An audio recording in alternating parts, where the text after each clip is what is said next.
College will open new paths for you, is what my mom had always said.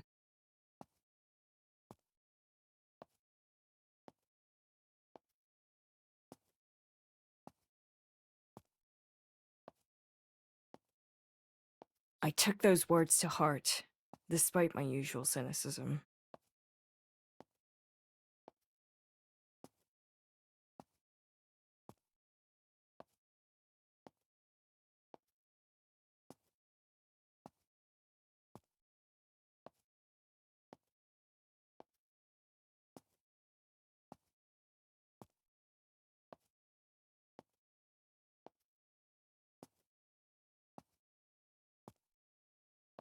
Even as my high school friends drifted away from me over the years, and the stresses of moving out and living a lone mountain, I continued to believe in them.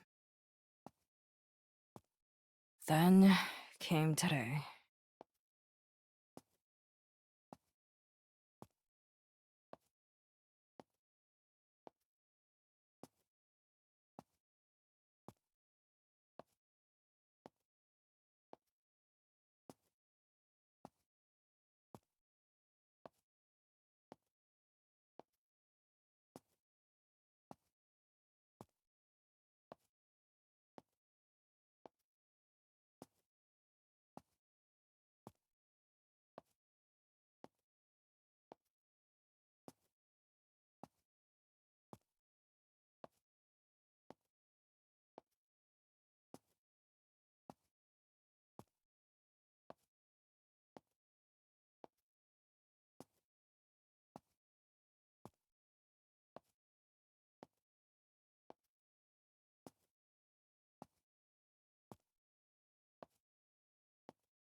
Okay. What about now? Fuck. Fuck. I was yapping. Damn it. Damn it. Yeah. Anyway, let me say. Okay. First of all, I'm not drunk, guys. 100% serious. Like, for real. I just am really nervous, and when I'm nervous, my stutter comes out, and it causes me to slow my words. Okay, but besides that, the game. Yuri game. I love girls kissing. Okay. And yeah. Uh it's kind of sad, I think. I don't know the like trigger list, but I think it's sad.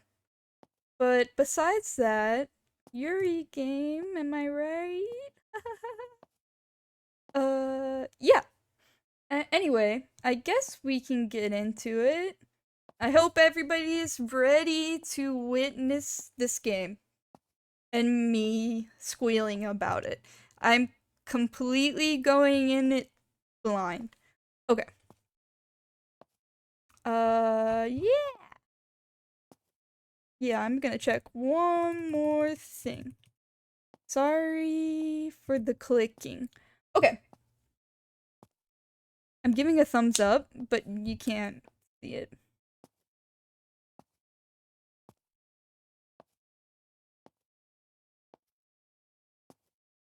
Yeah. Okay. Then came today. The meeting with the advisor was never going to go well. Academic probation isn't a Oh. term thrown around in good circumstances. Starting heavy. God. Okay. Uh, Even with all that, a 1.2 GPA was a surprise.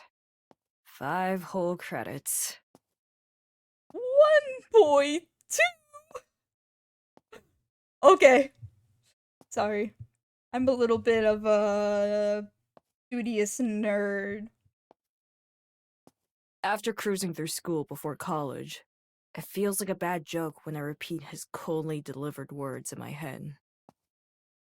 You know what? This is kind of relatable. Not for me personally, but like people that I've known. Like Mousy Brother. Yeah.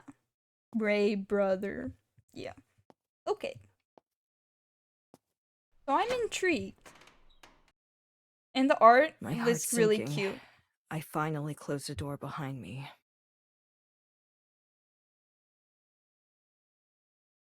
A chapter of my life closes with it.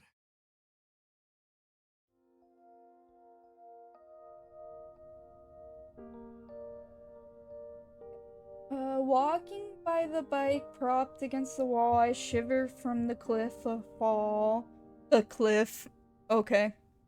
The chill of fall. My bad. Running through my apartment. The practically non existent insulation. Sorry, guys. This will not be me just stumbling over text. I promise. Yeah. Does little to keep the cold out or the noise. Without a roommate to share the space with, there's nothing to hear but the occasional passing traffic. Damn, it's sad. And we're 2 minutes in.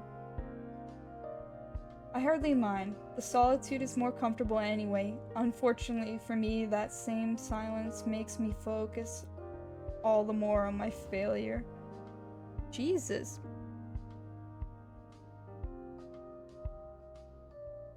Sad. Is the game volume good? Hopefully it is. I hope so. Okay. On reaching the living room, I simply stop.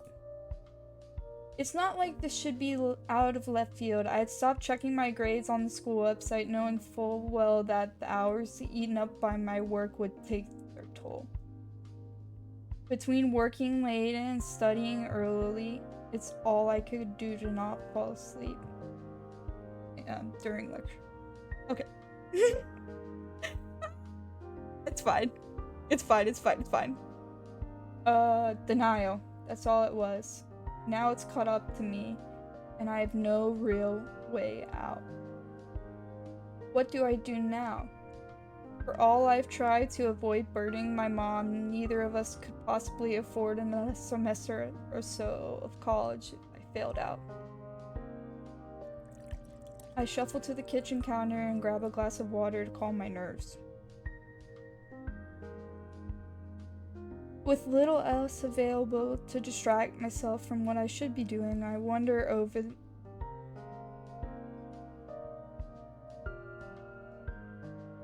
Whoopsies! I step over to the firm on the sill and slowly drizzle the pebbles around it with water. I'm surprised it's still alive after all this time, having bought it when I moved here. Managed to take care of plants feels like a bad consolation prize for everything else I've messed up. All I can do is sigh and appreciate the chance to wind down a little by caring for the thing. With the soil darkened and the leaves shining from the droplets of water, I put down the glass and fall back on the couch. Might as well get this over with. Oh. Oh. The mom call. The dreaded mom call. And then I press the call button. The art, peak, gorgeous, cute. Slay. Look! Ah! I shouldn't be squealing over the sad moment, but the art is really cute, guys.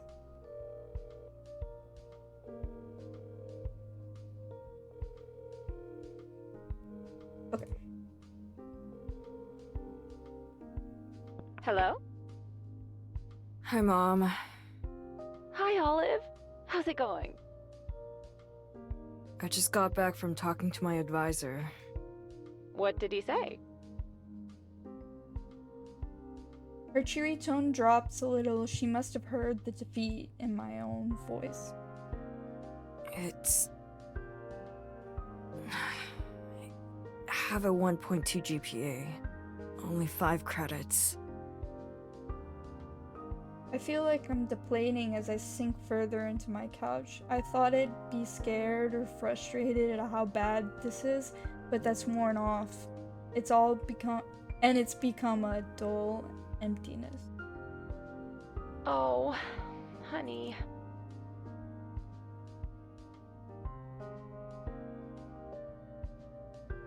Sweet, concerned voice.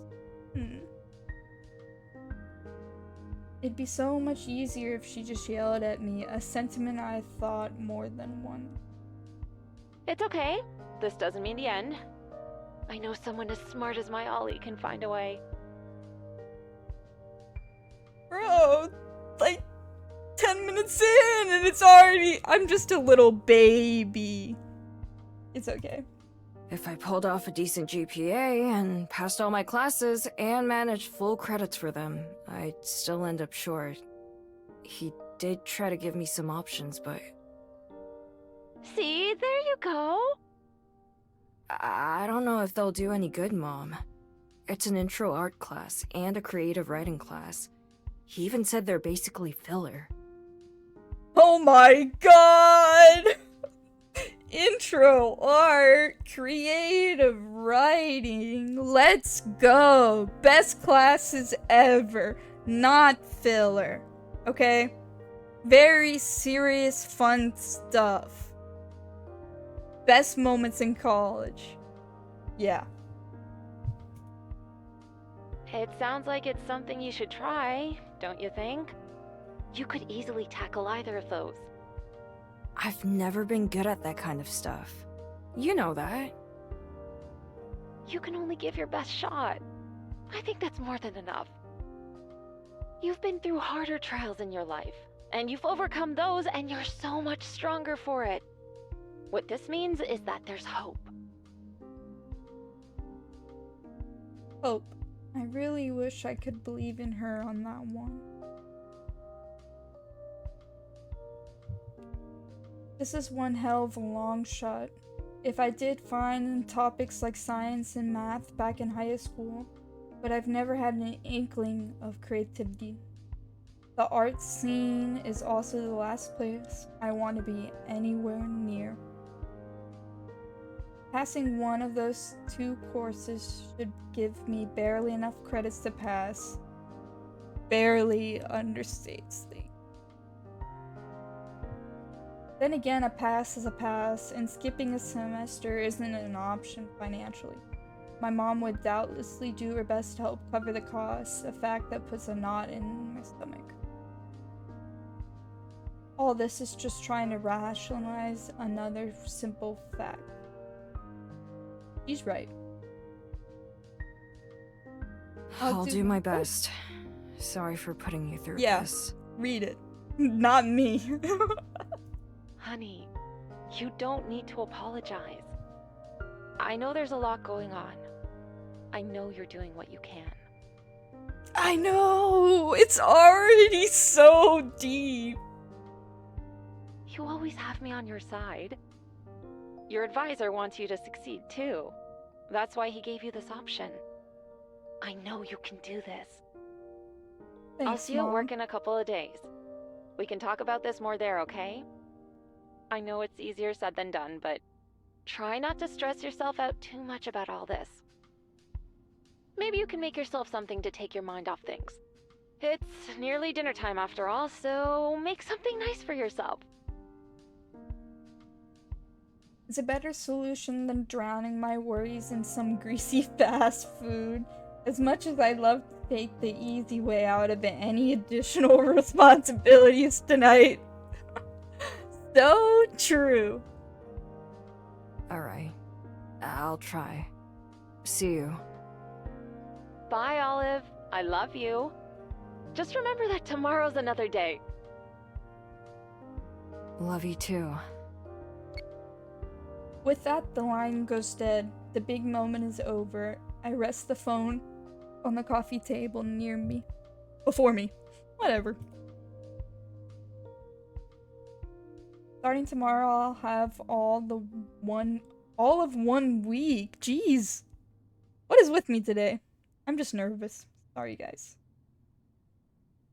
Of the 2 classes.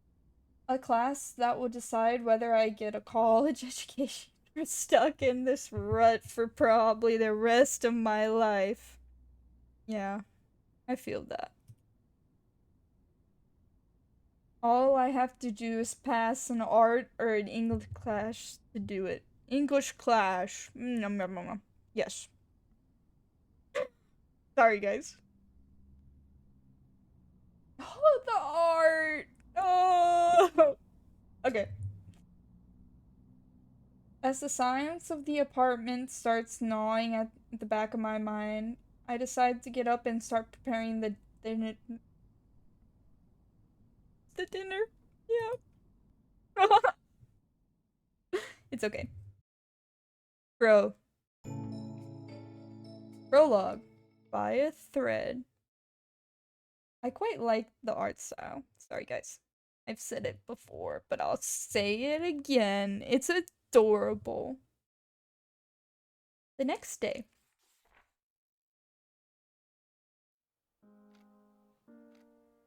Today marks the beginning of this experiment.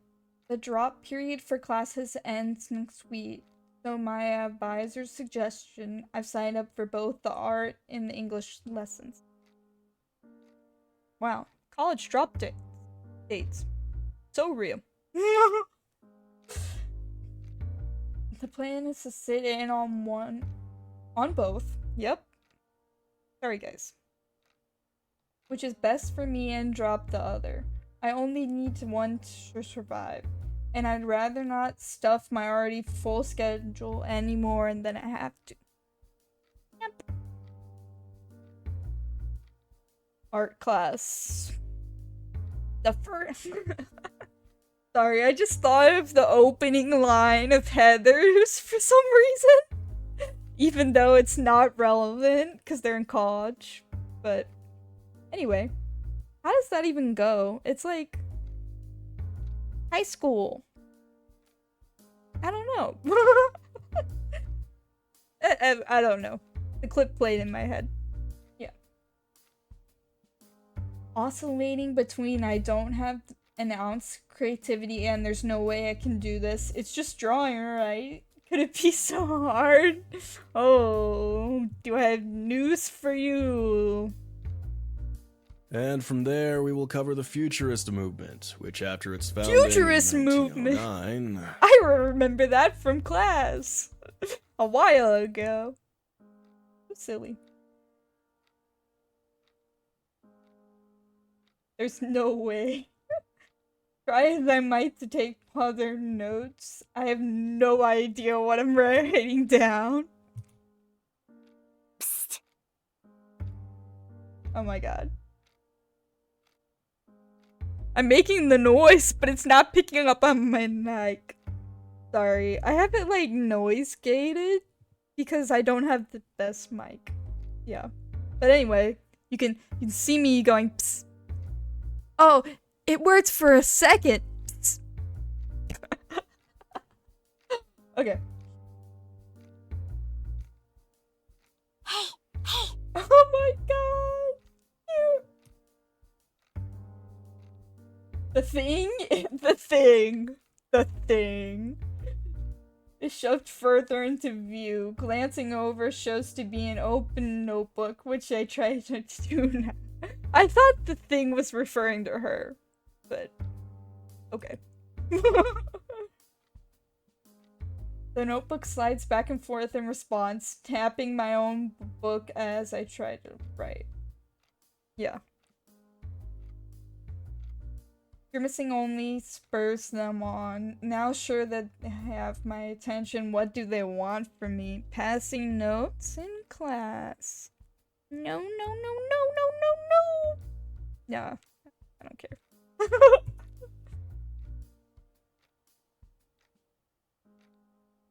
Damn! Bam! I guess it's a light slap, but whatever. Beauty patootie!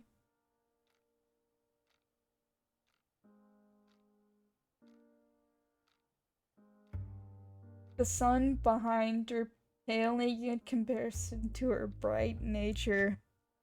Aww, it's so cute. The art, peak. Okay. Bemused, furrowed brow. Hell yeah. I might as well humor at this point. Yep.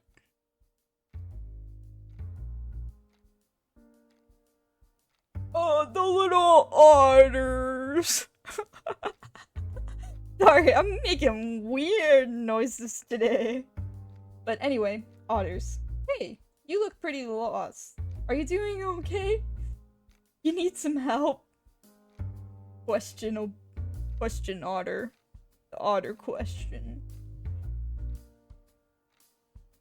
I raised my tired eyes back to the author, only for her to resume her thumbs up pose. Is she genuinely interested in helping or just making fun of me?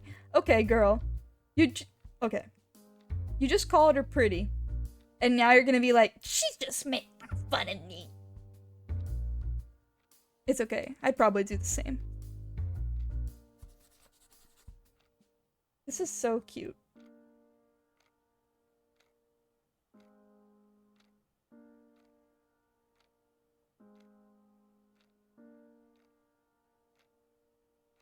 Yeah, I know it's hard. This guy teaches so boring. Man. But listen. I know all about this stuff. I can help you if you want.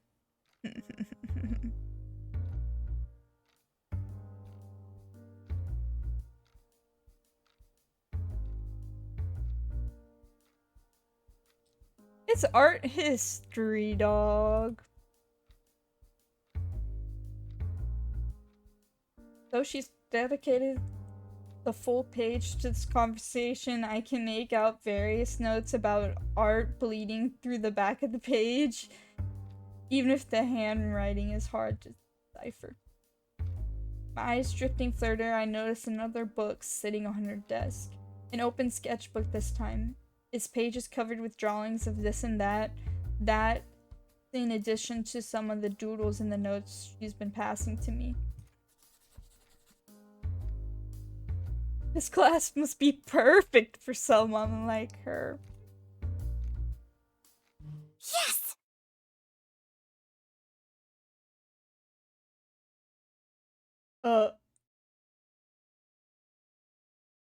Oh my god. I'd freak out. I'd just start crying if everybody fucking looked at me. Oh god. Yes. Caprice. Is there something you need? Oh my god.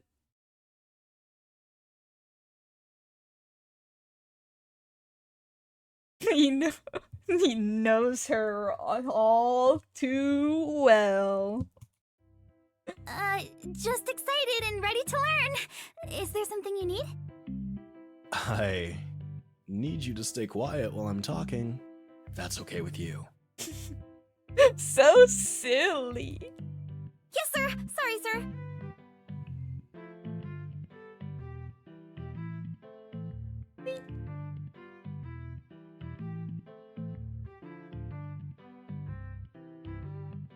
The hands.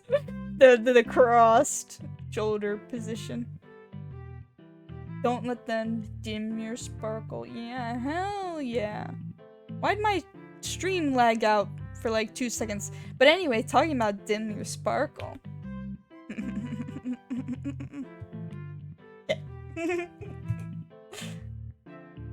I sparkle on.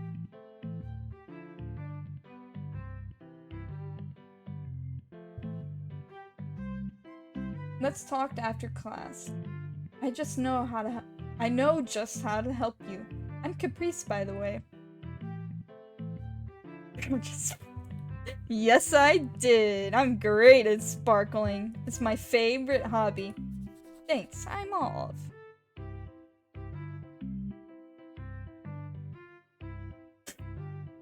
The last time I remember communicating like this in this elementary school.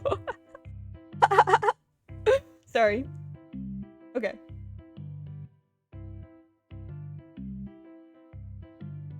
Professor already name dropped. Yeah, you're on the first day of the semester and the professor already knows your name and he's like, damn, be quiet. I'm trying to teach.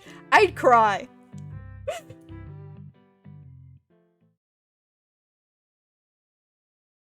But the professor's rambling and tangents end up overwhelming me. Damn. Olive! Oh, she's cute. Before I can even leave the classroom, I'm accosted by my new acquaintance. I had planned on waiting for her outside the door. Yeah, I can read. Olive, right? Olive! That's right. I'm Caprice. Nice to finally talk. Finally talk.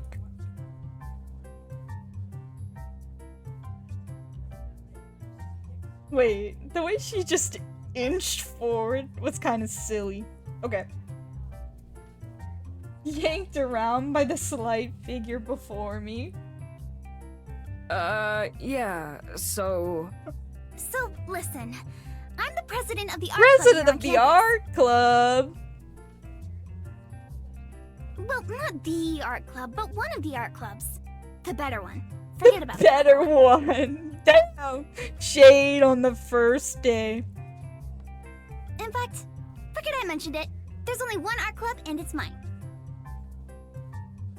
And you see, we're looking for members. Any level of skill will do. The best way to learn art is to work alongside your peers. Hey. So if you're looking for help, there's really no better way than to join our art club. We're all pretty much good artists who can definitely teach you anything you need to know. Yeah, join the art club. Yeah. I can even offer you personal lessons. That's a generous offer from the club president, you know.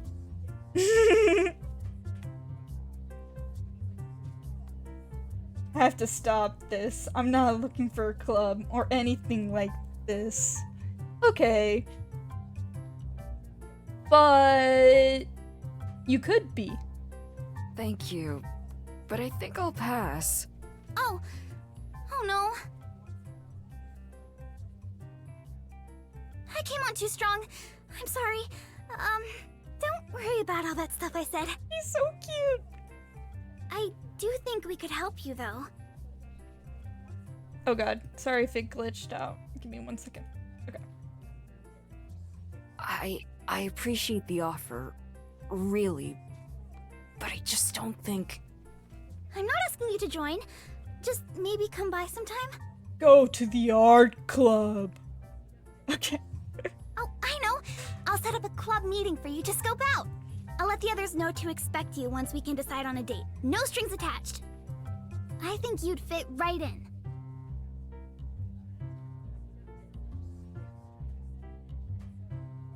Offer some kind of compromise. Okay, sure. I'll give it some thought. Awesome! Trust me, it'll be great. Anyway, I gotta go. See you around, Olive! Leaving me in her dust. You got steamrolled. Yuri steamrolled. Okay.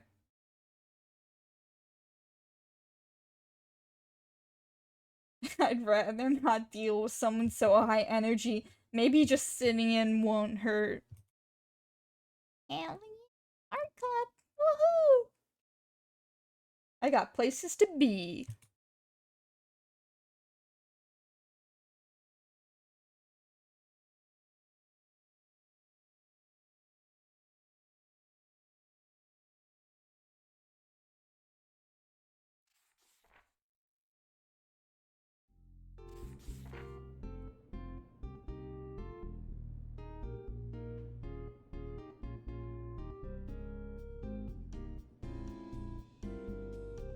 Art text.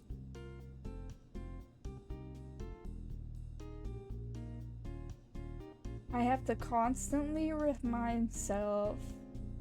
Jeez. Sorry, guys. The courses like this typically rely on participation and effort more than anything. Okay. Art history. I was gonna say something, but then I was like, maybe I shouldn't say things. All I'm saying is listen to the lectures, do the work, but you don't have to read. It'll be fine. Just take notes. Don't get college advice from a mouse, though. Okay? No college advice from the mouse. Just my mousy input. Yeah.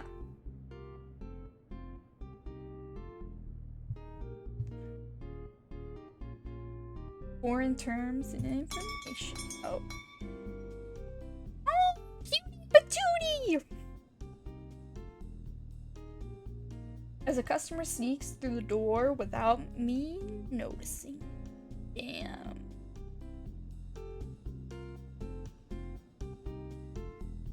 Hey, welcome to the Bell House. Party at 1?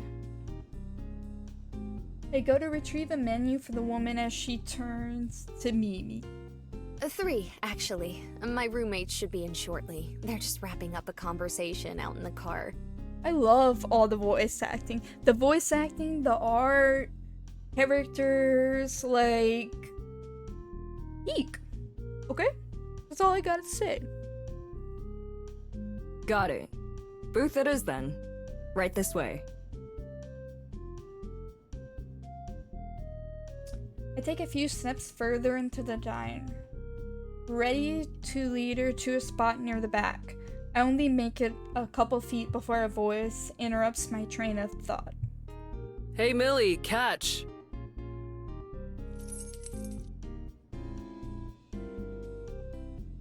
Handily catching a small keyring sent flying towards her.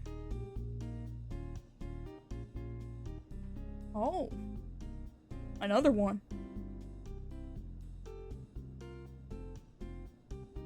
There's something popping up.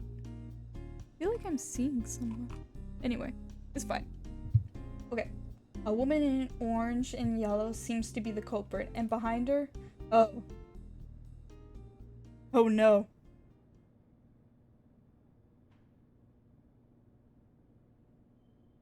Divine level prank. That is surely a sentence that only people with anxiety could muster. Much to my despair. She seems to recognize me quickly as I recognize her. Ah, it's you! It's me. I feel like I'm missing something. Oh, right. Haley, Millie, meet the newest art club member. Olive, I'm pretty sure their name was. Pleased to meet you, Olive. Her smile looks sincere, which makes the short pause before me even more concerning. Olive has so much anxiety, and I relate to that. I really She got do. you roped into this without even having your name down yet? She got it right on her first go, at least.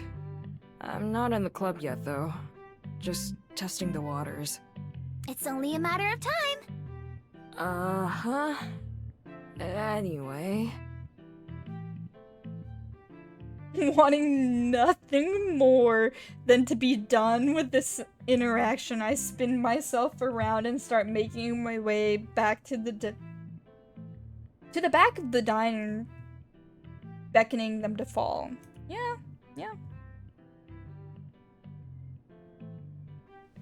Oh, they sat down. Cute. I can do that. It didn't work. Ugh. I am sitting down. I was just being silly. Okay. Readjust. Wait. Okay.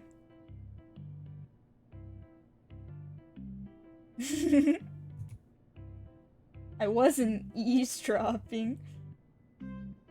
But the truth is, they simply don't say anything interesting. Damn. It's self-deprecation after burn. Self-deprecation, burn. Self-deprecation. I can't even talk.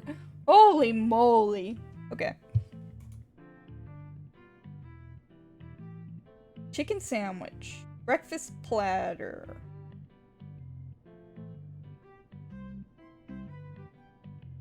Are they running the diner all by themselves? That's insane. Insane. I tell you. Insane. Insane sauce. Okay.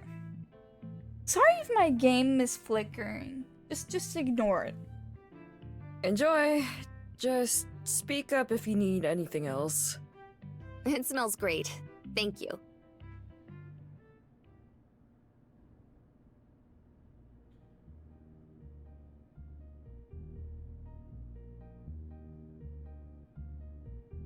Contradiction in the hands-on approach of the class. Yep.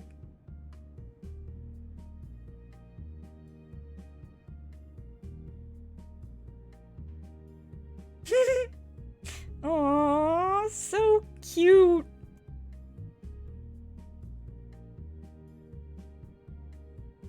They seem to be enjoying themselves. And then Haley spots me. I try to avert my eyes back down to my book, feign ignorance, but it's too late.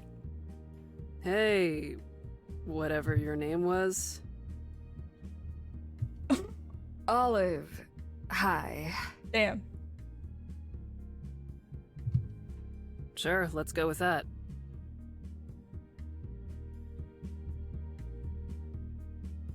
I stood up and approached their booth again. Don't suppose this is just you asking for a refill?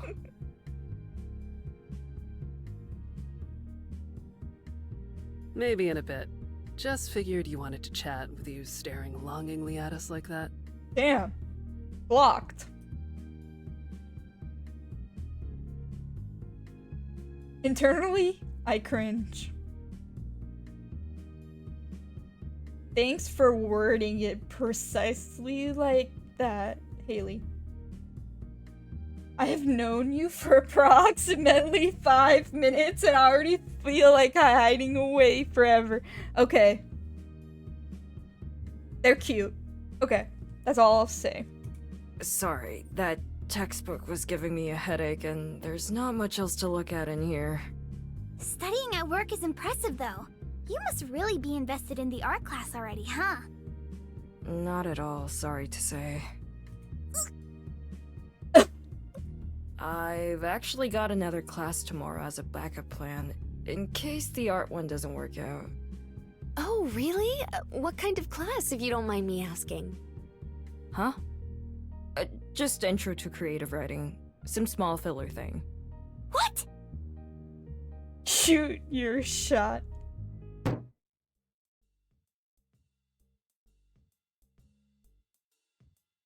Well, today's just full of coincidences. I happen to be the leader of the writing club on campus. Huh. We have our first meeting of the Why semester did it, like, tomorrow afternoon glitch if you're out, like- interested. Change. Did they just jump up? I guess they did. Sure. Or maybe I just like skipped something accidentally. Oh my god, a business card. If the art club doesn't work out for you, I'd be more than happy to help however I can with your writing course. Wait. Olive, the writing class is going to be a real challenge. Battle Haley's of the the same one who Fury. really took it last semester, and I swear I saw her writing 8-page papers every other week. You're exaggerating. Besides, that textbook Olive was poring over didn't look like much of a pleasant experience either. I can't argue that point. I can! I've had the same professor in another class. We'll hardly ever use the book. Either way, a little bit of studying and some doodling is a heck of a lot easier than what you went through.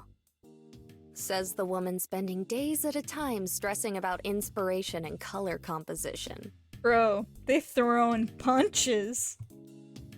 But like nerdy punches. Yeah.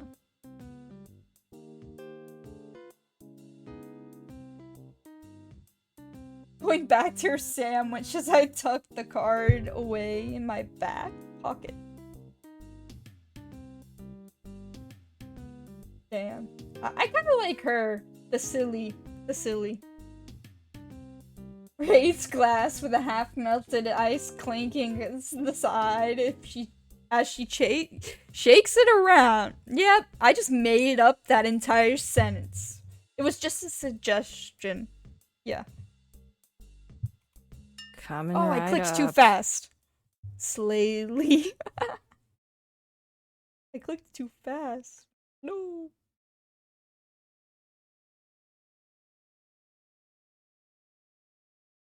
These days are damn short. No, it's fine.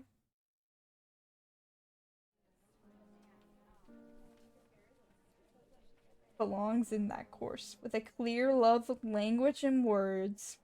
A lot of words. The syllabus didn't enter our hands until 10 minutes after the estimated end of the class. And the rigorous requirements listed on it didn't make me feel any better. Damn. Yapper. Given Millie's experience in the class, I want to go to the club today feeling optimistic. But in truth, neither leader has done a spectacular job of selling me so far. Okay. They sold me. As I navigate through the halls of the building.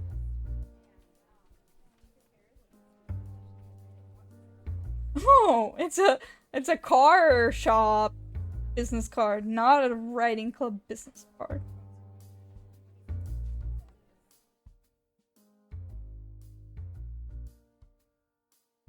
Bro, this college campus is nice. Is that a moose? Epic. Lanky guy fidgeting nervously outside of one of the rooms. The club room, as it so happens. Huh? Oh! Given by the way he jumps back, it seems my presence has gone unnoticed. Oh. Silly guy. Olive? Olive Penn? Yeah, that's me. And you're... We shared a few classes back in high school. I don't blame you if you don't remember. I go by Darren now. Darren Baker. Trans?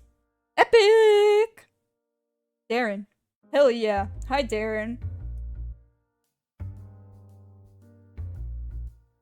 A feeble handshake.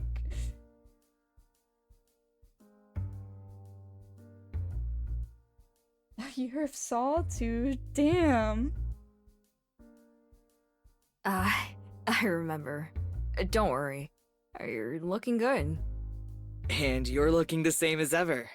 Glad to see college hasn't changed you much. Dang. Well, I think I might be overdue for a little change, honestly. If only he knew the half of it.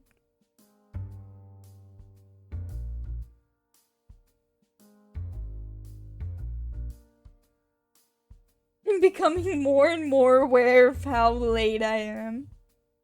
Anyway, are you here for the writing club too? Yeah. That was the plan, at least. Something up?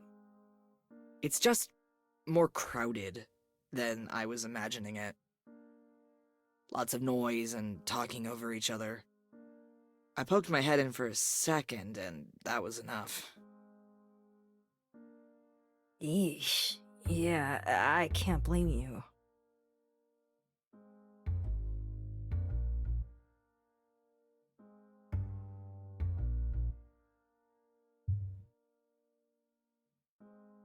Sidestepping it is out of the question.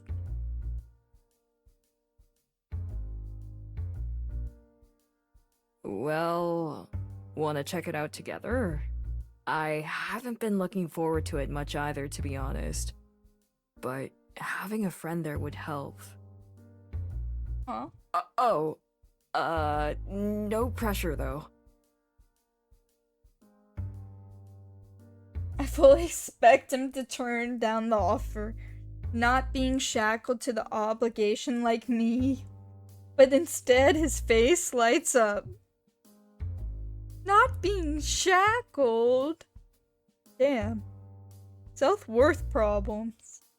But, no. Or Olive. No, it's fine. Sounds good to me.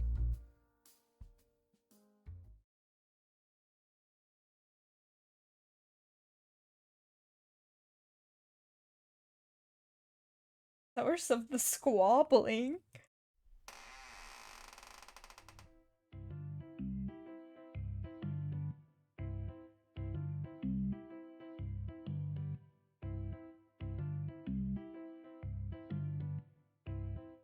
The noise assaults her from both sides of the room. Damn. Unbothered. It sure is convenient that you picked today to do this. It has to be today. There's hardly any time left to get all of this sorted. You couldn't even wait a couple hours? If you just signed the papers, we'd be out of here in 15 minutes, tops.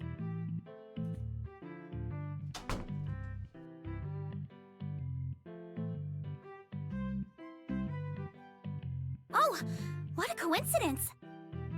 You knew I was coming. You heard Millie offer as much yesterday. That didn't necessarily mean you'd show up. I thought for sure you wouldn't have bothered. Damn.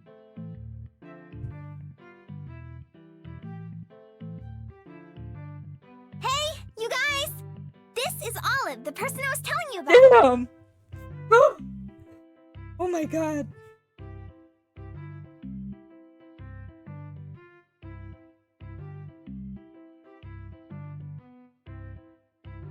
Is enough to make me want to shrink away into my own vest, let alone 6. Oh, hi. I'm Allison. Aw. Nice to meet you. Caprice has told us a bunch about you already. Huh.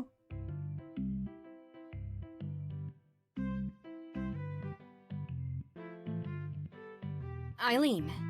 Yeah, good seeing you. We're a bit busy now, though.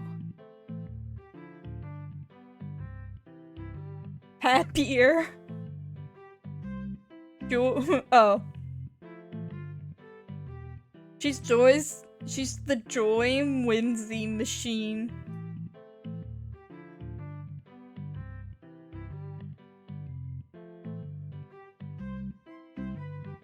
Beard. Intimidating man. Damn. Stern-faced woman watching intently as Eileen and Allison pick away at the supplies. Hell yeah. The big I guy's can read. Wallace, Oh, our newest member, excluding you. And the last one? She's not with us. And thank goodness for that. damn. What's your problem? Name's Tanya. Thanks for asking. I'm with the writing club. Millie told me you'd be coming today. Didn't mention there being 2 of you, though. On that note, Writing club, arts club, beef.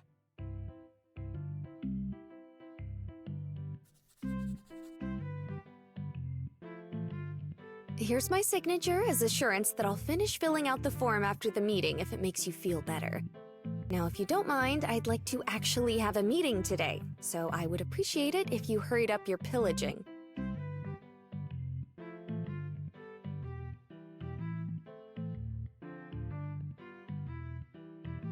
No. She just leaves. Anyway, come in, you two. I was expecting Olive, but it's nice to see someone else joining us today as well. My name's Millie. Nice to meet you.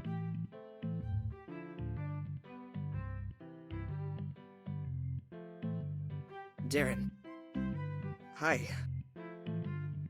The handshakes are so funny.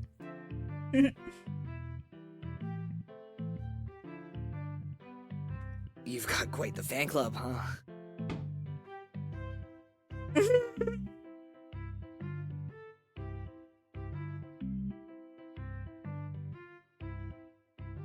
With all of that finally out of the way, it's time to begin the first writing club meeting of the semester. Welcome.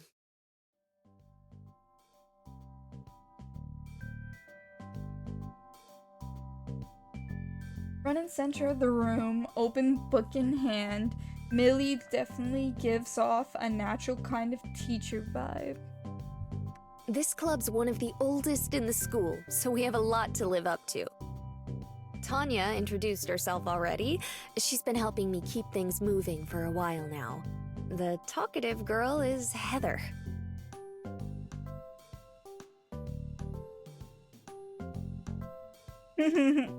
So, it's not typically this busy? Oh, no, I'm so sorry about the bad first impression. Things are typically a lot Damn, this. quieter.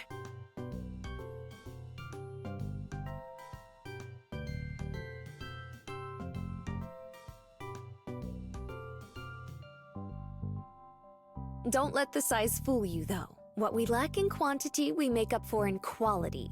Here, look at this.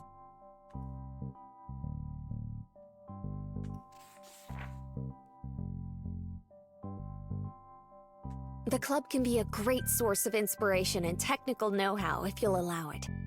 I filled up this entire notebook and a couple others just in my first semester here. Damn. And how many pages have you filled out recently? Heather.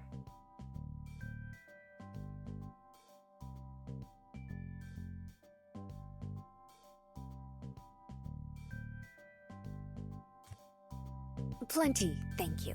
The club's recent downsizing hasn't had any influence on that. Downsizing. Oh, the two of them not really winning me over. The work Millie has on display is impressive. At the very least, I feel like I can confidently rely on her, which is a plus. Millie knows her stuff, I'll admit that. But there's only so much one person can do.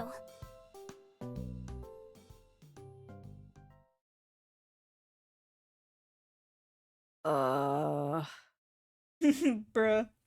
They're like, huh?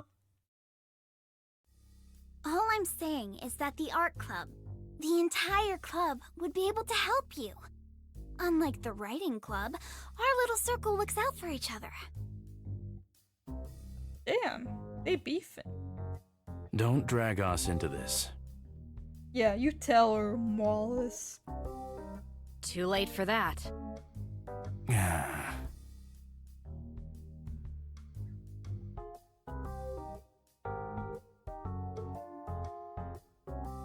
Bold of you to hype your club up like that, given you didn't even bother to finish the paperwork to legitimize it in time for the fair.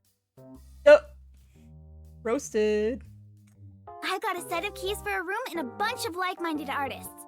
Being recognized as official would just be a nice bonus. I'm pretty sure I have a pair of keys that you commandeered for yourself. Hey, whose side are you on here? This is so silly. One second, guys. Sorry if it blinked.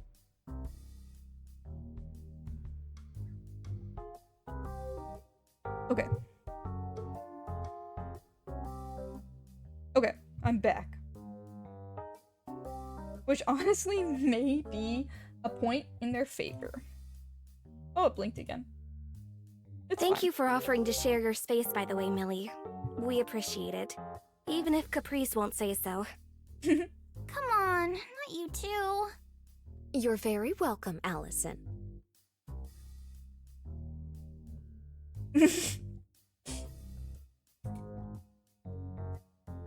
Anyway, if you're all done chatting it up, we're gonna need you out of here soon.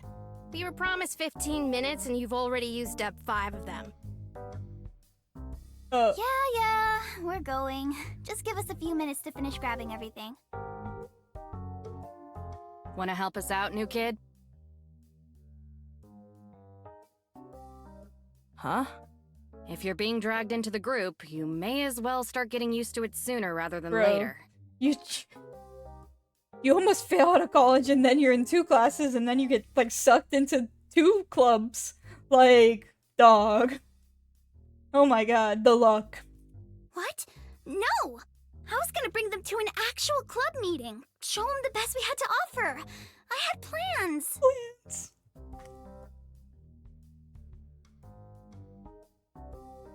Oh, sorry, I was yawning. I also haven't really committed one way or another. I've heard that one before. 3 times, actually. Jeez, what did I do to earn all this sass today? To be betrayed like this, time and time again, it's more than my poor heart can take. Caprice cranes her neck back and places a hand on her forehead in a display of theatrics, prompting a couple of smiles out of Allison and Wallace, far cries from the smirk that seemed permanently glued to Heather's face.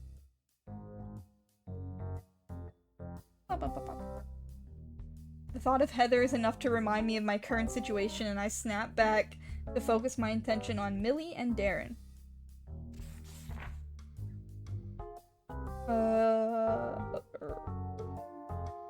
Hide her transparent frustration with a smile. It's fine. It'll get them out of the room faster and we'll have time to catch up after you're done. Win-win, right? Win-win. Boy, is she trying.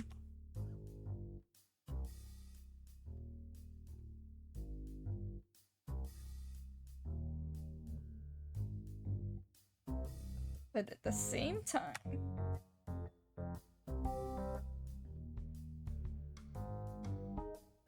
than a fully planned and rehearsed meeting would.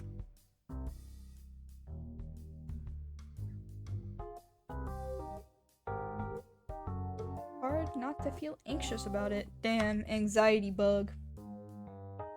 Oh. Choices! Wait, the animation, the little... Oh. Whoa! Cute! You know what? I kind of don't like the Heather girl. But I like Darren. But we did say Darren that we were not gonna leave him, but he seems interested in what he's doing.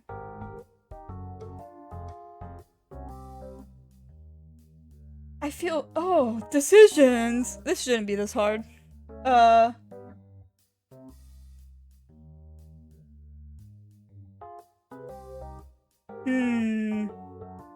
Chat? Chat? No, I have to play the game. I'm gonna shut my eyes. Stay put. Well, my original plan Now was I feel to check out bad. the writing club, so I'm gonna stick with that for now. Thanks for the offer, though. Well, can't say I didn't try.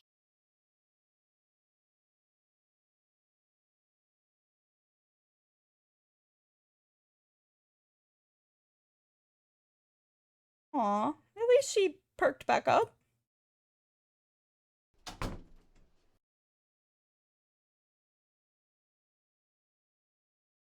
At least a decent grasp of their personalities, if not their talent. I really appreciate it. Just making sure. You know I still haven't made up my mind yet, right? I just want to hear more for now. I know, don't worry. Now, where were we? Rewinding the past few minutes in her head. Could we talk about the club itself some more, maybe? You mentioned downsizing?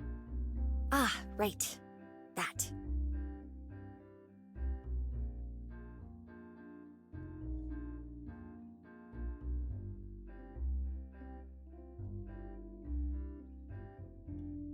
Once again to a warm smile, like flipping a switch. Well, everyone has to move on eventually. It just so happens that last year was the right time for a lot of people. It's just part of the college experience. Damn, she coping. Well rehearsed and squeaky clean, all in a matter of seconds. You never fail to impress, Prez. Why is this girl even here? She's just gonna be a bitch. Not gonna lie. It's like Darren's in the same boat. With the only reaction from the three of us is a grimace from Millie. As self-appointed club historian, I feel the need to point out that this great migration of yours only started after you took the reins, though. Thank you, Heather. No problem. As the last of the old guard, we have to look after each other, you know? What's going on? There's drama in the writing club.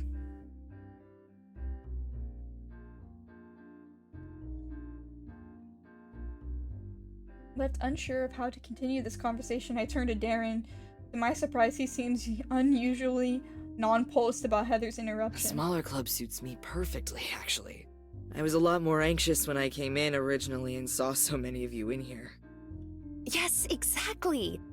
You won't find a better place to express yourself if you're looking for peace and quiet.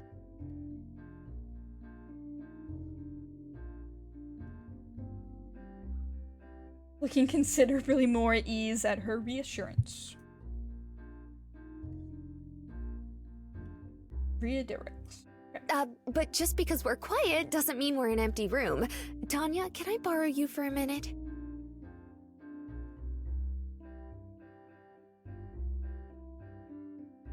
After giving the art club another cursory once over, she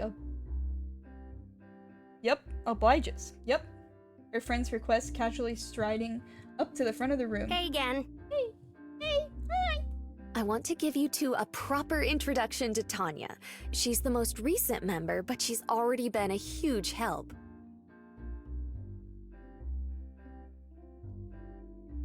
A very firm handshake. Damn. Very firm handshake. Man, I don't know how to shake hands. I just get, what's the word? Stuck. Someone will come up to me, they try to shake my hand, and I give, the wrong hand out. I'll do, they're like, you're supposed to do the opposite hand. I'll give my right hand, and they'll give their right hand, so then it's, this weird, and then I have to, do this little shuffle of deciding if I should put my left hand out instead after I already put up my right hand. It's crazy. Me and handshake, it's, little social cue things. Nah, not made for this mouse. Millie little Woo, you two little over detour. I think she might be getting there. yet? Good to hear. Well...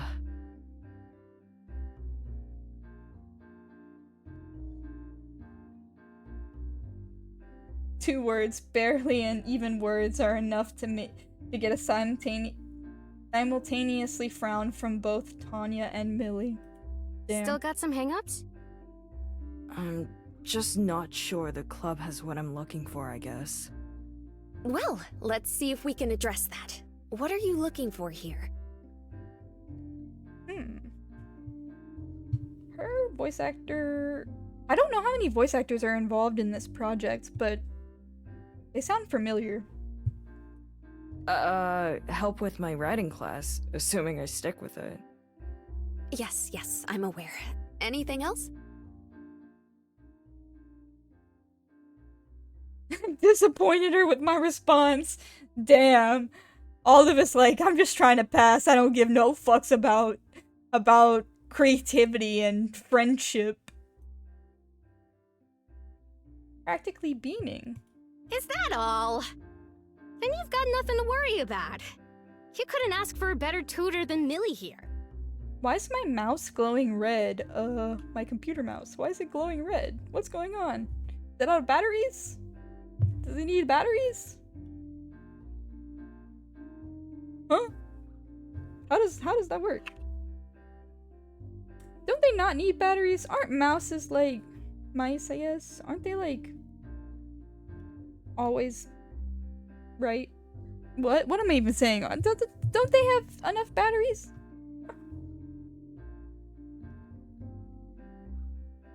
What about you? What about me? I guess I was just hoping that I'd have more people around to bounce things off of than just the leader. Damn, she's like, why is it so quiet? They're like, it's so quiet in here. Too quiet. Oh.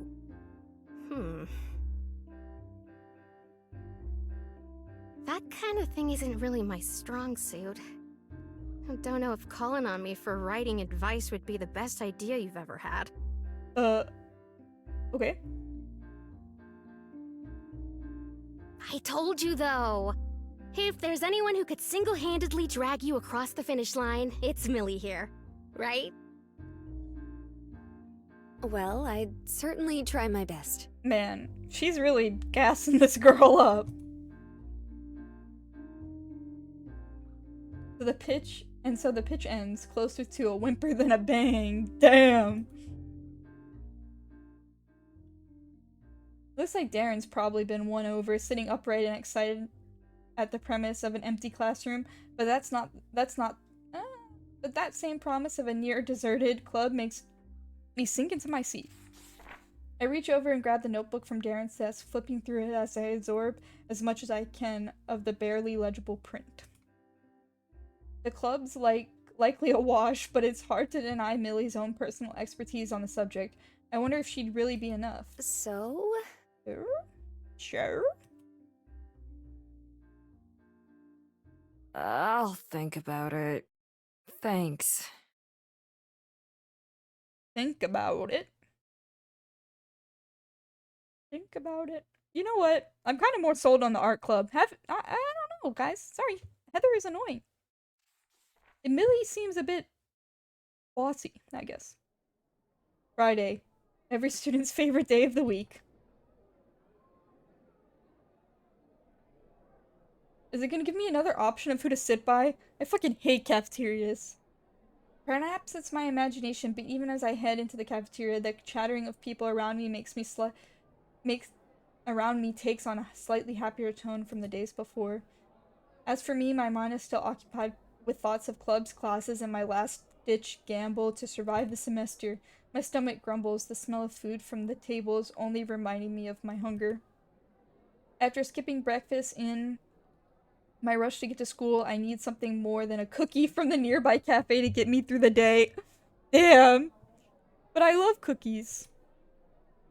Wait, if you give a mouse a cookie. Ha ha ha ha. Olive, hey! So much for that. Uncanny knack for detecting my presence in a room, however crowded and busy it may be. I resign myself to my fate and take a seat, as the woman next to her gives a small polite wave. Hi, Olive. She's cute too. The two make an odd contrast. Allison's shy, almost nervous greeting in stark difference to Caprice's overabundant energy. Yep. So, managed to survive Millie's lecturing after we left yesterday? It was pretty quiet and low-key. Nothing that extreme. By quiet, you mean boring, right? A little face. Hey now. Yep, it was boring and terrible. The typical writing club MO. Where'd this girl come from? And invite herself into our conversation. She doesn't seem all that interested in giving us her full attention. Engrossed in her phone as usual, she barely looks up to address us. What? Caprice is visibly annoyed with Heather's only reaction being the corner of her mouth hugging upward. Heather's passion for pressing people's buttons doesn't stop with Millie, it seems. Well, Olive, don't feel feel obligated to give them the time of day. We'll get you through the semester easy peasy. Right, Allie? Yeah, of course. Right again. The club is nothing more than a waste of space. But aren't you in the club? Huh? Hey! Nobody asked you! Is she a double agent? A double agent in the club drama. What? We're agreeing, aren't we? It's always a redhead. No.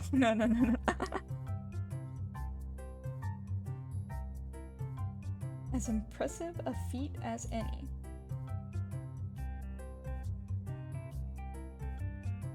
She seems to notice my bemused reaction, face suddenly rebounding into a grin. I still owe you a proper meeting. You'll come, right? How do I keep getting caught in these conversations? Most self-aware protagonist ever. We'll see. And all the ones after that? Well, Great! I'll see you then. I gotta take care of some stuff for the fair. Bye, Allie!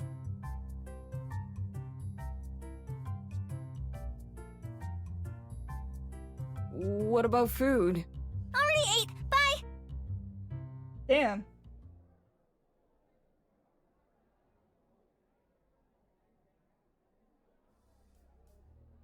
Why did you even come to our club when you were already playing house over with Mommy Caprice? Huh?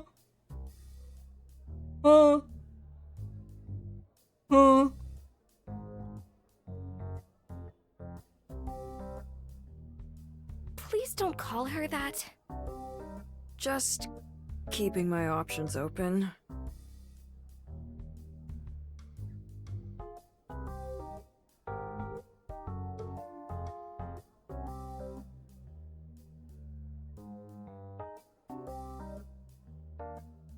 Barely looking up from her phone. Occasionally she'll sip from a can of soda brought with her. She doesn't seem particularly enthused by the writing club, so I figured she wouldn't spare the unpleasant details. That said, Allison does seem like the honest type, even if she's more loyal. If I hurry, I can still catch her. Man, decisions after decisions! Okay, if I'm being honest, I like Allison way more. Heather's kind of annoying. But I am intrigued on this writing club drama. You know what? I'm gonna talk... Do I want drama?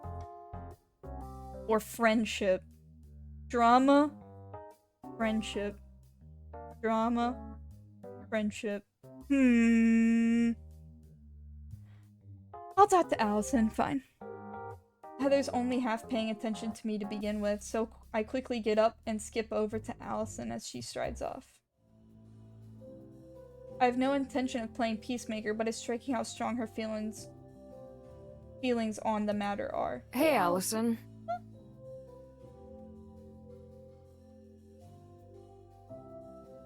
Hi. Sorry about Caprice running off. No worries. She seemed busy anyway. Fair prep?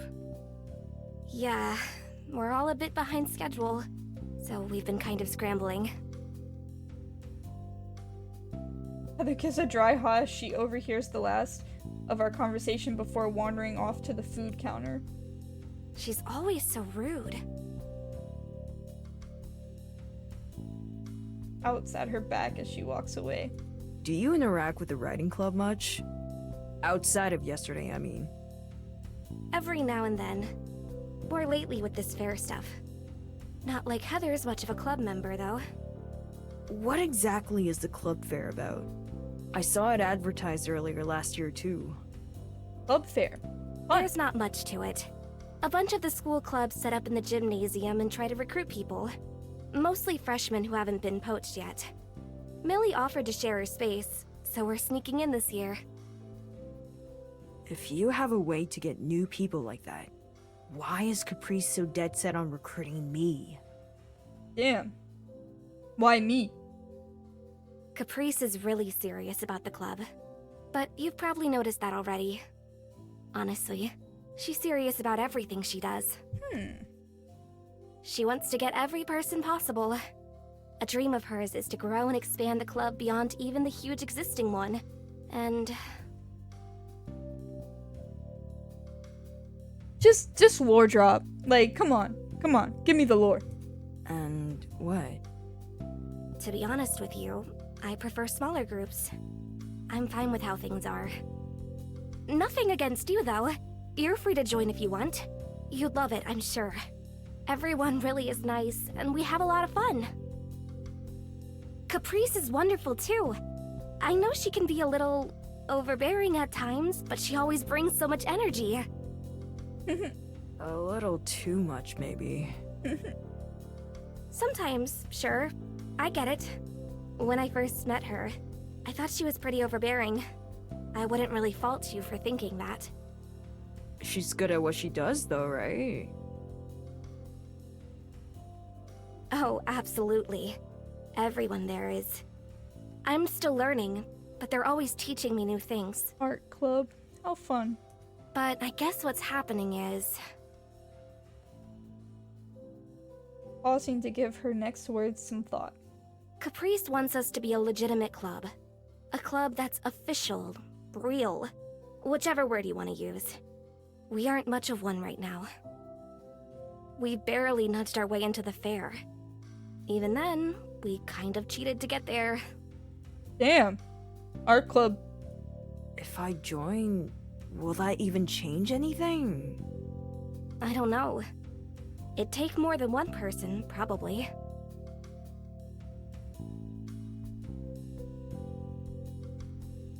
Then there's the fact that Allison here clearly doesn't want it. I wonder if I'd just be butting into some group of close friends more than joining a club. Still, we're going to do our best. You should do what's best for you, too.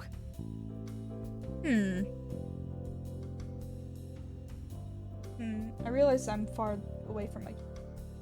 I was leaning back in my chair. Sorry for keeping you. I'll see you around.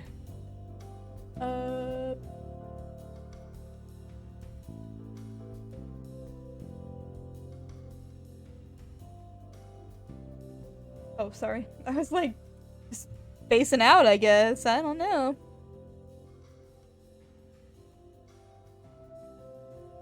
Now time to actually get some food. Yeah, who's hungry?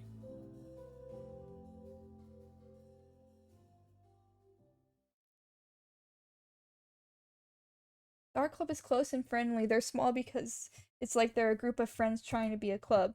The writing club isn't much, but at least Millie seems capable and eager to help. It's probably better not to even consider Tanya and Heather as factors.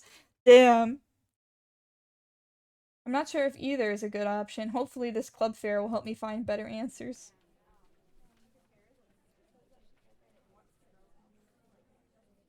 With still some time ahead of me, I find myself wandering the halls, going over choices in my head. Hey. Oh, yeah, Haley. Poster board and other materials. Whoa. Hey, you need some help? Without answering, she shoves some supplies in my direction, which I take. I already had a general idea of where she was heading. The gymnasium, right? Smart. Come on, you've been drafted. Do colleges have gyms? Well, I guess they have like a gym, you know, like a gym where people like work out, but not like a high school though, right? I don't know. So, how'd the meeting go yesterday? You didn't hear about it? Oh, I heard tons of things. But I'm interested in your perspective. I would love nothing more than a 5-minute mental break from the Caprice and Millie war. Unfortunately, it looks like something I won't be able to avoid anytime soon. Damn. Well, I'm not even entirely sure what happened. It felt like a sudden whirlwind. Yeah, sounds like them. As we enter the large building, I see that the area has been filled with tables arranged in rows. There are students running about, readying their booths. Hey, where are we taking all this? Over here.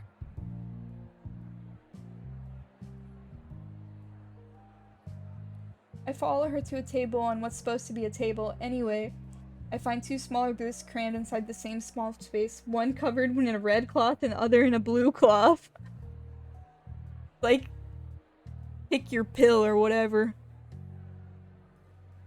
Formal looking sign which reads creative writing. The other has a very slapdash sign reading art, clearly written by the same hand. You get the rundown on how they're sharing a spot already? More or less. I remember them packing up a lot more than just a couple tablecloths and posters, though. The art club is off turning all that into brochures and other promo material for the two right now. This is all just bare bones stuff. I'm surprised Millie trusts them enough to handle that.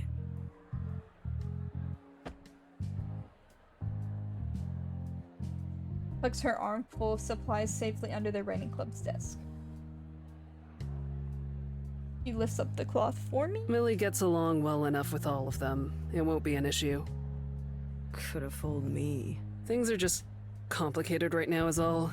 You saw how they were at the diner. Are you talking about their friendly small talk or them trying to poach me from each other? That's why I called it complicated.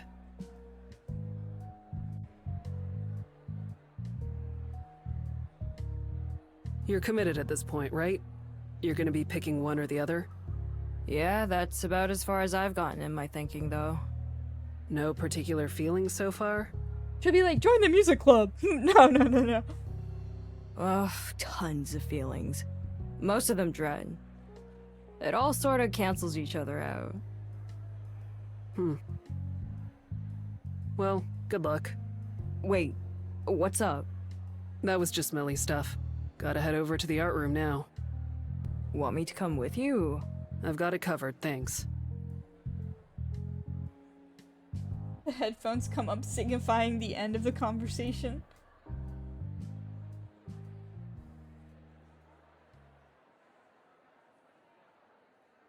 I really like Haley. I don't know, I like Haley. She's a bit silly.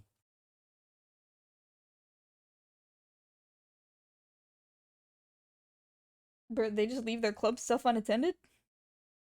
Damn.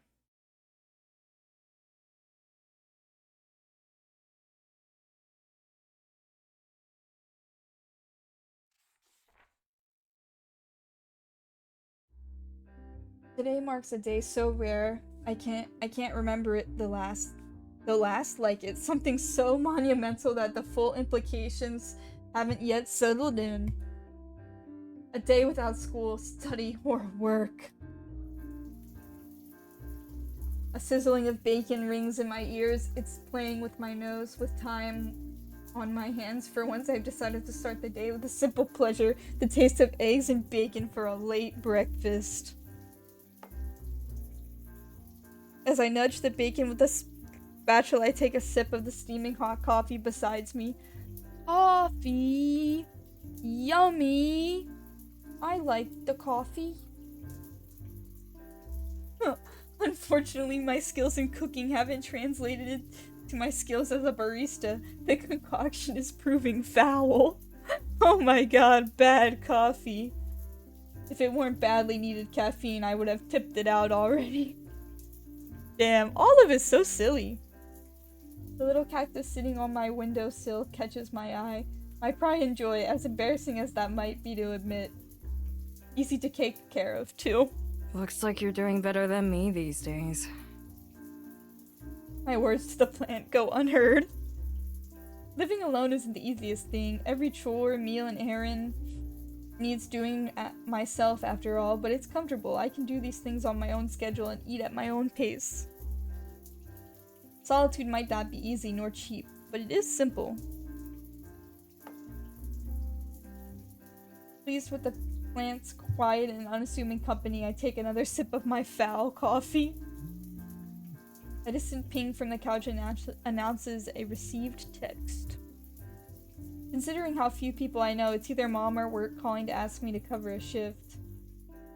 Honestly, where did I get honestly from? Knowing which I prefer, I turn down the heat of the stove and walk over and pick up my phone.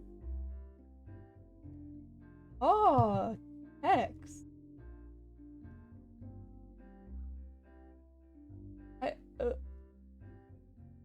Oh. Ollie, are you home right? Yeah, what's up? Maybe over lunch? Sure. Is it the mom? Yay, great, see you then. Is it mom? Oh, okay. It's mom. Wait, what's going on?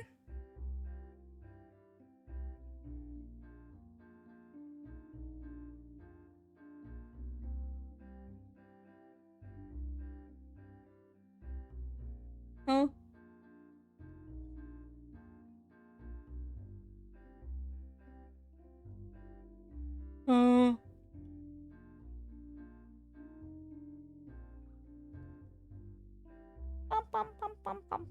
Okay. Hard to notice that this is happening more often now that I'm living alone. She's never outright admitted that, though. Not that it really matters. I cherish any free time we get to spend together, and it's not like I had anything particular planned for the day ahead. Besides, she can probably lend some more insight. It's me, Mommy. Mommy dearest. Aw, yeah, it is her mom. Oh, their mom. Aw, cute.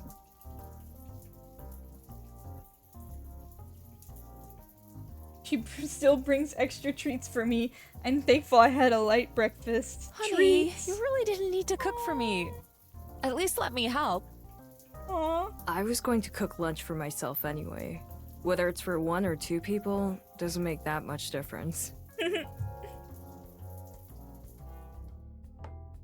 Everyone in this game is so cutie.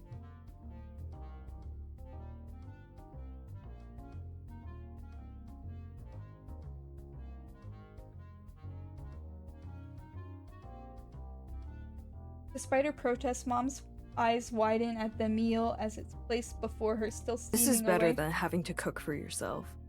You deserve better than work food every other day anyway.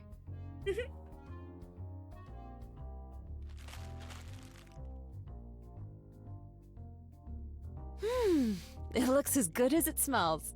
Aw, the mom's name is August. Thanks. So, how's work?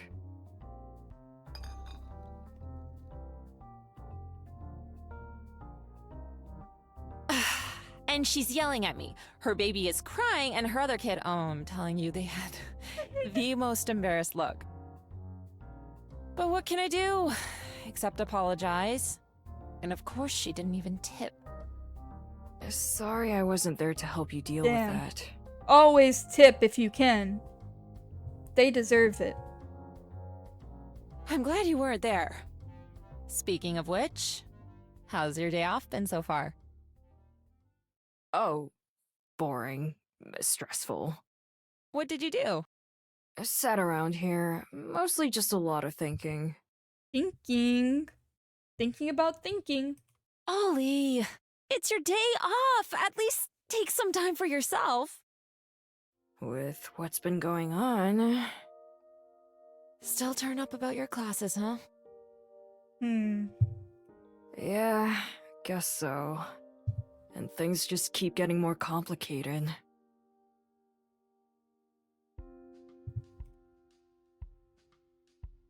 What do you mean? Are you gonna tell her about all the shit that's been going down?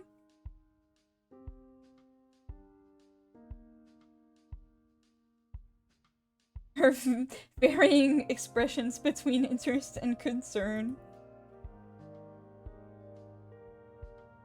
Situation becoming clearer as I put it into words. I never quite sunk in till now how bad my options are. I really don't know what to do, Mom. Why can't you just do both?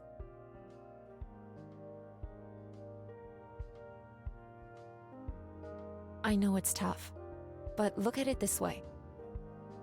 Even if they're fighting, the club leaders have been nothing but nice to you, right? Sure. Maybe a bit too nice. Oh, what did I do?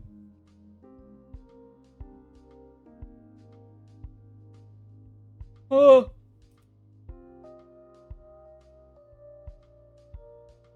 Right click. Okay. I just don't know how things will go.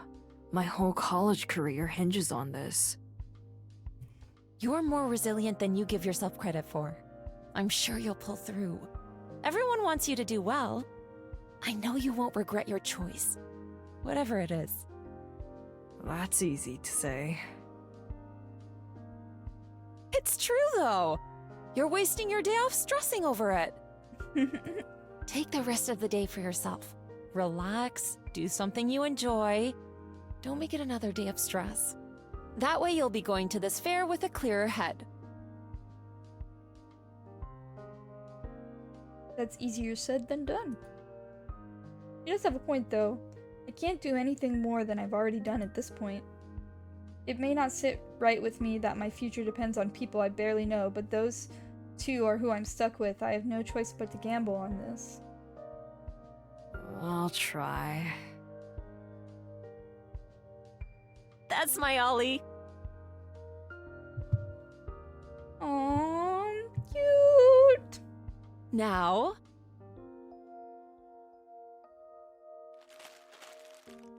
I brought a slice for each of us. Which one do you want? Cake, guys. I'll let you pick. Oh, pie! Even better.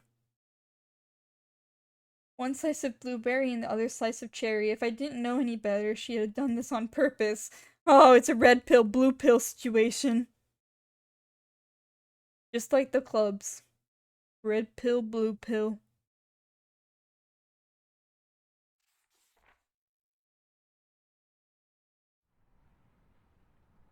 Money's come around again. I took Mom's advice and tried to relax after she left yesterday. I don't know if I succeeded. I feel like I've come back from an exhausting weekend.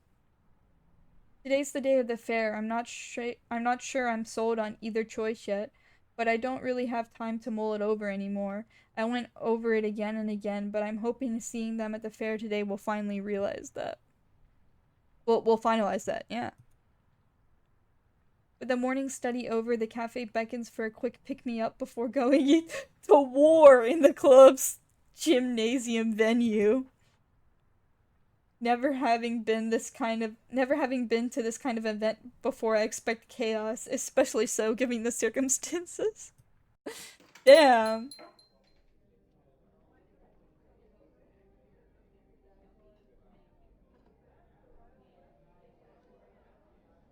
Heading in, the place is thankfully quiet, with a scant few students quietly sipping lattes while tapping on laptops or hunched over books.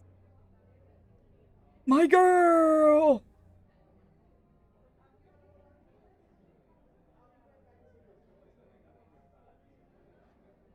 It wouldn't feel unusual any other day, but it feels right now it feels like the calm before the storm. A particular lanky girl catches my eyes, as much for her bright getup and headphones as anything else.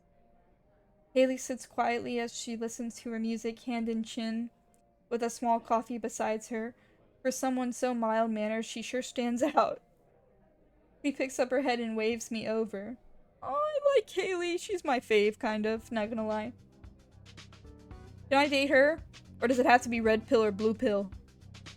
Pulling up seat, she rights herself a bit and takes a sip. Her grimace shows that it's either cold or bad. Probably only bought it to avoid being kicked out for hanging around without ordering. Oh my god. Coffee shop serves bad coffee. Hi. Done with fair prep? Yep. I helped them finish setting their tables up this morning, so I've got the rest of the day off till the car ride home. It's bound to be an awkward time after the fair today. Caprice doesn't ride with us much nowadays. Dinner the other day was just an exception to the rule.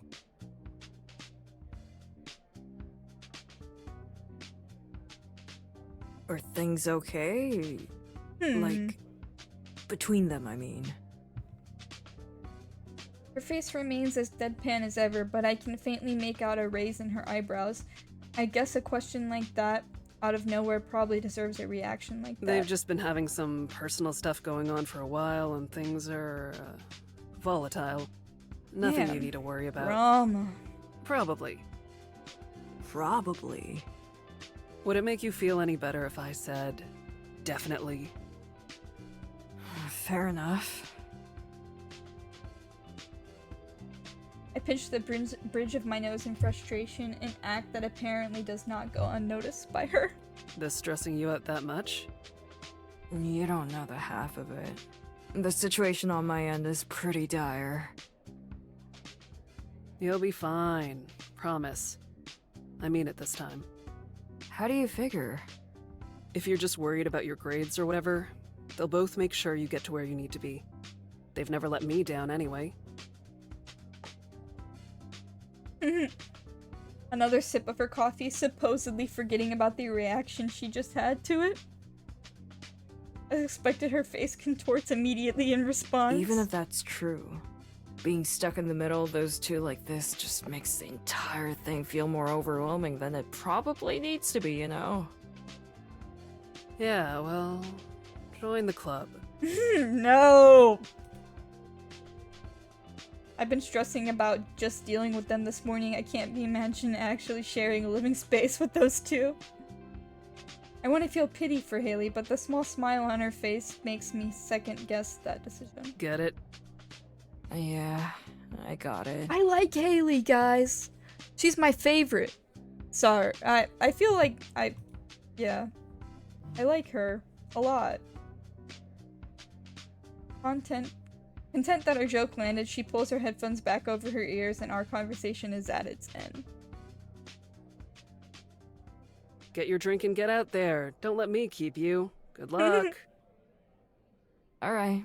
Nice talking to you. I love Haley! Yep.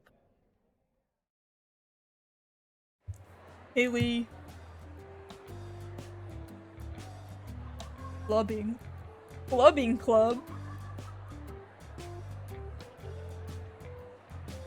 It's interesting to see which ones look like they're on a mission as they head directly for a particular club compared to others who peruse the tables as if browsing a farmer's market.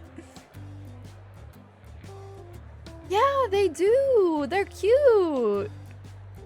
Like, the other characters do have a little more of like an opposite kind of vibe. Like a more opposites kind— sorry, I thought I heard something. But they have like a more opposites kind of vibe than the main character. But yeah, I like Haley a lot. Various amount of work putting into the piles of flyers sit on each, the odd standee or a prop set up to catch the gaze of passing students. Sorry, yawn. Some having checked out completely as they lean back and browse on their phones. Subdued affair. A nice surprise that calms the nerves a little. Not quite enough for me to really feel comfortable though. Strolling along the aisles, I casually note the more niche club entries such as robotics, fighting games, fencing. I could probably be persuaded to join a couple of them under different circumstances. Hell yeah, fencing club. Nearing the end of one particular aisle, it isn't hard to spot, or should I say, hear the art club's table. Looking for fun? Come to the art club! We're accepting anybody, no artsy experience required! Sounds about right. Millie sits beside her, hands together on the table as she patiently tries to catch those passing by. The formal act strikes me as a little put on, not helped by occasional occasional slips when Caprice gets louder than usual. How these two live together has me beat, yet here they are, and with their two small tables stuffed into one assigned space together, I feel like I'll never fully understand the relationship these two have. You know what? They should date, and I should date Haley. It makes perfect sense. Then it happens. Oh, Lord. Caprice and Millie both set set eyes on their prey at the same time. Far from a fight breaking out, an intensely awkward silence reigns between the three of us. as they carefully maintain their smiling facades. The occasional student passes by, only exacerbating, I don't know, the standoff. Sighing at the cruel fate assigned to me, I realize I have to take the initiative. Alright, so we all know what's happening here. Let me hear it. If I may, the writing club's a great working environment, and you could get a lot more done in a peaceful workplace than a party. And being a real club, we have actual resources and didn't have to rely on sneaking into the club fair to even be here. But you aided and abetted that sneaking, girl. Even if she's too eager to bite, Millie isn't really wrong, as she sneaks at Snug. Sneaks at Snug? What? Sneaks at Snug. Oh my god. A smug look to her right. Shows how much you know. I actually did the paperwork. And yet here you are, sharing my allocated space. I don't need to explain anything. Olive's seen how great we are already. Caprice on her own definitely has an overwhelming personality, but her club seems mellow enough. That, combined with the fact that art class is likely to be easier overall, is tempting. The writing club, on the other hand, well, Millie herself seems really into the subject matter, at least. Even if the rest of the club isn't much of a factor, it'd be hard to find a better tutor. Bruh. So, have you made your decision? Red pill, blue pill. Let's hear it! Damn.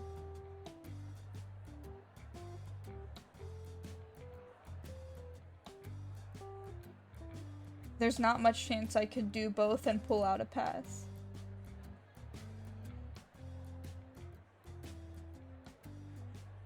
It looks so sad. It looks so sad. Okay. I'm gonna have... I know, guys. I think I'm gonna do the art club. If we have time, I'll do the other route. Maybe next Sunday, because I plan to stream this 2 days. But I think I'll do the art club this time around. I think. Even though I really want Haley. For better or worse, I'm going with the art club. Yes! I knew you'd make the right choice!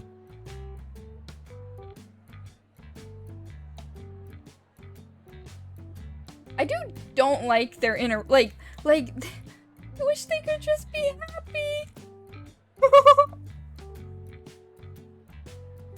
Well, Olive, thank you for at least considering us. Yeah, sorry. Don't worry, you're not the only prospective member in this gym. I hope you have a wonderful time with your new club. Bruh. Sorry. Sorry, girly pop.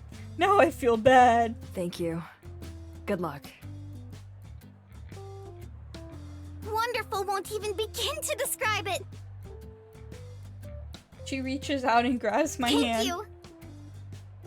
Her hand firmly grasping mine, she shakes my arm without rhyme or reason, expelling as much of the energy as she's physically capable. I don't want to admit how much it hurts. Damn. I'm counting on you. Don't worry. It won't just be me. The entire club has your back. We'll get you there. Trust us. It's easy to get wrapped up in Caprice's energy, as all I can do is hope that she's able to live up to that enthusiasm once we get to the actual studying. As long as she and the club are willing, I want to hope that I'll be okay, even if I have to force myself to believe it. Aww. It'll be okay. It has to be. Aww. That was just the prologue? It took me 2 hours to do the prologue? So, to our newest member, Olive! 2 hours prologue? Oh my god! I'm the slowest visual novel player ever! Goodness! Holy moly!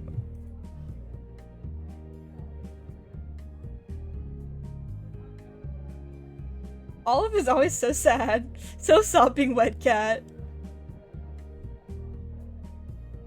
She stands with such gusto that the combined effect of her voice and movement draws the attention of almost every other table in our vicinity anyway. Content with playing around, the rest of the art club raised their own glasses to match her, albeit with great diminished enthusiasm. Urge to swing away into my vest grows by the second. I only barely managed to resist it. Still, though, I can't help but sink into my chair a little. Yeah, like, is this really, like, my option? Like, please let me date Haley. Like, Caprice, I personally don't mind her. I think she's cute and silly. But she is a bit excessive with Millie. Like, a bit excessive. Too much, in my opinion, but okay. Her smile is as wide as it's been all night. Come on, you too! I feel the eyes of every single person around me land on me. I give her a non-committal hand wave, but she just raises her glass even higher. She sure doesn't want to drop it. In an act of surrender, I hold up my cup as well. Welcome to the club! The rest of the club is less enthusiastic in their following welcomes. Alice and Wallace opt a quiet murmur of agreement, obviously feeling the attention from around us as well. Eileen's response is a simple grumble.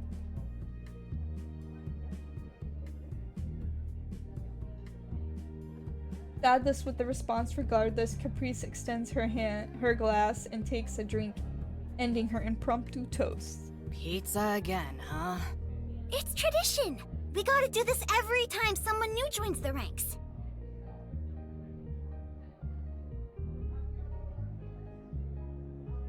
It feels like I wasn't attached to her face. Eileen's eyebrow would be leaving Earth's atmosphere. Oh my god. Another tradition? If we keep adding more, we'll be eating pizza more days than not. Damn. Is that a problem? Pizza is quite good, but there are other foods.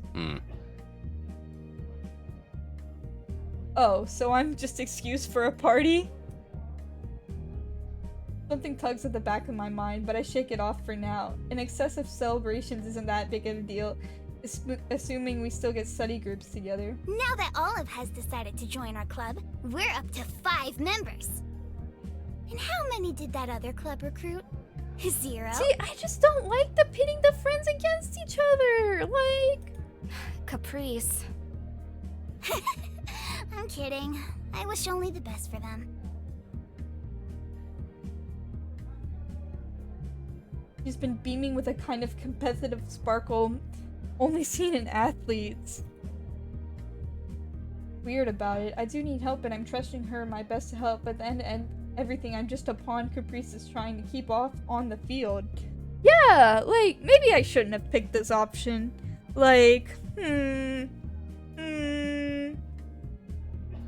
Well, it was basically the flip of a coin. So you say, but I'm sure you had your reasons. For example, it's clear we were the fun choice. Probably the most fun at the whole fair. There are a lot of reasons, but I can't say that was one of them. It was mostly for the study help. I don't intend on becoming your personal tutor. I didn't really plan on that. Then you made the wrong choice. Caprice has been running us ragged since classes started back up last January. Okay, then the assuming we still get study groups caveat hasn't gotten off to a great start. Eileen takes a small sip of her beer before continuing her thought. I chance a peek at Caprice, who's suddenly gone quiet. She's struggling with a particularly large piece of pizza, trying to catch all the cheese before it slides off. Eileen continues to seize the moment. The ratio of asinine field trips we've been taking to actual studying is heavily not in your favor. I guess this was the wrong choice. It's Allison's turn for a death stare, this time focused on Eileen. Surprisingly, Eileen's posture shifts and her face softens just enough. to be noticeable. Caprice should be the one to handle the bulk of it, since she roped you into this. As long as I can pass the semester, I don't really care how.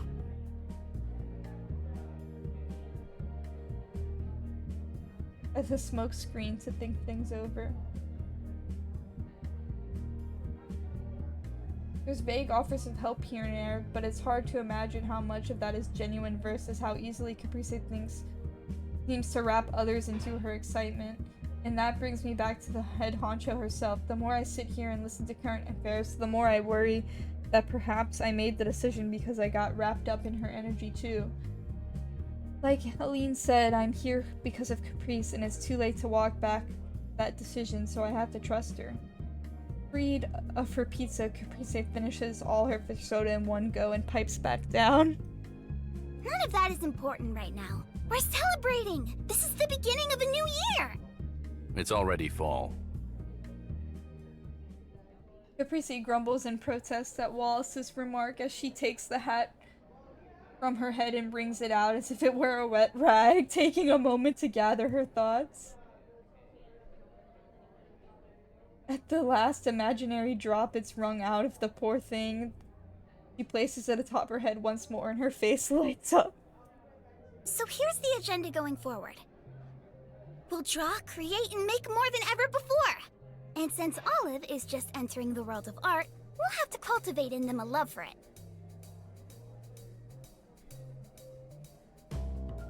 She looks at me and nods proudly, beaming. Oh, yeah. Excuse me. I feel the urge to remind her that I'm looking more for study help than my own artistic awakening, but I think better of it for now. Her eyes sweep across the lesson In the table. past year or so, we've only expanded more and more. It started with one, me, and then soon there were 3 of us. Allie! Yes? With this club, you found a new love.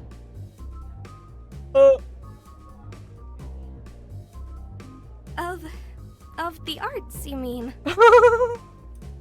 Yes, exactly. Beyond anything, the strongest power art has is to connect people. Where stuffy old words aren't enough, you can always count on the visual medium to bring everyone together. Speaking of which... She starts moving her pointer finger from Allison to Eileen, who looks unperturbed. Allison slumps in her seat, relieved that the attention is off her. I guess she hates to be the focus even more than I do. Not another word. Damn!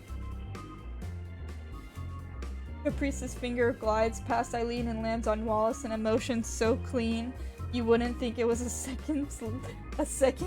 last second course correct. These two really know how to navigate each other well, even if they're like oil and water. And not to mention Wallace. You see? This club makes artists! Eileen and I were artists long before you dragged us in here. Details! Point being, the club is more than capable of molding someone into an artist, and that's exactly what it's gonna do! What if the old members were part of the writing club? The members in the art club were part of their writing club, but then they all left. Damn. Maybe. I don't know. I'm just making shit up. That's you, by the way. I feel Oh my like God, we're that getting little ahead doodle. of ourselves here. So the plan is simple. Create! Everything else will come naturally. Hands on her hips, seemingly done and very pleased with her speech. It takes a minute for Is everyone that all? to react. Oh my gosh. Sounds fine to me. The sudden shift to dramatics made me worried something drastic was about to happen.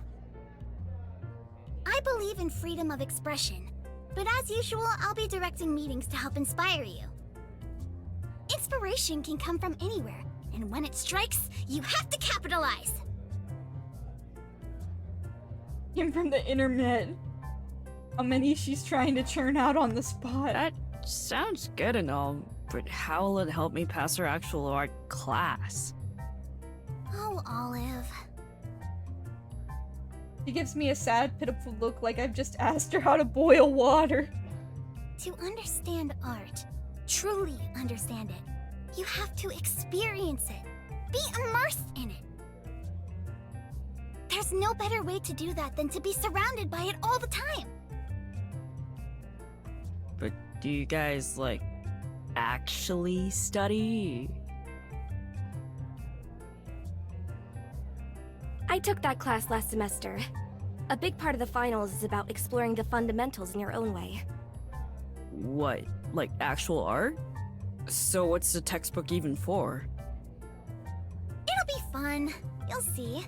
What's gonna be your focus, Allie? I was thinking of trying to get into sculpting or something this semester. Sculpting. Oh, I like the sound of that. Branching out is important.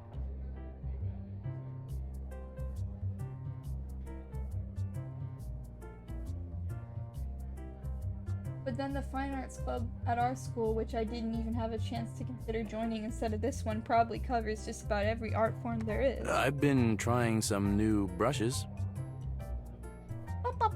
Brushes? Wallace holds his phone up to show Eileen the screen.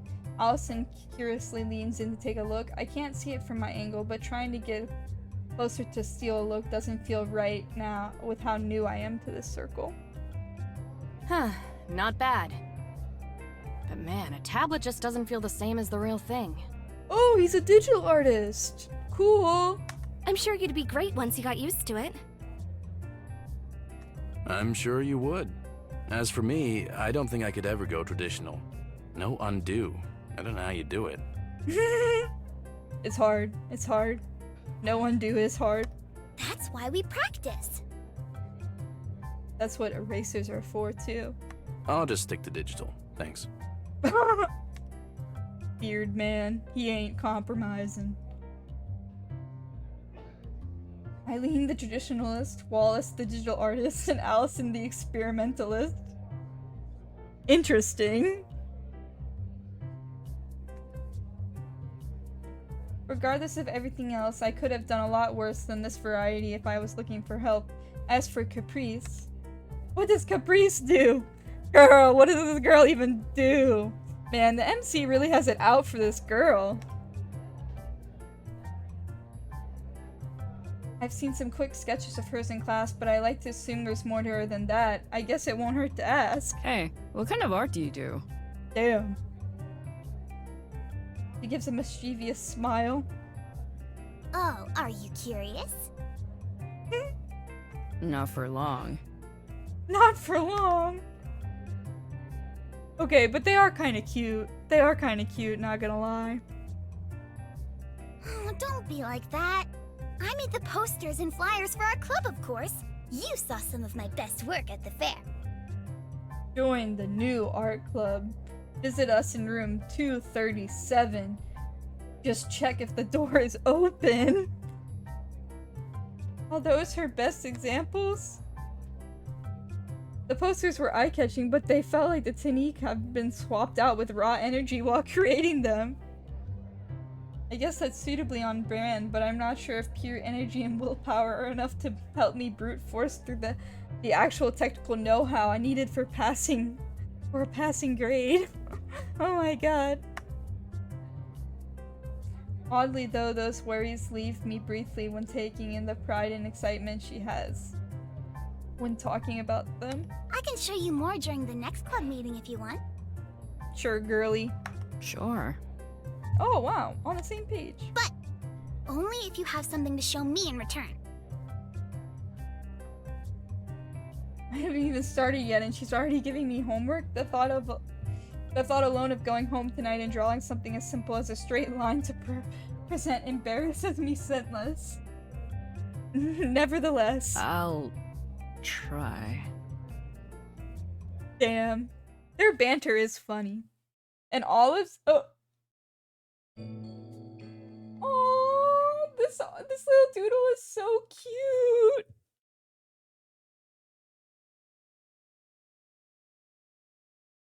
Two weeks later, a time skip, time jump.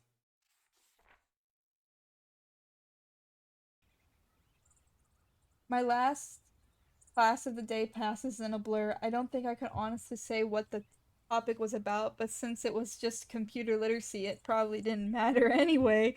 Damn! Diverting my usual course towards the bike racks, I head towards the art building on the other side of campus.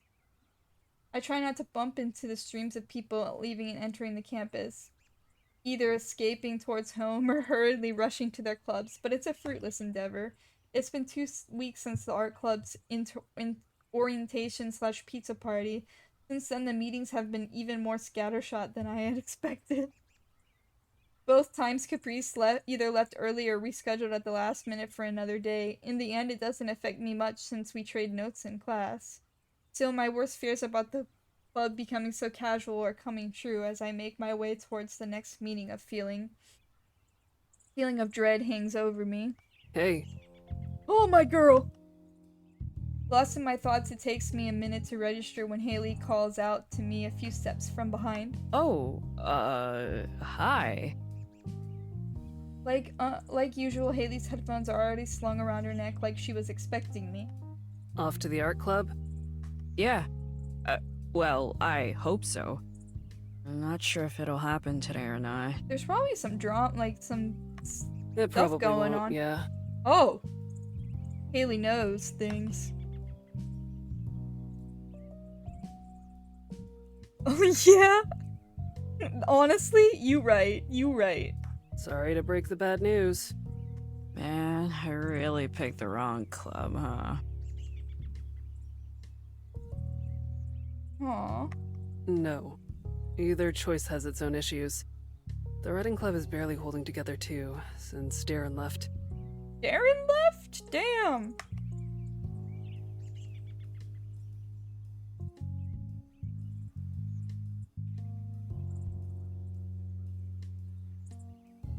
Being stuck between Heather and Millie is a pretty solid deal breaker.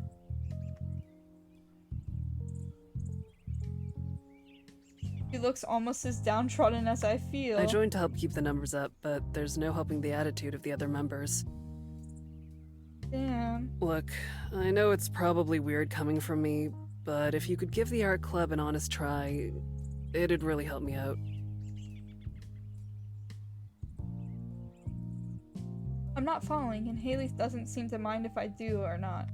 Caprice is doing her best. She won't let you fail your semester. She's just got a lot going on lately. I'll keep that in mind. What's going on exactly? I shouldn't really be the one to tell you that. Oh? Great. Haley puts on her headphones, clearly ending the conversation, or at least putting the end to any more questions. I gotta go. See Haley you. is like haunting the narrative. Haley is haunting the narrative. She comes in, steals my heart, and then leaves. And you're gone. Haley turns a corner out of sight, clearly in a rush to get somewhere. I rub my eyes, willing myself not to turn around and head for home for the day. For whatever her reason, if Caprice is gonna call up the club for today, I should at least show up and say that I did. Walking down the hall and up the stairs, I try to repress whatever feelings of anxiety remain. I'm all out of option and there's no going back on my decision. This is for the best. Oh, clicked the wrong button. For better or worse, I need to make the most of it. Before I even reach the door, I can hear the muffled sounds of Caprice's energetic shouting. The people in the building really have to deal with this all the time? I open the door as quietly as I can. Experimentation! Let it flow through you! Let the medium speak to you! Sounds suspiciously like a free study period. Well, that's exactly what it is. You have to fly the nest sometime.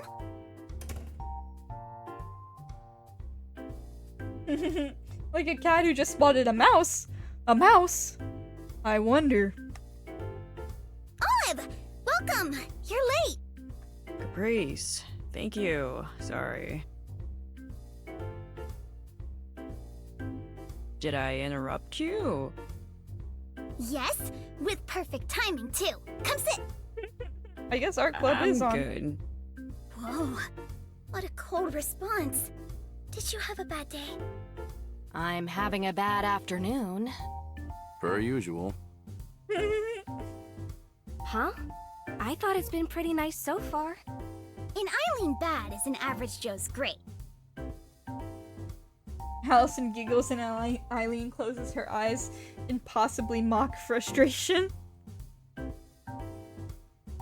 Even if she's sincerely upset, it melts away instantly as Allison shuffles close to her, muttering something about their dinner plans for later. Give it an honest try. Well, Haley, here goes nothing. So, what's with the table? Something about a free period? I was actually hoping to review the lecture from last week. Scary glint catches in Caprice's eyes as she pulls her hat down slightly, shadowing her face. You walked right into my trap. Last week's lecture was all about artistic choices. Why does an artist choose dry media over wet? A 2D painting over a 3D sculpture? I'm not really understanding this second time around either. A true Renaissance artist Oh my was god. experienced in many forms of art. Each and every medium has unique capabilities. The best thing to do to understand these artists is do. She's putting her hand on her hips. Caprice looks at all of us like the captain of a helm of a ship, unwavering the rocky waters I have ahead. things to do today, so it's up to all of you to support each other. Mostly Olive. What?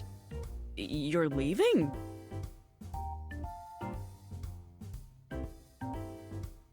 I'm really sorry. I'm not usually flaky. I just have some family stuff to do. It is really good practice, though. Try out a few things here and see how you feel. It'll give you some insight into the strengths and weaknesses of different forms. You've been drawing different cacti and plants, right? Try doing that, but in a way you haven't yet. I'll give it a shot. I guess. That's the spirit!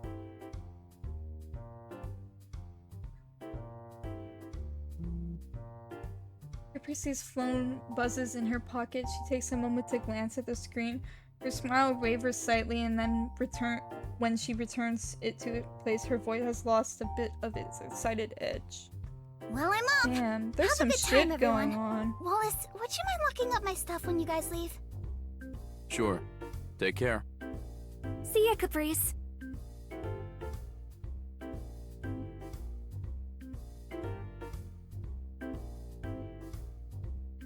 Too late, I realized I forgot to ask her about the notes she was going to lend me. I'll have to call her later and see if she'll be up to share them before the weekend.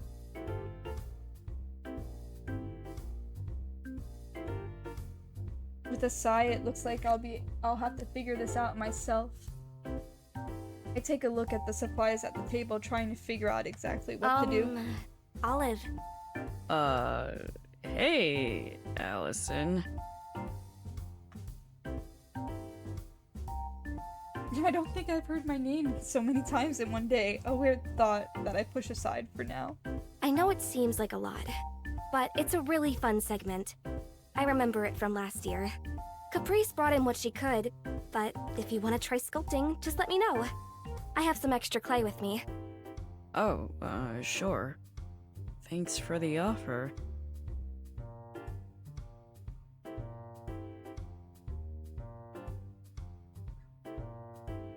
He meets my gaze evenly. I notice he doesn't have a single thing with him in the way of art. Instead of his usual tablet and laptop combo, he's holding a notebook and a ballpoint pen.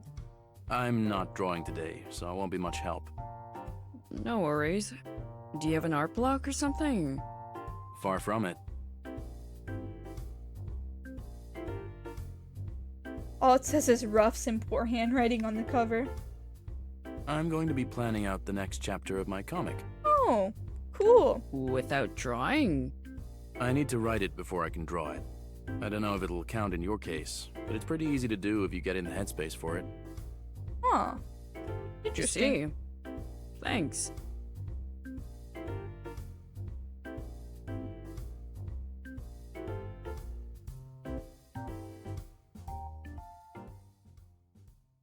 Try painting with Eileen, sculpting alongside Allison, draw with Alice. You know what? I like Allison. Bruh, why these so...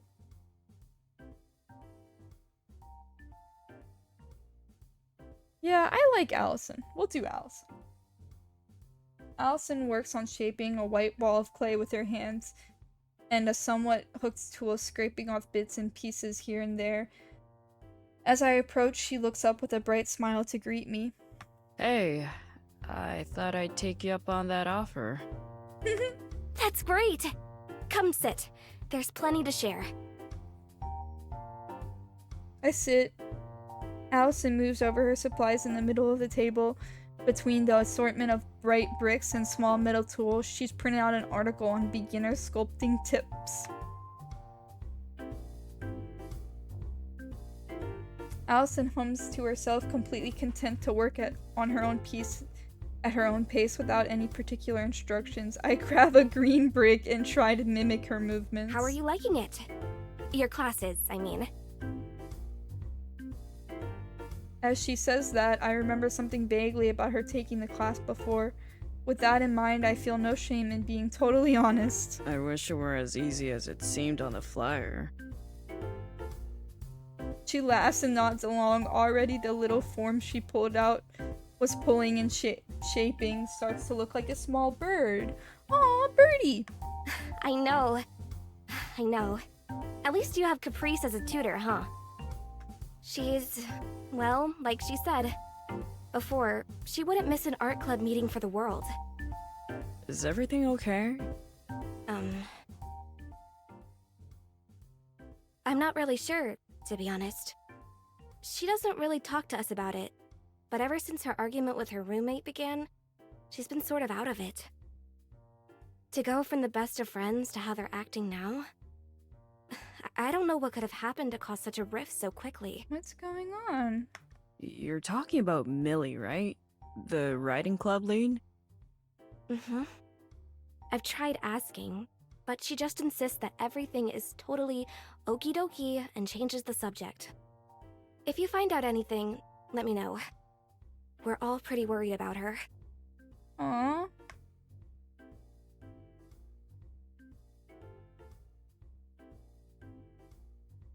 Haley's cryptic advice from earlier still rings in my head, and hearing directly how someone else feels is a relief. I give a nod. In my hands, the clay has formed into a flat, leafy shape. Allison changed the subject, asking me about where I work and what my hobbies are to pass the time. I like Allison.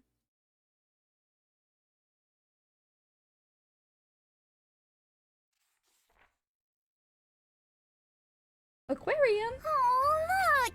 A sea turtle! He's cute. The two girls press their hands against the glass to look at the turtle in question, which the sign explicitly says not to do. He doesn't seem to mind, lazily swimming by. Hey, turtle. They appear to be the only ones among us excited to be here. Eileen and Wallace look half interested from a couple feet away. I think I'm in the same boat as them. It's not that I don't like looking at the wonders of the sea, just now, under these circumstances. I originally pegged Eileen's asinine field trips remark as one of her typical grumblings, but Caprice wasted no time validating her. When Caprice called to me this morning to tell me we're going to an aquarium, I almost immediately refused. I'm still wondering if I should have.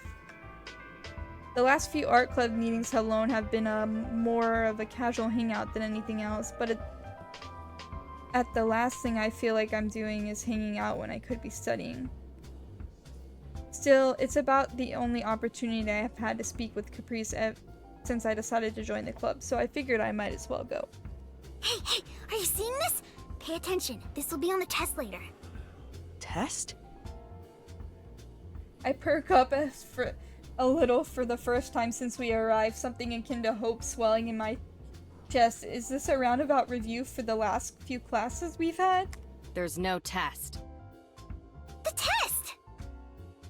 She takes offense to Eileen's statement. Caprice peels her eyes from the turtle, spinning dramatically to face us. I deflate a bit, any chance of actual studying out the window. Like always, The test is gonna be the stuff we make that comes afterward. I'm expecting you to come back fully inspired. Field trips are never just about having fun, huh? She simply waves him off, returning her attention back to the tank. If you can't look at a creature in its natural habitat and become inspired to draw or paint, then you're a lost cause. These aren't their natural habitats. They do what they can to emulate it. It's close enough. Look at him swim. Damn! He points again, this time at the turtle who is making another round by the glass. He twirls as he swims past, eager to give the humans a show. And not just him. This place is filled with life. All of it beautiful. At least one of you gets it. Let's head to the next exhibit. I like aquariums. She grabs Allison's arm, and the two of them pull forward, the rest of us trail behind. She gets this excited every time we come here. How often do you guys visit this place? In the past year, 4 or 5 times, maybe.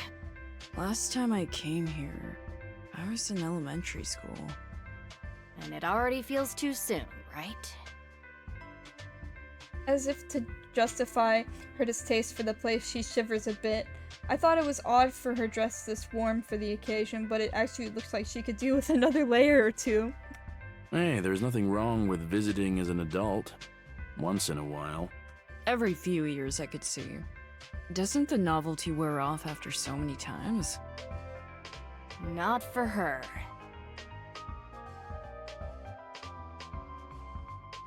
By the time we caught up with the two, they stopped at another tank to watch more fish swim by. Oh! Goodness. I think I clicked. Plankton, mostly. Right. It's, there's a word for it. There you are. You should have told me where to meet. Oh, another girl. Mom! I'm just standing there.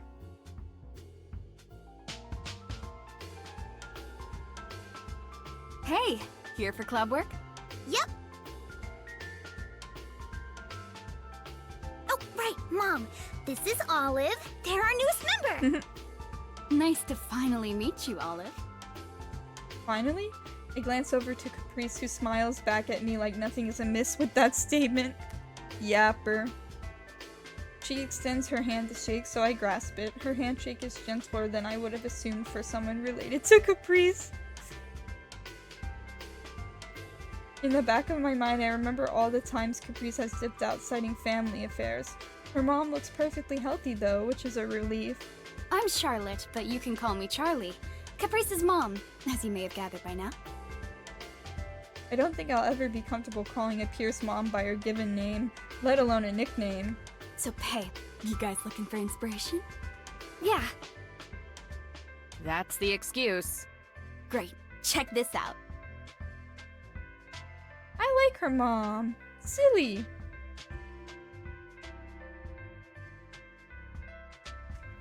As Caprice and Allison fawn over the various fish, Charlie narrows her eyes looking for a specific creature. Eventually, she seems to spot her prize, pointing towards a small piece of rubble. He's kind of hiding, but look at that guy there. We got him in recently. Oh, what is it? Squid? Squid? Squid. Octopus. That's a wolf eel. Oh. Eel. He's pretty ugly. Sorta looks like this guy. She grins at Wallace, who responds with an exaggerated scowl. Damn. Hey, the eel is trying his best. Glad to see I have so many people in my corner. The conversation doesn't even seem to register to Caprice as she keeps that entirety of her focus trained entirely on the timid creature. He's cool. He is ugly, though. Totally. He's also not really an eel. What? He looks like one. What makes him not one? What does this look like? I need to look at this thing. Something to do with gills, or... you're gonna have to be the one to tell me all that stuff. Oh, wait, I see. He has little fins behind his head. You know, like a fish. He's a really long fish. I need to whoop this thing up.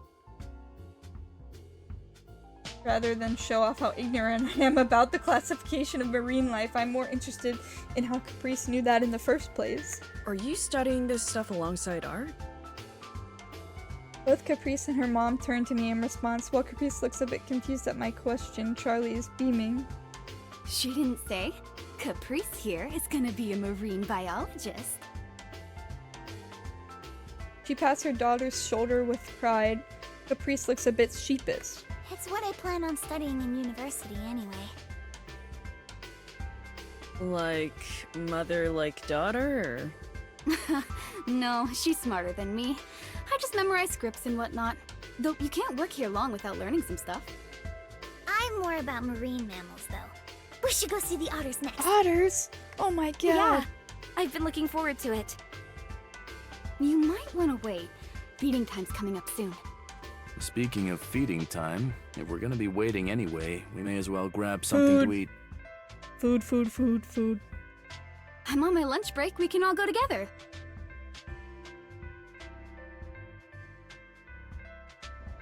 The aquarium has a little sea-themed cafe, more of a cafeteria than a restaurant. The menu items have various aquatic names to mask the fact that it's all bog standard food. Cafe of the Deep. I stand next to Caprice as we serve ourselves at a tiny salad bar, or rather, for the first time since we've arrived, Caprice has slowed down specifically to stand next to me, it seems. Hey! She speaks in a sharp whisper like she's telling me a secret. How are you enjoying it so far? Enjoying what? The aquarium? She nods earnestly, glancing back at our group a few paces ahead of us. Well, it's nice. Olive, Yeah. don't be a party pooper! It's the best! But, I wanted to make sure you're actually having a good time. I know I haven't been the most reliable person to you lately. She smiles a bit distantly. I guess my reluctance to enjoy the field trip has shown more than I thought, so she's better at reading people than she lets on. I mean, it hasn't been all bad. The club has been perfect for catching up on the practical assignments, but I would really appreciate any help with the exam portion too. Absolutely! Our next meeting will be extra crunchy. You'll see! Huh. Anyway, I really appreciate you giving it your all, including coming here. I have to beg Eileen and Wallace to tag along for these sometimes. She laughs a bit, despite the fact that it doesn't really sound like a joke. Still, I give her a smile in return. This game is kinda good. It's kinda super good. We finish piling up our salads and find our seats at Charlie's table, with the other three in our party off at another, quietly chatting among themselves. So, Olive, have you ever been here before? Kind of. Like I told Eileen earlier, the last time I was here was in elementary school. Caprice loved this place as a kid. Couldn't get enough. More than now? She would drag me here. There was nothing I could do. Yeah, right. You begged me to come. No, I had no choice. I couldn't just leave you at home. You did love it, though. It's alright, I guess. A solid 7. Maybe an 8 when the winter decorations are up. The way these two are effortlessly bounce off each other is something to be admired. I can't help but match hers and Charlie's grins, albeit considerably smaller. There's a question that really creeps into my mind that causes my smile to waver a bit, but if it's anything like my own situation, it might get awkward were I to ask. There wasn't always someone around to watch her for me, so I'd take her to work sometimes. This place was pretty accommodating, thankfully.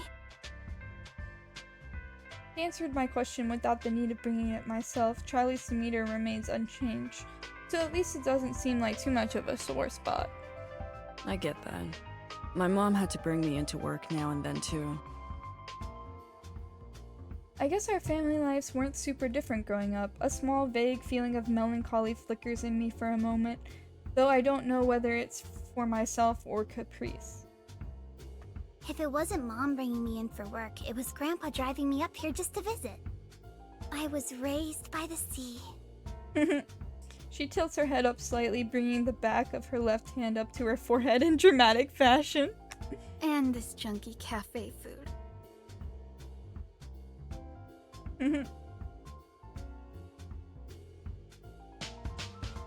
There's way too much about the meal selection Things are changing now, though. How's Mike? He's fine, thank you. How's Millie? Have you tried talking to her again? So anyway, when's otter time? Damn.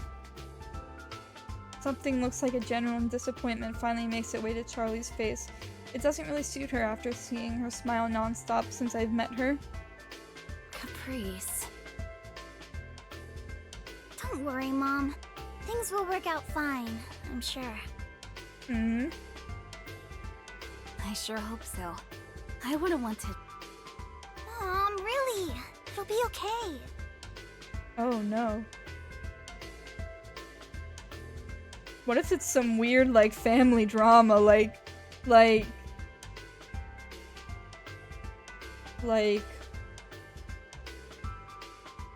Caprice mentioned to Grandpa, so I'm sure other friends and family members came in and out through her life, but her core family was her and her mom, and I know what that's like. When it's just the two of you, you hold on to each other as best as you can. Before long, Charlie declares it's almost feeding time, and so we make our way back to the otter exhibit. So cute! Oh my god, Allison and Eileen. 25% of their body weight a day! Wow!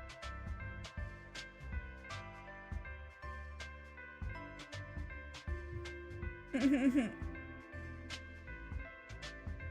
look!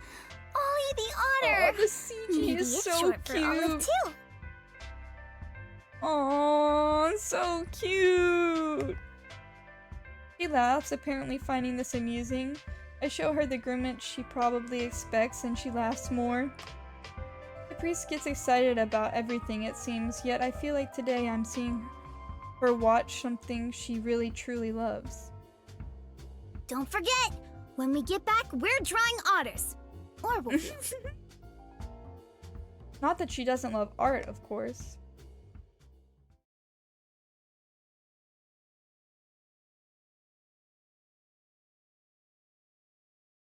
Bro, I feel like shit's gonna hit the fan soon.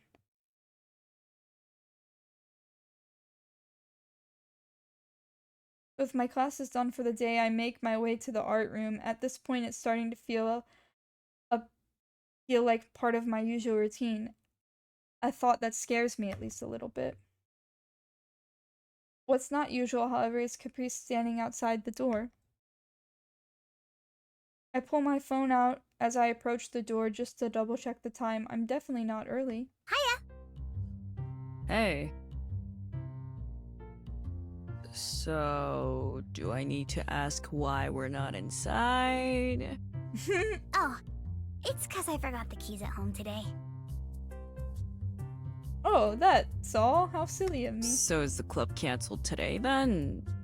Or are we moving somewhere else, or... Oh, sorry, I was, like... yeah. Nah, My just models. waiting on Allie to show up. She should be Where's around baby in my soon. mouth? I think her classes are about done. Oh, does she have a spare key? Well, she can get the door open. Okay. Oh, perfect timing! Allie! Again. Oh, I accidentally skipped the dialogue. Whoopsies! Again. Sorry. You know I don't like doing this. Especially not out in Bro, the they middle of picking the hall. lock. That's why I apologized.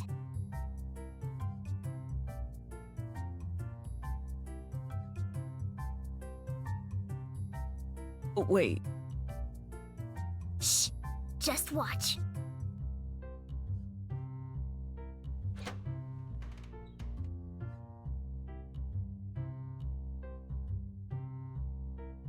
Thanks. You're the best. Oh. And you're the worst. Hi! Welcome in! I'm just chilling, playing the Yuri game. However, we haven't got to really much Yuri, but so far it's pretty good. I like the characters. Where did you pick that up? And it's Actually, fully, like, all the why dialogues did you pick that up? are voiced, you know? Which is cool. Oh.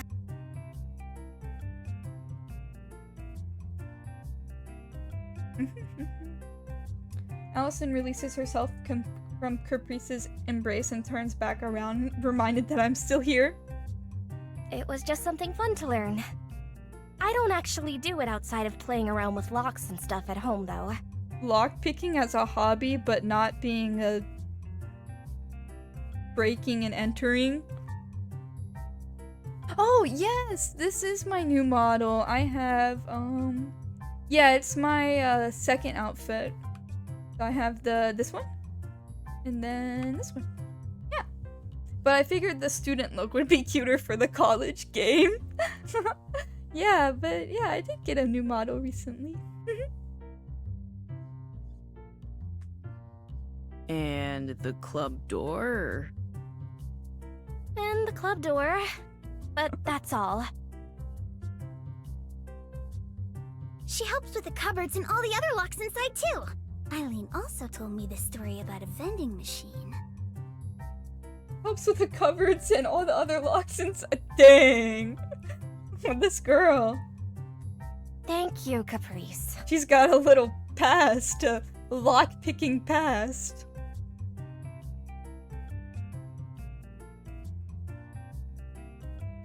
The cat is now secretly out of the bag, much to Allison's dismay, and Caprice's grin is a mile wide in contrast.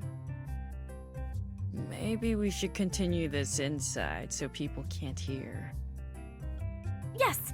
Good idea. Game is so silly.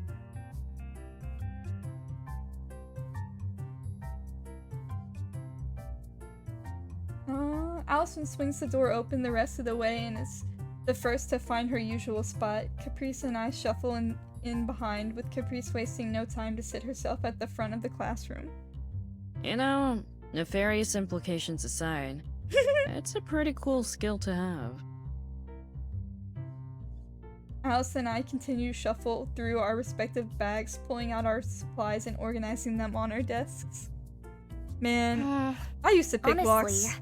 Stuff like Just at that my is house, in one ear though. and out the other for me. But you as know soon what? as I understand something at a basic level, it exits I my would brain also, instantly. like, the only reason that hasn't yet is because of, well, you saw.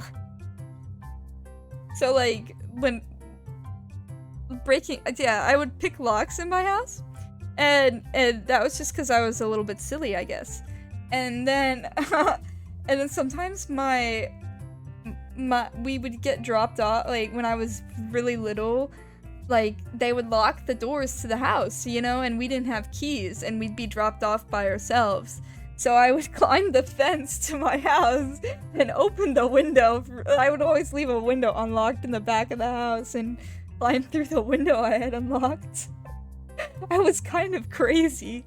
But that was when I was like, I don't know, a little mouse, like 8 or something. Maybe not 8, like probably like, I don't know, 12. Agile enough to get through a fence. I don't know, climb a fence wasn't the right word, but like, open the fence and then climb through the window. Anyway, crazy stories aside. You're welcome, by the way.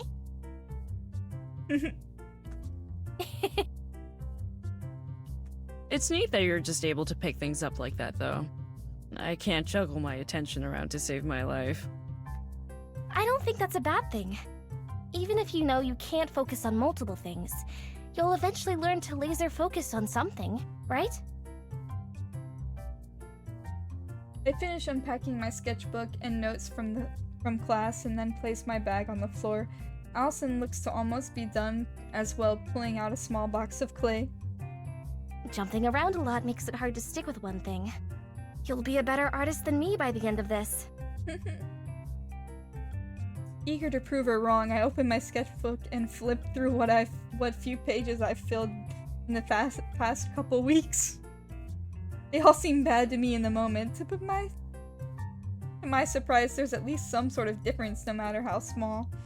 Yeah, art is just practice, guys. Anyone You'll can have be me an beat in artist. ceramics at least. She exchanges a brief smile with me before turning to her box and starting on her next project. If I had the ability to multitask, I wouldn't even be in this situation, but I'm starting to feel like I can make it work. Yay! Olive's changing their tune! I'm so happy. But like, shit's gonna hit the fan, you know? Like, they can't... All these characters can't be... Well... They can't all be happy for so long. Like, Olive's starting to get happy, so you know, I think stuff with Millie and Caprice are gonna explode, which would be sad. As I start to get ready, filling out a new page in my sketchbook, the door opens once more, and Eileen and Wallace step inside. There you are! Okay, today's club meeting is now officially in session!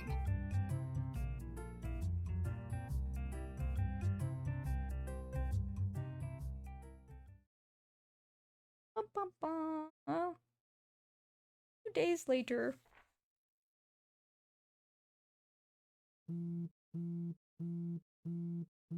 It's not the alarm I'm used to hearing. Without leaving my comfort of my bed, I reach to grab it. 5 new texts. Oh my god. Hey, wake up, sleepyhead. You don't have any classes today, right? Me neither. So when's a good time for you? I did some tutoring. I mean, don't forget my promise. Text back ASAP or I'm charging you extra. Somehow her texts hold a new level of energy. Maybe they'd be a little charming if she didn't rapid fire them. Oh my god. Just woke up. The little chat icons are also so adorable. We didn't agree on charging you. We didn't agree on you charging me anything. Brush your teeth, wash your face, take a shower, and get ready to go. Go where? Tutoring. I said that. Pay attention. Pay attention. I mean, on campus? 6:50 a.m. Welcome back in! Well, nah, we can meet somewhere, or maybe I could come over. Oh, the girl's coming over to the house. Or wait, you could come here. Bro, watch her be like, let's go to the aquarium! Go to Caprice's place, huh? Will Millie still be there? They're fighting, right? Do I really want to go directly into the trenches of a war zone?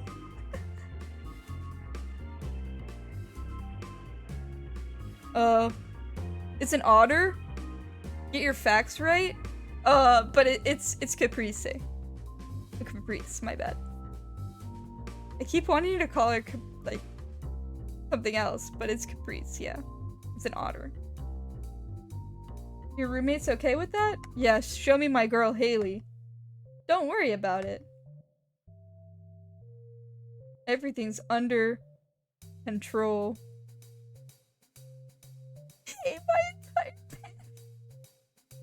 Oh my god. Gonna need an address. She gives it to me, along with some confusing directions that I'll ignore and find online instead. We decide on a time to come over as well. Since I work tonight, I'll like to get this done early. Oh my god. Once again, she's ambushed me, increasingly my decision to join our art club is filling my everyday, even outside of the club room. Regardless, I feel a strange sense of relief wash over me. She didn't forget her promise. With finals inching closer each passing day, a promise of genuine tutoring is like a ray of light in the darkness. From the beginning, I knew that choosing the art club meant trusting in Caprice. I need to get ready to go, which means giving my all in today's review. I don't know when I'll get another chance like this. My grades are hinging on it.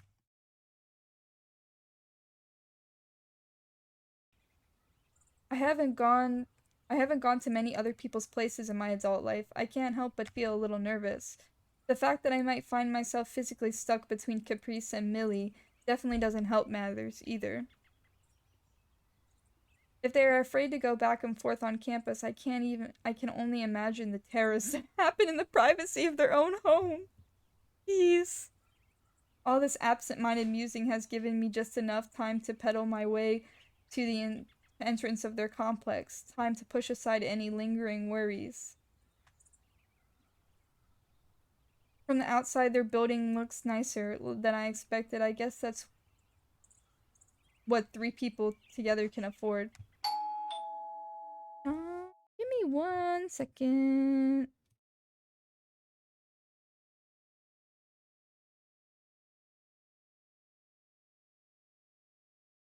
Okay. I press the doorbell, and I immediately hear muffled shouting on the other side. Jeez. Oh. I'm not clicking.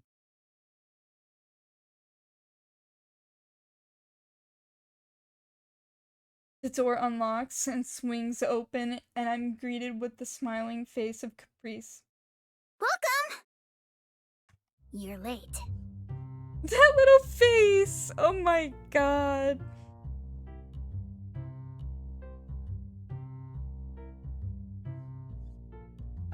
Yeah. Sorry, got held up just a little bit by traffic today. Guys, my cat, he's screaming. You can't hear it, but he's yelling so loud. The smile quickly returned. Oh my god. Give me 1 moment.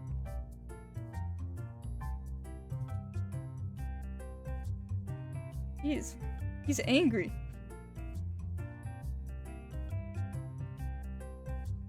Oh my god. Maybe I should check on him.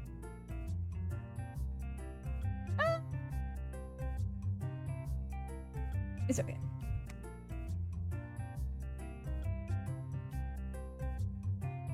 Don't worry. We'll just do double time. Come in. It's only like 5 minutes.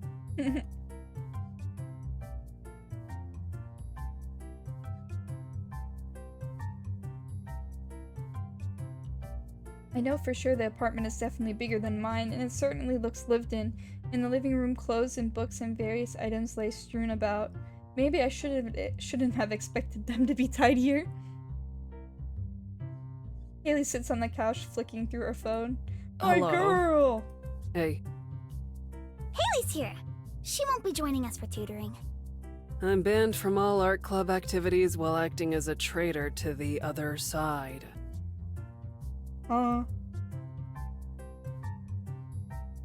What about, Millie? She's out. Long gone. At least for a few hours. Jeez. Let's get to work. I really think they should all be friends. I think everybody should be friends and they should be happy. Why do we have to have drama in our lives? Where? The counter.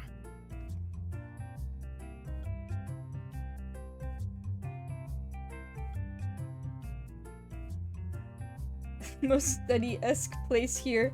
I wonder where they eat then. On the couch.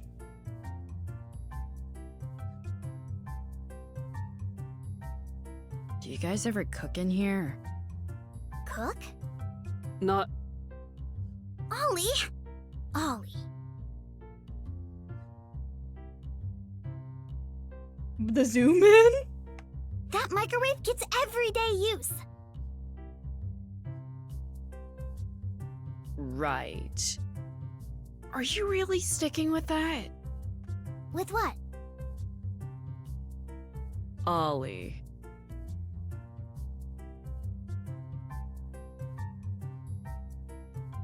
Ollie the otter. Caprice has decided the name suits me. You don't like it?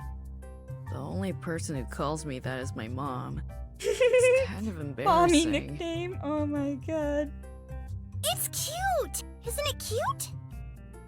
It's pretty cute, Ollie. Oh my god, Haley's calling me. Suddenly I love it. I love the name. Thanks, Haley. While Caprice is being genuine, I'm almost certain Haley is playing along just to mess with me. Her little smile definitely makes it seem that way. Haley! I'm just not used to it.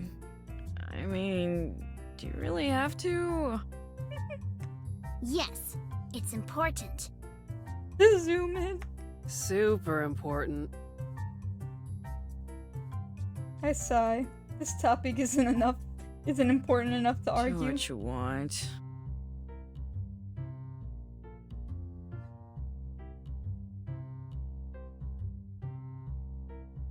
Are you three managing well enough on takeout and frozen dinners? Well enough. You know how it is. College life. If there's one thing I'm absolutely clueless about, it's college life. I don't know about that. I cook as often as I can. Right? But that isn't always an option. I can make eggs. It's something, at least. Caprice cannot. Damn. Haley's head swivels, a small frown revealing itself. I follow her sign as best as I'm able. Eventually landing on the microwave, Caprice claims is well loved. Anyway... You wait here, and I'll go grab the stuff we need.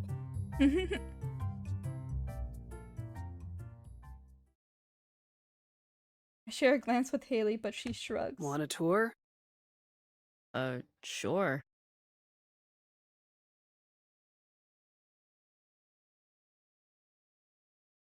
Bathroom and bedrooms are that way.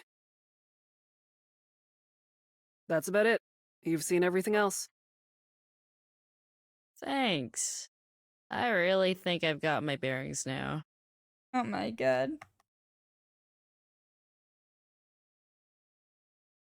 I'm not sure whether to attempt at whether her attempt at humor is just Haley being Haley or her struggling to make proper conversation. Given the dead air that follows my response, I guess it's the latter.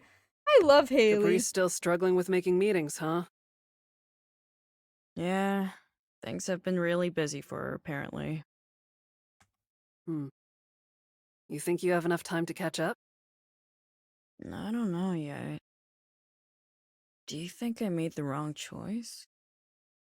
Nah, you're right where you need to be. You two can figure it out. Haley. That aside, I hope my being here isn't making things worse, at least. I was under the impression you were here to get a passing grade. Well, obviously. But that doesn't mean I want to give Caprice a hard time. Aww, your empathy is Oh my showing. god! Haley! I feel like she's messing with me somehow. Haley's the GOAT. I need Haley. Here we go. This is everything I have from my past art classes. Basic fundamentals, a bit of history. Plus some personal stuff I brought.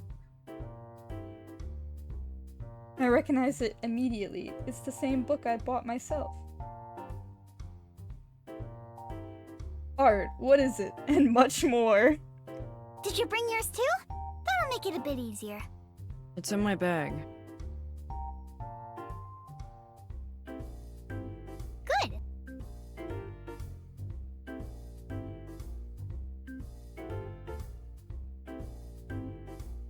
So in the club, we've been working on basic art techniques, and that's good. But the class is also about this stuff. Bro, an art class that combines art history and art projects, like fully, is... That's gotta be really difficult, man. Like, I don't know. I guess, like, I've only been in art classes where you either do the history kind of side or you do the art side. I guess some intro art courses have a little sprinkling of history every now and then. But I don't know. Like, there's lectures occasionally, but usually more. Like, I don't know. What am I even saying? Art history, art theory, art knowledge. So, how much do you know?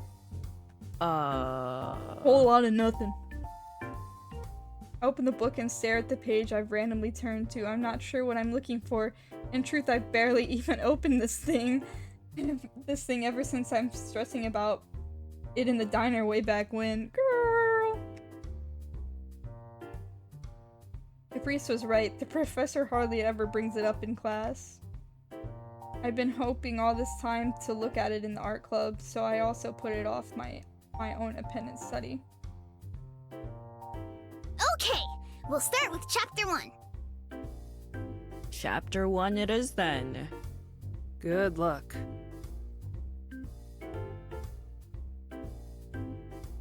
Wrong again!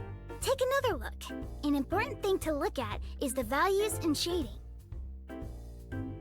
I look dumbfounded at the picture in the book. It's some old painting. Caprice's hands covers the caption. I'm not even sure what value refers to. Oh, Does Lord. this even matter? It'll probably be on the test. Do you know the answer? Yes! The face. She's like, don't ask me no stupid questions. I give a long sigh, leaning back in my chair slightly. Why did I even think this would be easier in the first place? I feel more stupid than ever, the beginner questions of the book completely escaping me.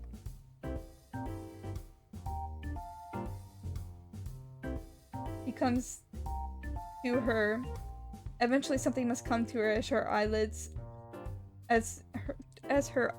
open and she focuses on me. Yep. You're taking this class because you're struggling, right? Yeah, obviously. It's not like I'm against... I know I'm tutoring you, but I hate asking for help. Feeling like you're unable to do something yourself is the worst. Seminars are actually really hard for me. It feels impossible for me to learn from someone else droning on and on. I want to just skip sometimes.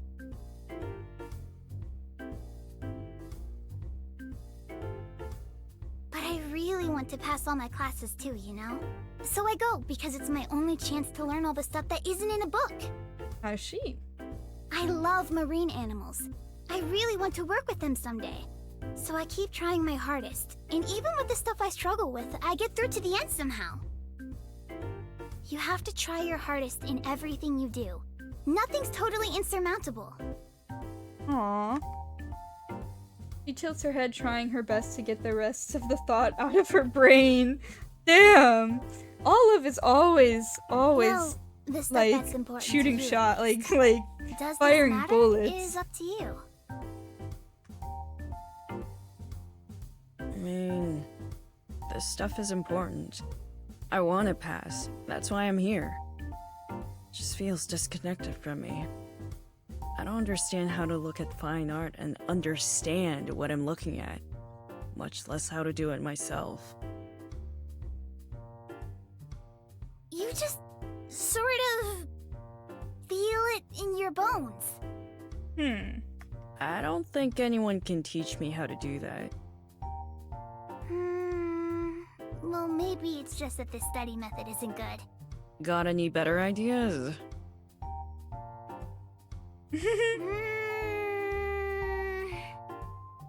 She's trying to formulate a thought. Let's take a break. I'm hungry. So true. Yeah, sure. What do you want to do for lunch? Well... Oh my god, is Olive gonna cook for Caprice?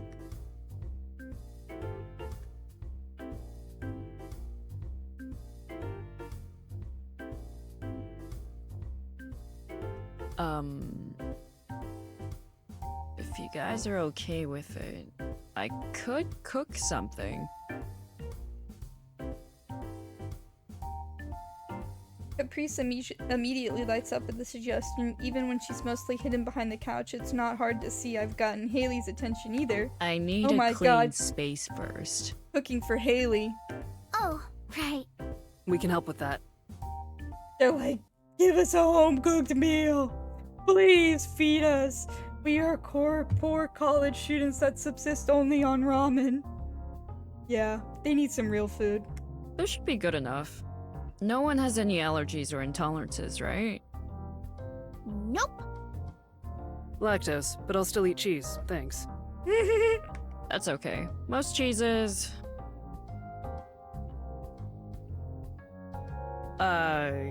usually fine. In any case, just sit back. This shouldn't take very long. You know, this is pretty easy to do. I think you can learn just by watching. Oh, I've done it before. So not just eggs, huh?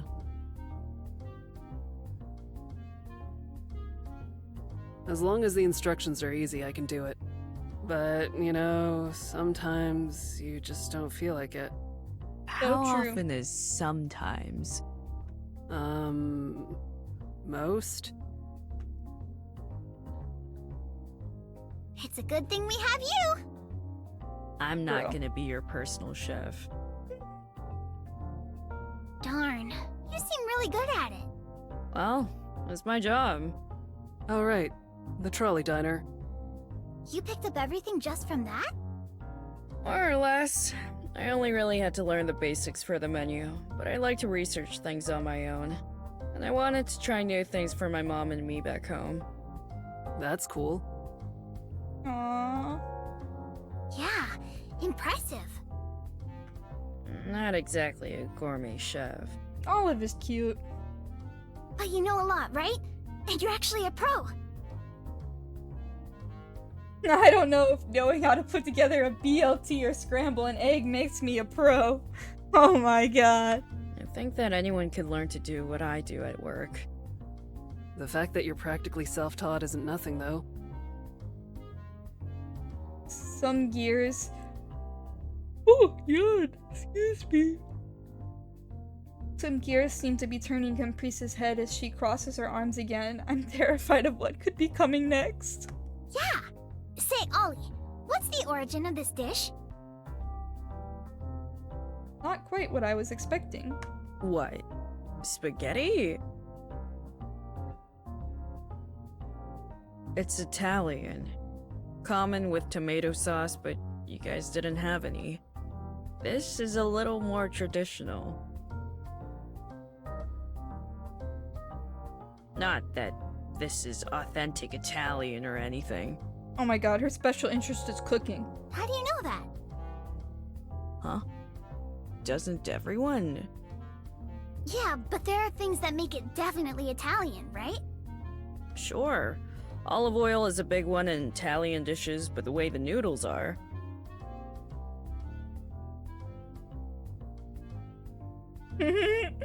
So cute! You get it, right? This is the same exact thing! No matter what you're learning, the building blocks are all the same, from pasta to paintings. At least, that's what the class is trying to say. You can make an Italian dish because you know what makes one up. And if you know what makes up a Baroque-style painting, you Baroque! can recognize I know that it word. and paint your own. It's just like cooking. You just try stuff out until you get the hang of it. This game is cute, man. Wait, no. It's really not the same at all. I read recipes. I also have my manager at work constantly watch over me and tell me if what I was doing was right or wrong. I'm not really the type to learn by just diving headfirst and hoping for the best. Aha! That's it then. I'm gonna have to teach you all the recipes for every art movement.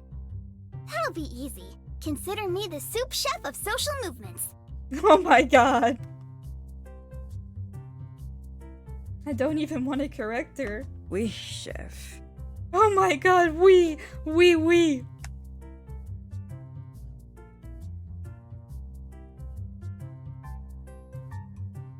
I think we both understand each other a little bit better.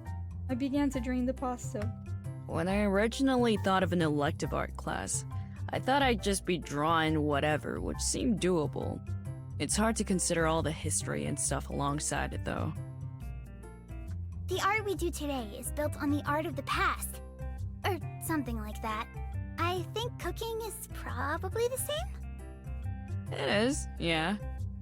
But I understand, so we don't need to keep stretching the comparisons.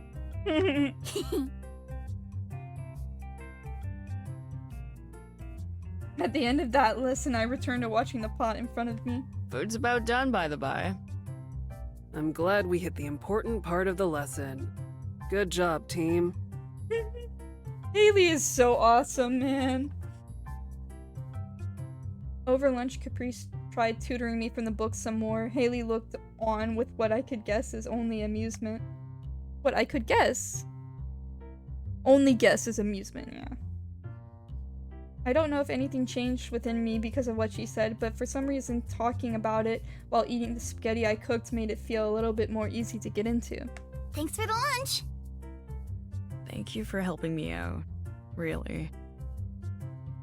I promised I would. If you liked it, I could teach you how to make something like this sometime too. Yeah! Aww. Just make sure you have a fire extinguisher. Or 3, handy if you do. Damn. Hey, it wasn't that bad. It was worse than bad. You know what? Yeah. What happened? I'm not the best cook either. It was one mistake. Don't worry about it.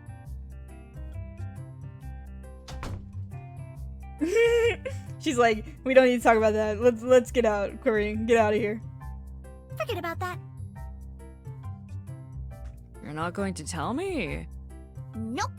It's the past. Let's keep looking forward. Uh-huh. Well, thanks They again are for the cute, tutoring. okay? They are cute. I like them. I hope some of it stuck. You can be thick-headed. Oh, really? And you're not? Oh, they flirting. I'm the teacher here. Besides, I've cracked the code. You're never gonna be able to get rid of me or my fun history facts. Oh? How was that? They flirting. Give me your phone and you'll see. Alright, good luck cracking that code then. I didn't think it would actually be 1, 2, 3, 4. Huh? Your actual password isn't password, is it? I'd like to move on from this topic. Damn! Clocked. Oh my god. Ta-da! I'm gonna send you 1,000,000 notes. Every single day will be a quiz. I don't think I've ever set a custom ringtone before, so it wouldn't be able to change it even if she tried. She snickers, the smile is left behind on her face is contagious. She got me? Oh, this game is so cute. Don't forget, club meeting tomorrow. See you then. Yeah, same as always. Take care. She re-enters the apartment, slamming the door behind her. I retrieve my bike and prepare for the ride home. Later, I catch myself at work cooking with a little more enthusiasm than normal.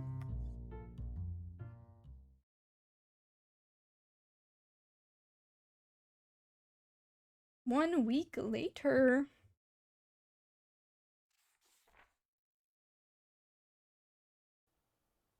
I must stick out like a sore thumb in this room full of nonchalant students as the professor passes around a stack of handouts. I know we're a ways off, but I like to assign the final for this course relatively early. Oh, final. No. Anything but that. While my peers' eyes largely seem to glaze over, I find myself desperately clinging to every word. I don't think this is a hard class, but I do expect a few things from you. For this project, I not only want to see a technical understanding, but also a window into your mind. Okay. I want to see you know what art is, not just how to execute it. Okay. It's a bit of a subjective metric, which is why I want to assign this early. I can teach you the former, but it's up to you to figure out how to present the latter.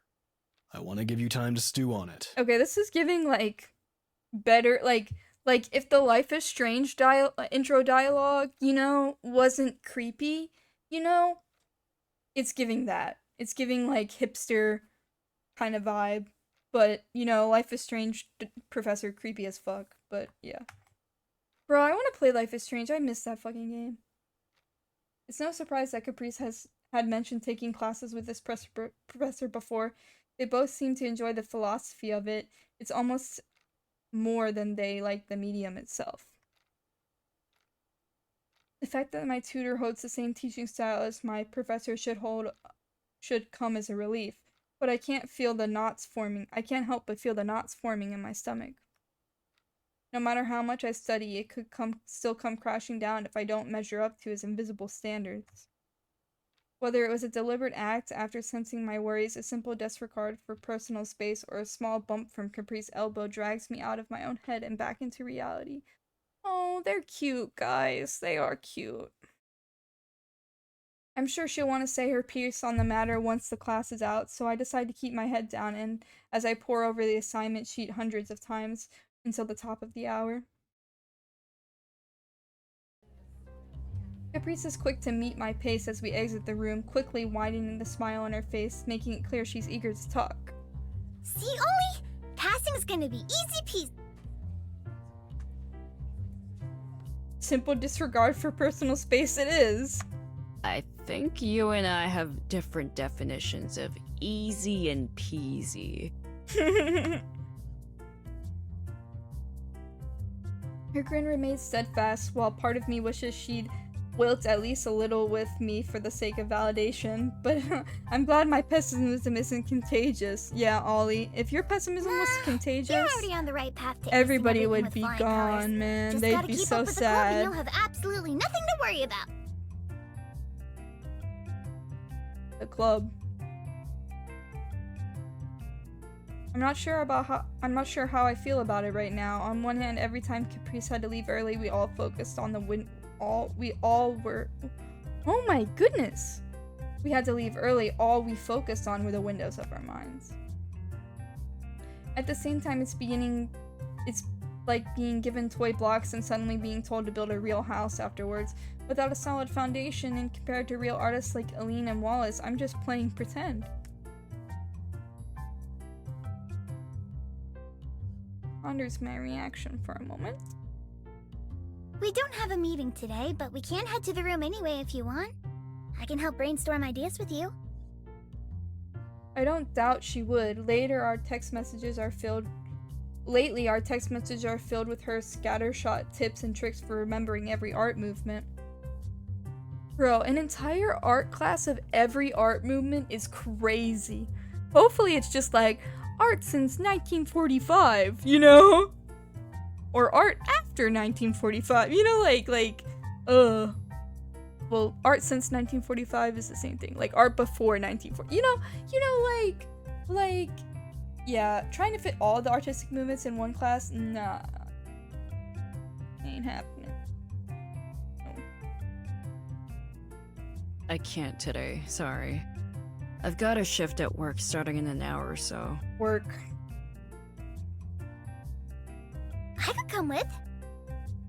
I ride my bike to work. Uh-huh. My one-seater bike. My one-seater bike. Oh, yeah, right.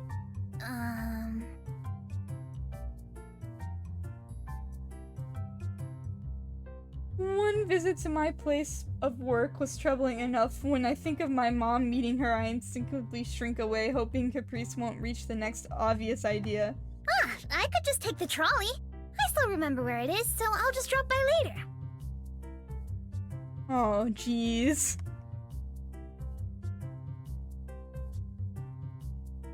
Given its unique exterior, I doubt she'll have any troubles finding it again. I'll be actually working, though. If things are busy, we might not get a chance to talk at all. No problem. I'm patient. I never believed a statement less in my life. Damn. What's this? that's so cute.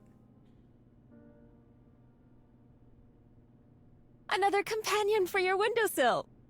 I also figured I'd pick up a brush and try painting something myself, so it'd feel like we were learning something together.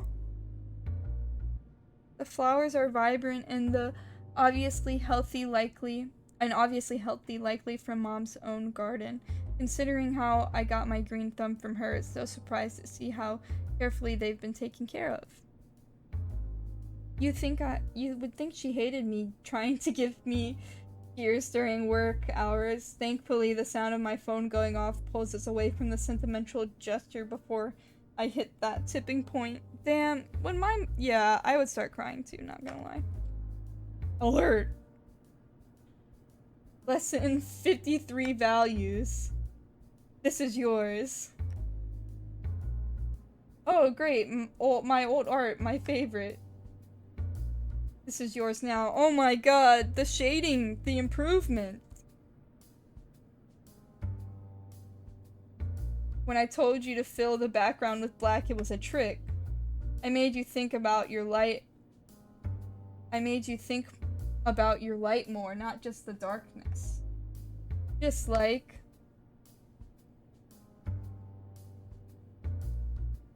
No more responses. I can only assume she ran out of data. You okay, honey? Yeah, my friend was just... Coruscuro! That's not how you say that. It's like... Chotoscuro? It's really weird. Or maybe it is how you say it. Huh. I can't remember. I've only heard it like 10 times, to be honest. Now I'm gonna be, like, remembering this for the rest of my... I'm gonna be pondering this till I look it up on the Google. My heart leaps out of my chest and Caprice bursts into the restaurant. I nearly dropped my phone, scrambling to keep hold of it. Caprice stands proudly in the door, huffing and catching her breath. Did she sprint here for the punchline? Were you talking about me? Looks like I got here right on time. Her voice actor sounds like Mona from Persona 5, not gonna lie, and I kinda like it. Goodness! Nice to meet you. Caprice, this is my mom. Mom, this is my friend who's been helping me out with tutoring and stuff.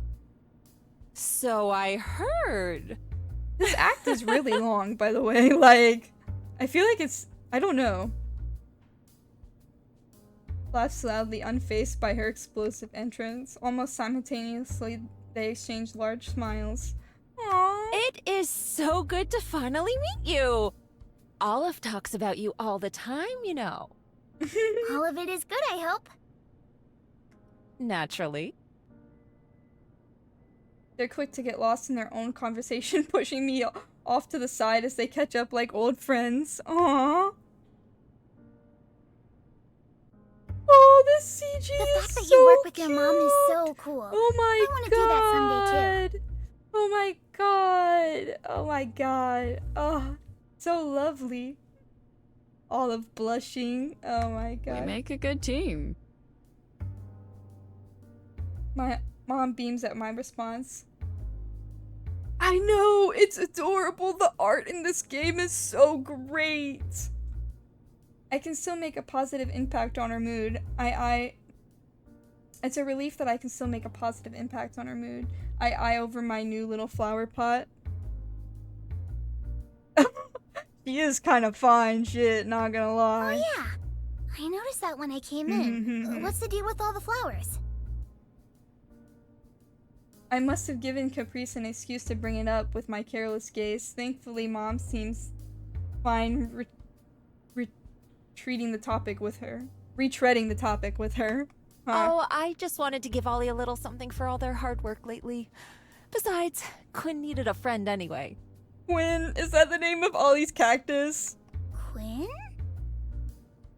Mom looks to me to answer the query. I wish she had picked a better time to involve me in this conversation outside of the one of the most embarrassing sentences I've said today. It's the name of the cactus I take care of at home. Damn. Aww. The fact that that sounded sincere makes the embarrassment even worse. I painted the pot too, you know? An indirect inspiration from you helping Ollie along, actually. This game is so freaking cute, guys. Cute explosion. A light bulb seems to go off in Caprice's head. Your mom's got the right idea, Ollie. Regardless of what's being drawn or painted or whatever, something like a gift is gonna have a bunch of heart put into it. You're just gonna have to tap into that kind of energy for your final. I guess that makes sense, but it feels like trying to brute force something like that for a grade is against the entire concept. Maybe I'll just turn this in for my final grade then. That's no fun. I want to see what kind of work you can do. Girl. You gotta do your own work for your final. In a way, maybe the art club and all of her activities have been a stroke of secret genius on Caprice's part. With all the emphasis on just doing art, it's a lot less daunting of a concept. Mom's gift as an example, she put her heart into it, and I know she hasn't been studying color theory or the golden ratio. As people start filling in and orders are placed, I find myself coming back to Caprice's table more and more. She orders herself a usual fries to not take up a table. Not that Mom and I would ask her to leave. Anyway. The afternoon becomes evening, and as we while away the time, the incoming dinner rush eventually forces Mom and I to focus more on work, but even then Mom makes time to grab Caprice refills and ask more about her. I keep catching Caprice stealing glances at the flower, and at one point she finally regards me with an apologetic look. Hey, Ollie. Sorry for promising to help with coming up with ideas, but I gotta bail. I want to buy some art supplies on the way home, and the shop will be closing soon. No problem. I think I get the basic idea anyway. We can talk more at the next meeting. I'm used to these early exits. At least that's what I tell myself. It's harder to wrestle with her wanting to stay somehow. Hopefully sooner! She bounces to her feet before leaving the streetcar. She turns to us one last time. It was nice to meet you, ma'am. You've been a real she help pulled to out me, the too. ma'am. I like her. Aw, Mommy approves. Yeah. Ollie? Ollie? Is there something you'd like to share with the class? A couple days later. By now, this is becoming a regular part of my life. Meeting with Caprice and the others every couple of days, sometimes more than that. It's been long enough for these things to start feeling familiar. Caprice at the front of the room, sitting at her throne, while the other three are off minding their own business. So today, something's different. Oh, okay. How about this sort of lighting, then? Does that look right? That'd make the shadows too harsh and ruin the atmosphere you're going for. Caprice and Eileen hunch over a phone, talking in a way that could almost be mistaken as civil. Curiosity gets the better of me as I step forward to take a peek, along with a greeting, only for Caprice to hastily bring the screen to her chest as she jumps in surprise at my appearance. Oh!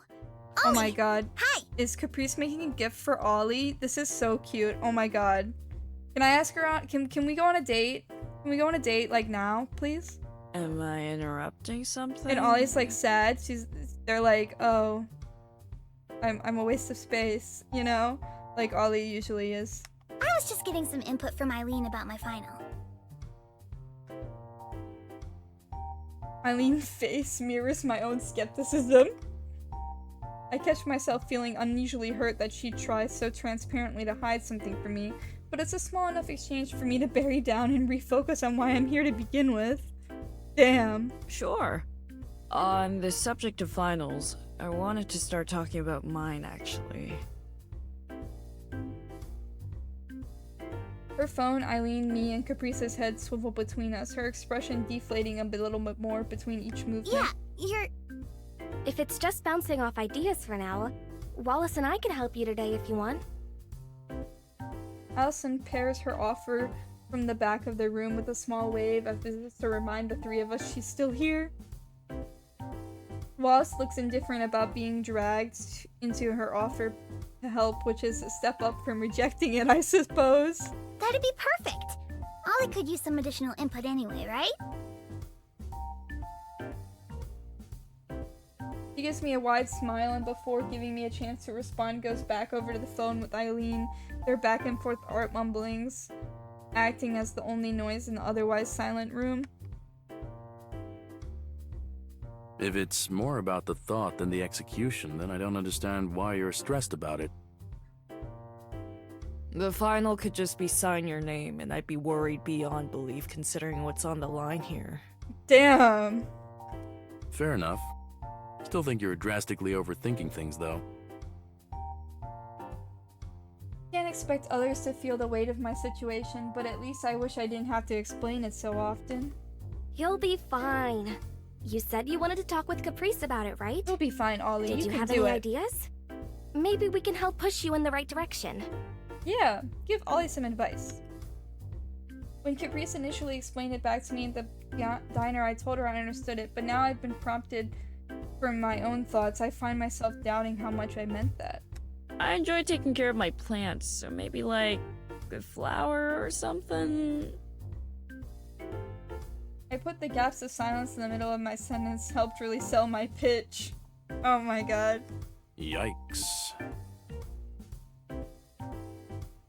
Despite Allison looking deep in thought, it was Wallace and his deadpan expression to reply first. I wish his response didn't immediately send a chill down my spine, though. Oh my god. I know I just said this, but you're thinking too hard. Actually, it may be better to say your thinking is too rigid. Wallace, drop some facts. I'm not your professor, but the way you described it sounds to me like he doesn't want a picture of something you like. He wants a picture showing how much you like it, if that makes sense. Yeah. That sounds infinitely more complicated to me. It doesn't have to be. It's just like, a feeling? Sorry, Caprice is a lot better at this than I am. The mention of Caprice causes me to disengage from the conversation, dragging my eyes to the front of the room where she and Eileen are still quietly talking shop. Split up into two groups on opposite ends of the room feels like we're a world apart. I tried fishing it out of my mind, but I really do wonder what she's working on. It could be about Caprice, maybe? Oh. Oh my god. What? The plushies! Oh my god! Your final, I mean. No, I know. I just mean... what? Oh my god. I think I was just staring for a second too long, or at least I hope it was just a second. Oh, I just meant that she had been helping you with things, and maybe it'd be easier to express that gratitude through your project. I think I'm gonna stick to botany, actually. That's fine. It was just a thought.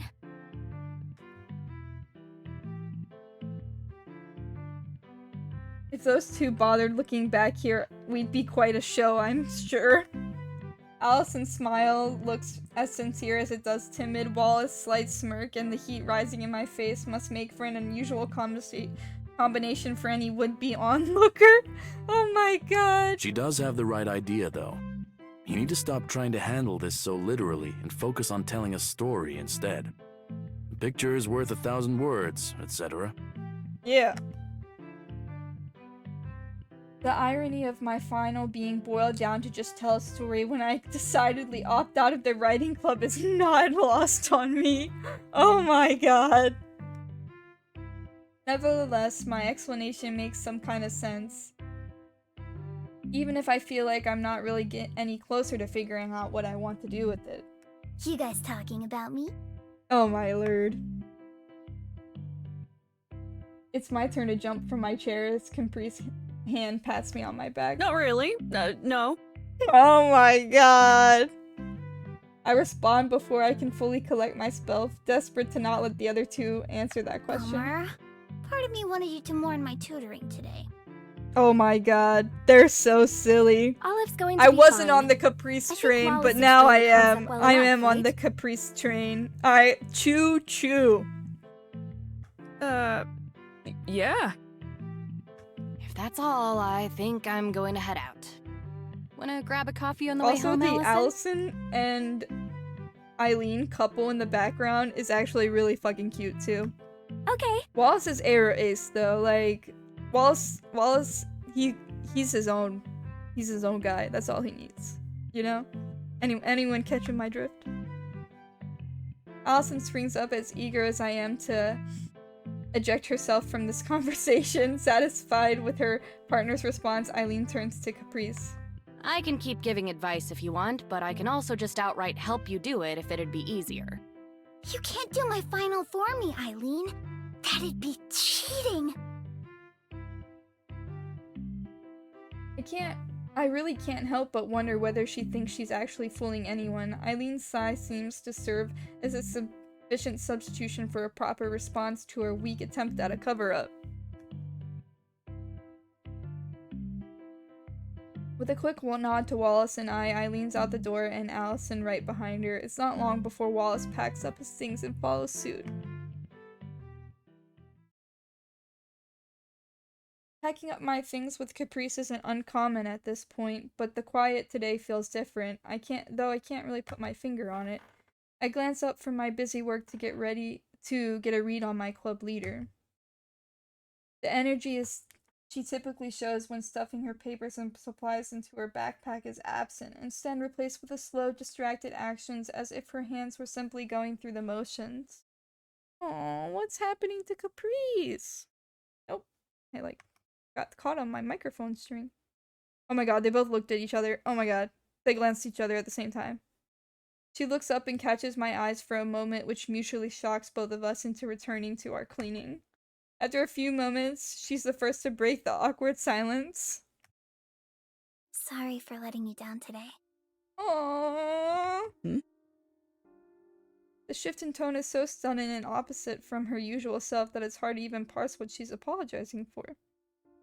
Just like, I promised you at the start if you joined the club, I'd be personally responsible for you, and instead I just...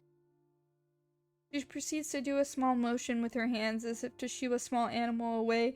Her head sags as she does so, adding additional layer of guilt to her sad puppy vibe. Oh my god. I'm taken back by it. Of course, I've been feeling worried, even more stressed without her presence, but seeing her expression, I know without a doubt in it wasn't without good reason. Don't worry about it. I know how stressful, finals can be. She snorts a laugh, a sad smile on her face. She must feel me looking at her as after some hesitation she speaks again, raising her head slightly. I wish it were just that, Oh my god. This whole thing with Millie has just been... I don't even know. She messes up her own hair in frustration and then slams her hand back down on the table. She's hung her head again, her voice in a strained mix of anger and stress. I just can't figure her out. You two are still fighting, then? Yeah. I've been pulling out all the stops to work things out, but she won't even try. It's like she's just sick of me. And, I know that's a personal problem, and you passing is super important, so it isn't fair that you have to deal with this. Sorry. This whole time, it's been like... I'm trying to solve one problem, and I just end up making a new one instead. I get that feeling. Thanks for letting me know what's been going on. I've been kind of worried about you. Not just me, everyone in the club. Had to clarify. I don't know what it's like to fight for so long with someone you care about, but I'm sure you'll work it out eventually.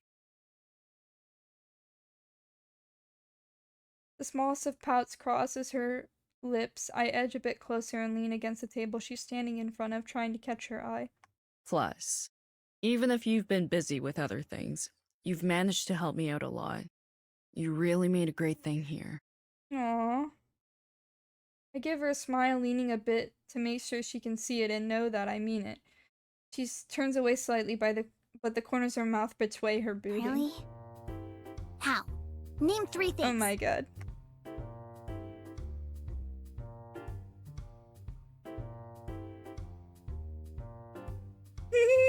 Oh my god, yeah. Is she really trying to quiz me during a heart-to-heart?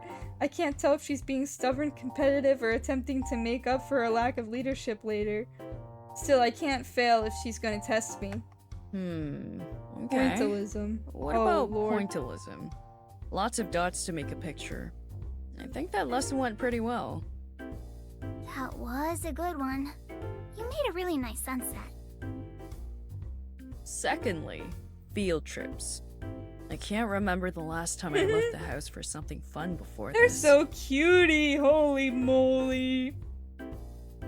What? Ollie, that's gloomy. Oh my god, cat and You're so puppy. gloomy. They're kitten and puppy. Like a They're cat kitty in and the puppy. rain. Kitten, cat, dog. That's me, the wet cat of the art club. Holy shit. This game is peak. It's great. It's perfection. Number 3, the time you lent me all your art supplies. I don't think I would have ever tried something new otherwise. Sopping wet cat Ollie. That doesn't count. That was all Allie. That's 3, though. I guess you win. They're so cute. Oh my All god. of that aside, you've been helping me a lot outside of your scheduled hours, too. So if you need some time to handle your things with Millie, don't feel bad about it. Yeah. I'm not sure if she's just thankful to me for playing along with the bit, but it's nice to see her transition back to her default smile. Thanks for understanding. Still, next time the meeting will be twice as long to make up for it. Great. Did Allison and Wallace help with brainstorming at all?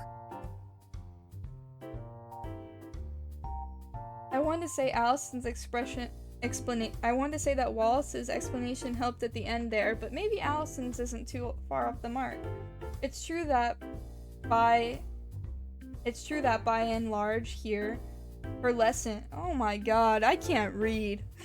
It's true that by and large her lessons have always been less practical teaching and more hands-off, but I don't know how to describe it. I guess I was taking her energy and willingness for granted.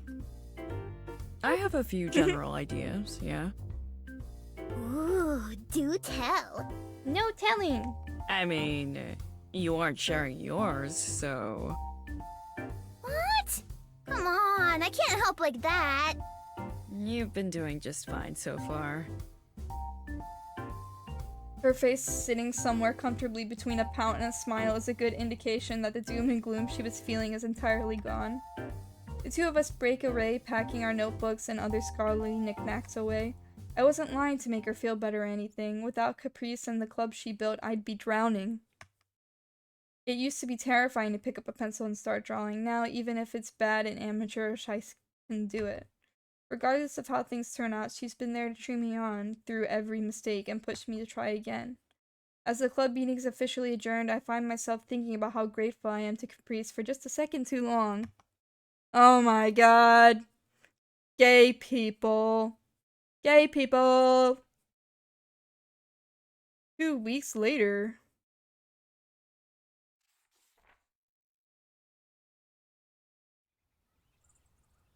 The chill of winter has been creeping in recently, so I was starting to think it was about time to stop taking my bike to school. As I was mentally preparing myself for this, we were suddenly hit with the winter in full, the snow lining the streets that has made that decision for me. My apartment complex might not be grand or glamorous, but the transit stop within walking distance almost makes up for the poor heating and paper-thin walls this time of year. Damn! Last semester I had classes first thing in the morning, making the trolley feel like a sardine can, filled to the brim with people commuting to work. Thankfully, my schedule starts a bit after the morning rush this time, so most of the busybodies should have all come and gone by now. As the trolley slows to a stop, something catches my eye, or rather someone waving rather frantically, standing up before it's safe to do so and make sure I see her. Oh my god, Caprice.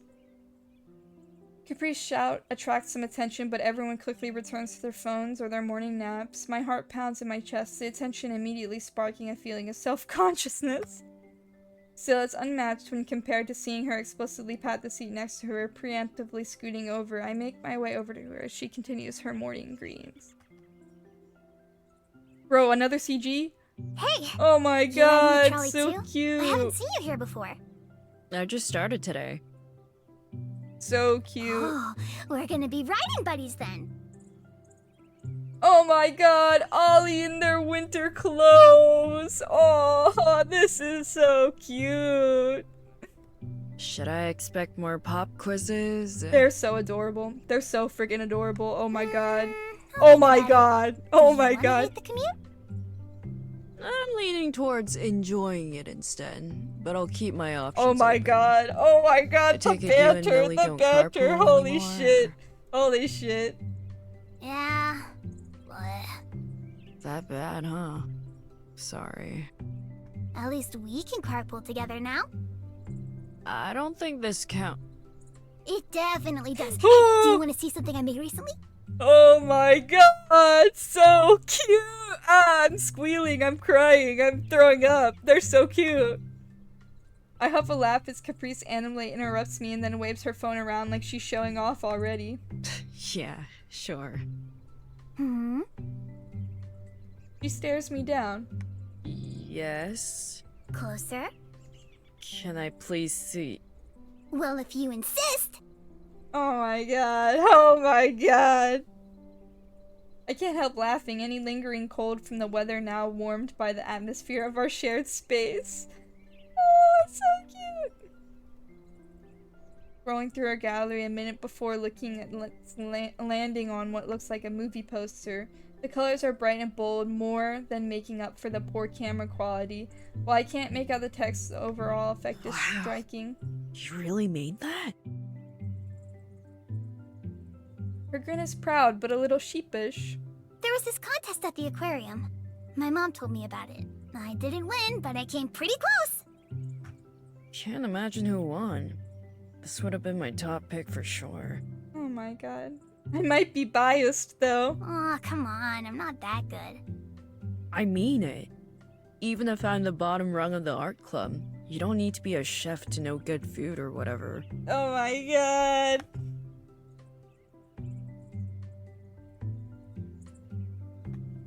Now that when I think about everything that goes into graphic design choices, it makes perfect sense.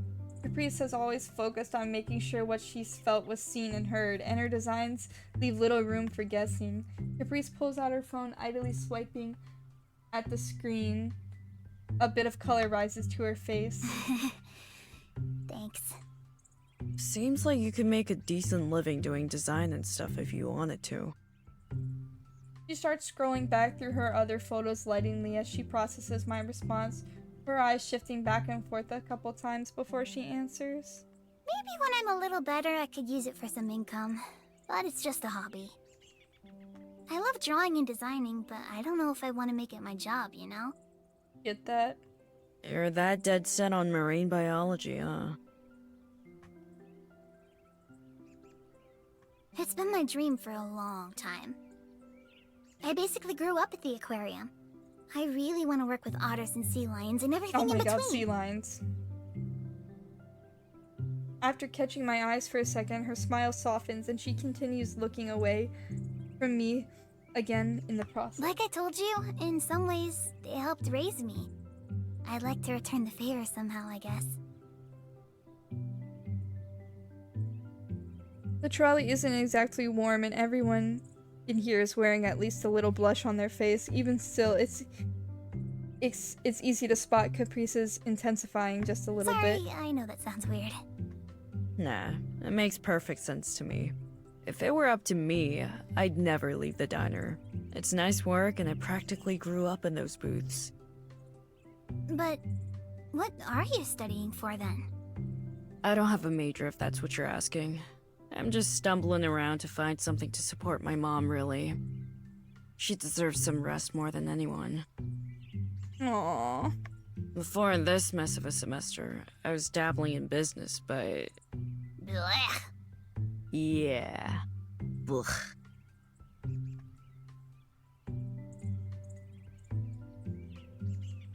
She really has her path figured out. Maybe she's so passionate about everything she does because she knows what her passions are. We sit in silence like this as the city passes by outside the window. I don't mind it. Before, it might have been happy just for some peace from Caprice's energy, but this is different. Has it always been just you two? She pulled me out of my trance, not with one of her typical shouts, but with a simple, quiet question. Mostly, yeah. I closed my eyes a bit, thinking it over.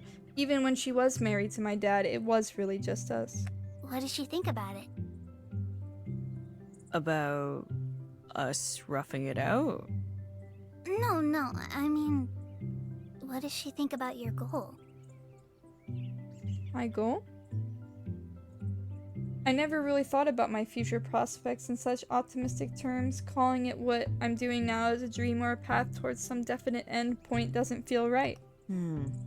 Not sure. Mostly because I don't know what exactly it even is myself. Oh, well, you still have time to think about that, right? She doesn't press any more on that. I rack my brain searching for a better response. Want to hear a story? They're so cute, guys. Please. Smirks. The change of subject comes as nothing short of a total relief. Got a little too close to having an identity crisis there. So the other day, in my science class, the professor comes in and hands out a quiz, right? Right. And it's covered in subjects we didn't talk about at all. Uh-huh. I read ahead in the book a little, so I recognize it, but there's no way anyone else did that. No one's saying anything, though. Huh. Maybe they didn't consider it worth the hassle. That's how I'd think. But then they'd all just fail. If you don't correct mistakes, they just cause more problems. So true. Maybe nobody studied and were afraid of being caught. Well, I studied, and I know Allison did. I turned to her, and she had this confused look, too. Obviously, something is wrong here. Someone had to say something.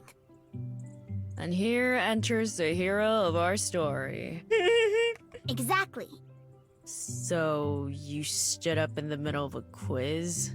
Do you know how long it took for me to convince the professor I really had something serious to say? Out of curiosity, how often are you shouting out in class? Not that often. Not during quizzes. What kind of person do you think I am?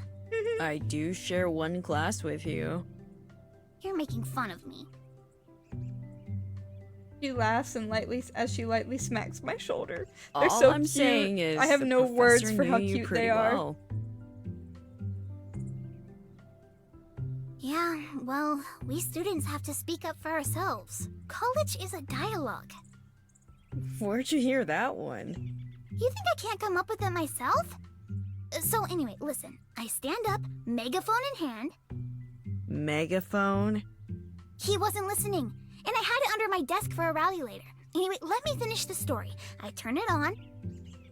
Oh my god. Every story she has to share tangents into another with no natural end.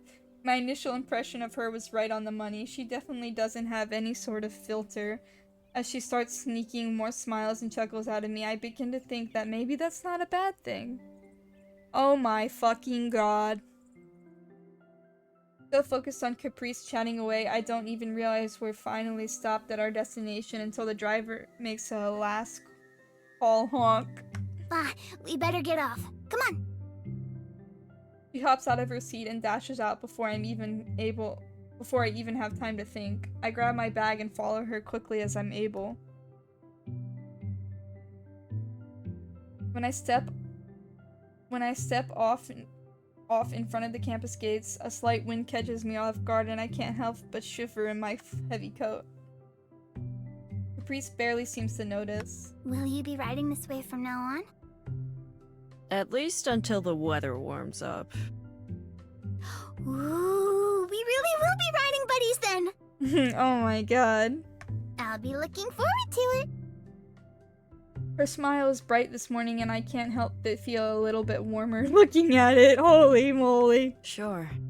Me too.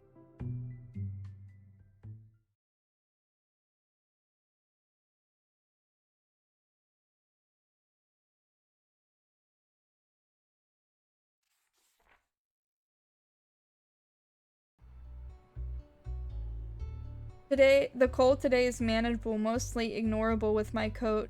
Good thing too, since I woke up to a text this morning suggesting we should go to the zoo as a club outing. Unlike most other times something like this gets proposed, there was little resistance to the idea. Even Eileen and Wallace's faces may imply otherwise. That's because, oddly enough, it was Allison who brought the idea forward. Caprice was eager to accept, and well, I find myself not minding anymore. Whoa, it's practically deserted. Oh my god! Guys, capybara! Capybara! Capybara! Flamingo? I don't know, but that's a capybara. That's such a capybara. Holy moly. Couldn't imagine why. Oh my god. Wallace and his beanie. Caprice holds a pamphlet in her hands with at least a dozen more tucked under her arm. Her head visibly rotates as she reads, committing every word of them to heart. This is my favorite time of year to visit. A lot of the animals are holed up avoiding the cold, though. It's a sentimental thing. Ah. Okay, I finished making our plans for the day. We're starting with the polar bears. Polar bears! Oh my goodness. You won't even be able to see them. They'll blend right in with the snow. Actually? No. All I'm hearing is, wow, Caprice, what an excellent opportunity to learn all about color contrast.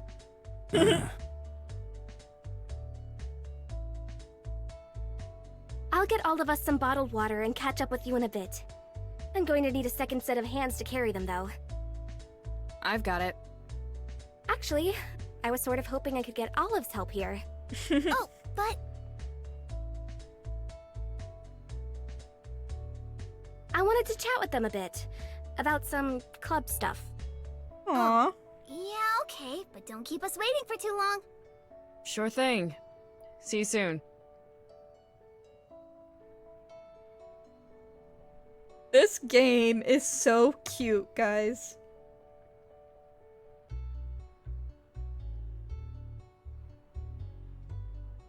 Once they're on their way, Allison starts approaching the little refreshment stand, looking behind her and waving at me just to make sure I follow.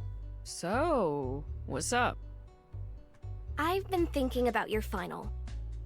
Oh yeah? I'm all ears if you've come up with anything. She pauses the conversation for a moment to place her order, handing over a few bills as the person in the booth starts piling bottles onto the counter. I don't know if you remember, but a while back you were telling me how you could only really focus on one thing at a time without getting overwhelmed? Uh-huh. With 5 bottles in her possession, she gives a quick glance behind us to make sure there's no one else in line, then begins spinning all the bottles around on the table, so the labels are visible. There's a total of 4 animals across the 5 labels. A pair of sea lions standing out from the pack. I think maybe you should lean into that, and make your final project based on what feels overwhelming to you. It's bound to be filled with emotion and stuff by default then, right? That makes sense, I guess. But it's hard to really articulate something like that. It wouldn't really be overwhelming if it was easy to organize and file away. Start separating and grouping up the bottles, picking up different animals for each of the fellow club members, despite the fact that all of these will be likely in some recycling bin by the end of the day. Maybe you just need to anchor those feelings to a place or person? This again. Before I have time to interject, she's already continuing her thought. Like, there's probably better times of the year to visit the zoo. But I've been looking forward to coming during the snowy season all year. Eileen took me here around this time last year on our first date. So, oh, they are a couple! Associate a snowy Oh zoo my with that memory now. Oh my god. Oh my god. I love gay people. So, if I want to enjoy the zoo, I come during a warmer part of the year. But if I want to think about that time, I come during the winter. Like I said, it's hard for me to retain things unless it's for school or whatever. But the zoo keeps me grounded to a lot of things that are important to me.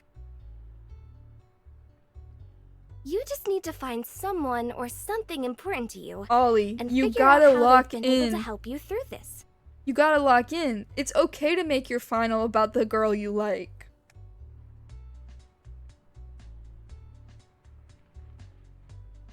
Oh my god, matching water bottle labels. Oh my god. People just can't say I love you these days. They have to bring matching water bottle labels to their crush. I'll think about it some more. Thanks. This is so fucking cute. Holy shit. It's what I'm here for. With our conversation over and our stash of waters divvied, we start making our way to the polar bears as quick as we can without breaking into a run. Neither of us wanted to keep Caprice waiting for too long.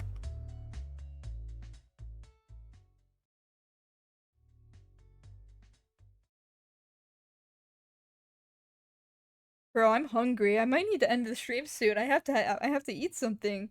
I'm hungry. Cross-hatching, right? Yep. Now what's a fugitive color? I'm hungry. A color that Oh my changes God, over time when Ollie's exposed to various outfit. elements. So cute. Right again. Okay, so how They're so about- cute. They're so fucking cute. Caprice continues to flip through the textbook as we walk the halls of the art room. Walk the halls to the art room. Yep. Stopping on random pages without much concern for rhyme or reason.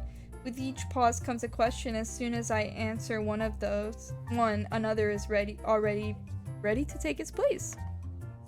Today was a quiz day. I didn't do as well as I hoped I would, in fact, a fact that I must have been pretty obvious. Without click, Caprice was to console me after class before getting right into her impromptu study session. And what creature has the thickest fur of all known mammals? I refuse to believe you're still pulling questions from that book. Just seeing if you were paying attention. Okay, now. They're so cute. Holy moly. Last thing I'd normally want to do after underperforming in a test would jump immediately back into this, but something about Caprice's energy makes it bearable. If it weren't for the stress surrounding the situation, you could maybe even call it sort of fun. But it takes a special sort of someone to successfully distract from a test by bombarding you with study prep, but Caprice manages to find a way. Nevertheless, one of her questions manages to drag me back to reality. Who has brown hair, blue eyes, and desperately looks like she needs a nap? Huh?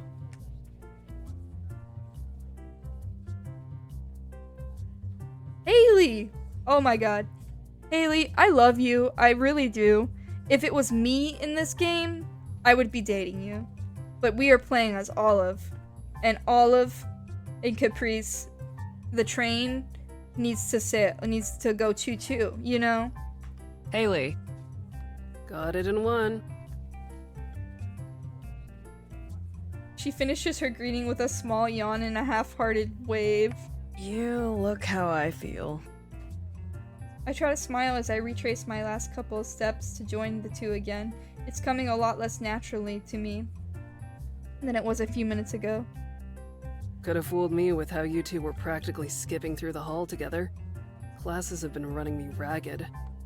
Ollie passed the test today. Her grin is so sincere and her tone is so earnest that it almost makes me forget about the actual score. Oh, is that so? Congrats, Ollie. There's despair kicking in. I feel my face grow redder and wider as Haley Barely smirks. passing. It was just a 7 out of 10. Sounds like a pass to A me. C is a pass, my friend. That's what I was telling them. As a matter of fact, I've been throwing questions at Olive ever since we got out of class, and they haven't missed a beat this entire time. Reese grabs my shoulder with her free hand, shaking me with a proud smile across her face. I want nothing more than to disappear while I await another one-liner from Haley, but it never comes. Glad to hear things have been going well for you, even if you don't think they have. Almost there. I haven't become numb to Reese's praise and optimism. If anything, time has spent with her has only shown me how sincere all of it is. Even still, hearing her thoughts echoed by someone else strengthens the warmth in my chest. Oh boy. Thanks. I feel Caprice grasp on my shoulder tighten for just a moment before she You gonna releases survive me. the rest of the day, Haley? This freaking game, guys. If we weren't so close to going home, I don't know if I'd be able to answer that. Don't fall asleep on me just yet. We've still got a meeting to get through. The second surprise guest from the afternoon elicits a grimace out of Haley as she strolls up, though I'm not entirely positive it's because of the friendly ribbing. In contrast, Caprice stiffens her back, her smile dampening just a touch. Millie, hey. Good afternoon, you two. Managing to keep your head above water, Olive? I already hate being singled out as it is, let alone when I'm transparently being used to deflect attention away from Caprice. Just barely. That's such a relief to hear. I've been worried for you. Bruh. There's nothing to worry about. I'm gonna pull Ollie across the finish line if it's the last thing I do. I'm sure you will.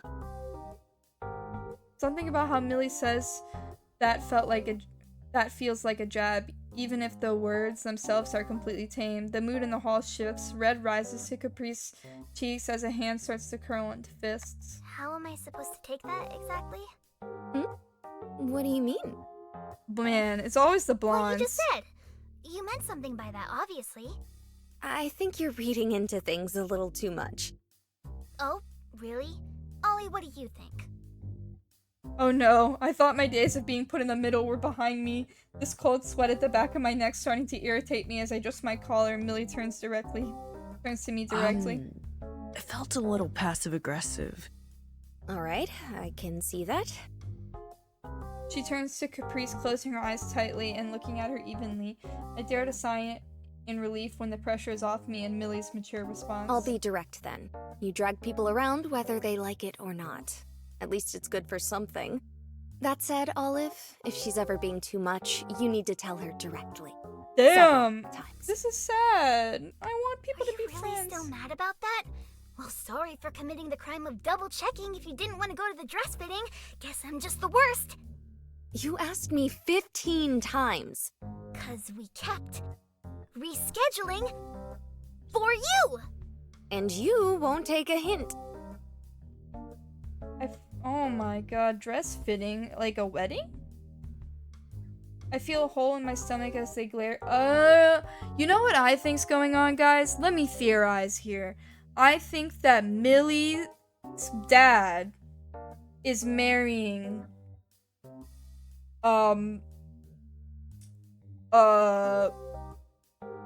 Caprice's mom. I think that's what's going on here.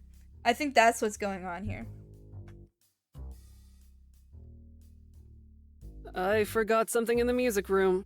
You free to help carry some stuff?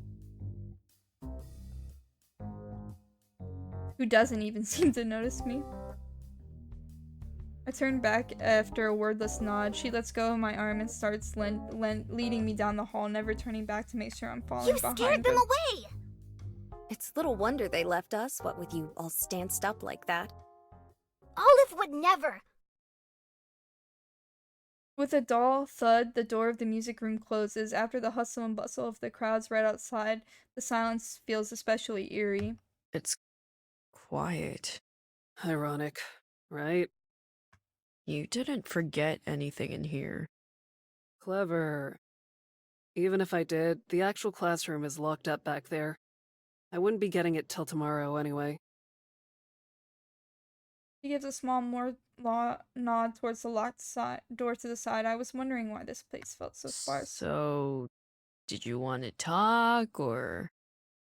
Nope, not really. Just thought I'd do you a favor and save you from the worst of it, since I was going to be leaving anyway. Oh. I'm still feeling a little shaky at watching those two start it off, but Haley seems totally nonplussed by the issue as she picks a wall to lean on, closing her eyes to focus on her music.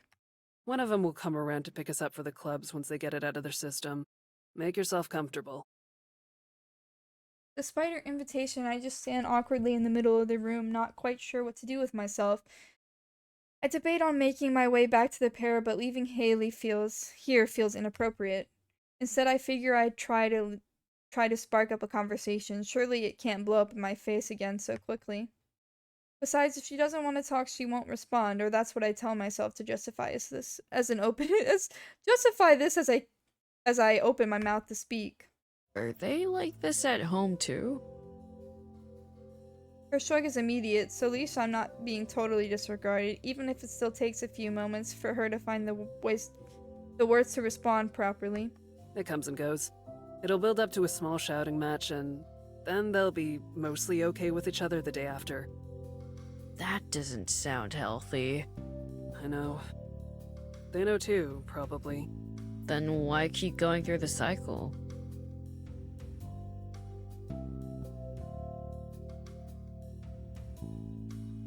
The muffled music from her headphones fades as she finds a way to answer my question. Not long if she pulls them off her ears entirely, placing them around her neck again with a small sigh. Because they don't really have any other choice, their situation being what it is.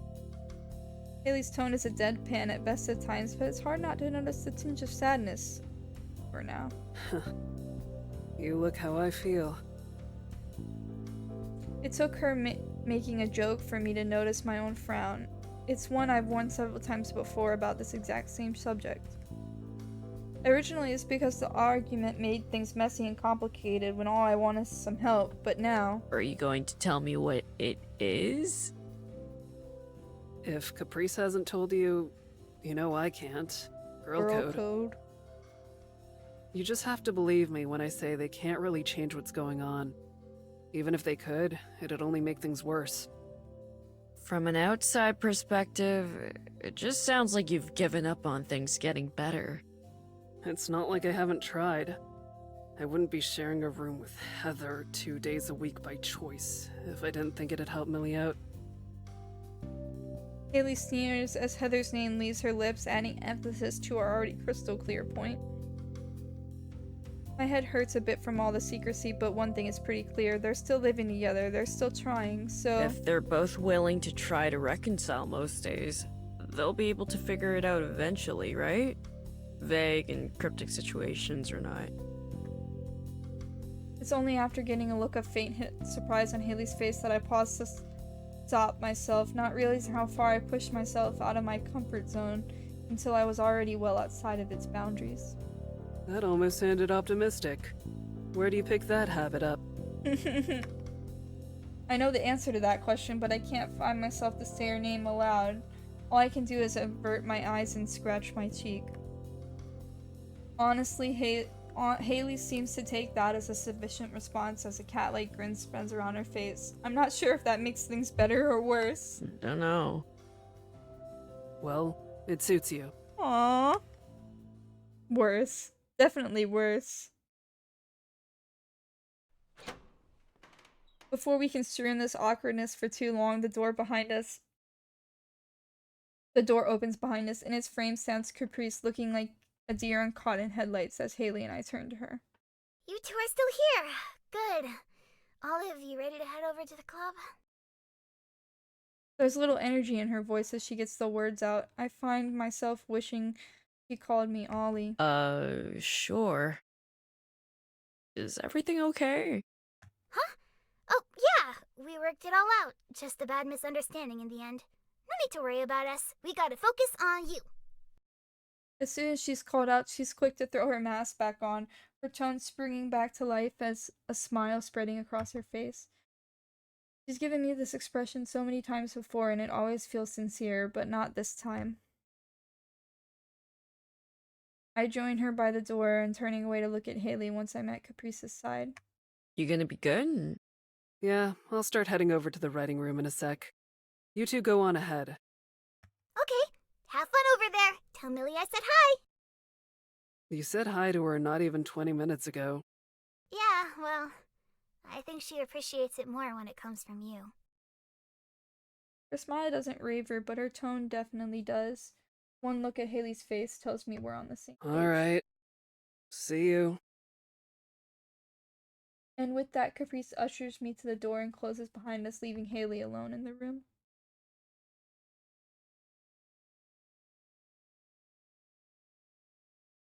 Later that day.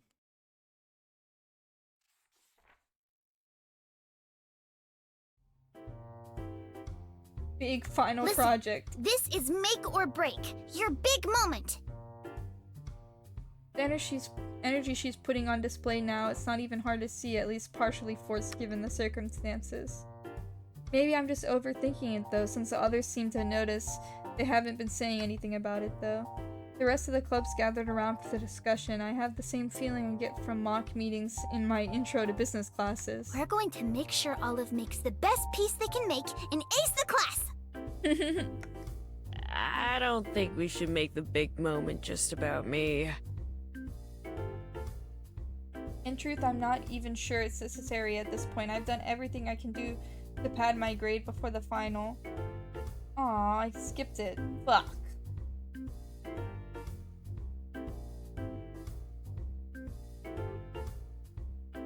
Every moment is a big moment. Next question.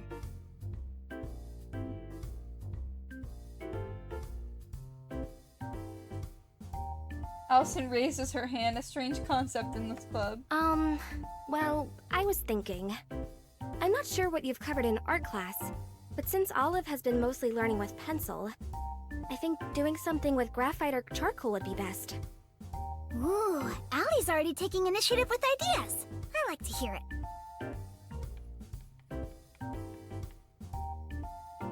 Sticking with what you know is probably your best bet, yeah. That still leaves the matter of what you're actually going to be drawing. We'll figure it out together. I can help bounce some ideas around, sure. Aw, they're all coming in to help Ollie. So let's discuss this. Olive, what is it you want to do? I don't actually know. You've had all semester to think of something. The regret I'm feeling over trying not to de-escalate this meeting at the start continues to grow by the second. I'm aware. It's okay. Why don't you... No, what did I do? God dang it.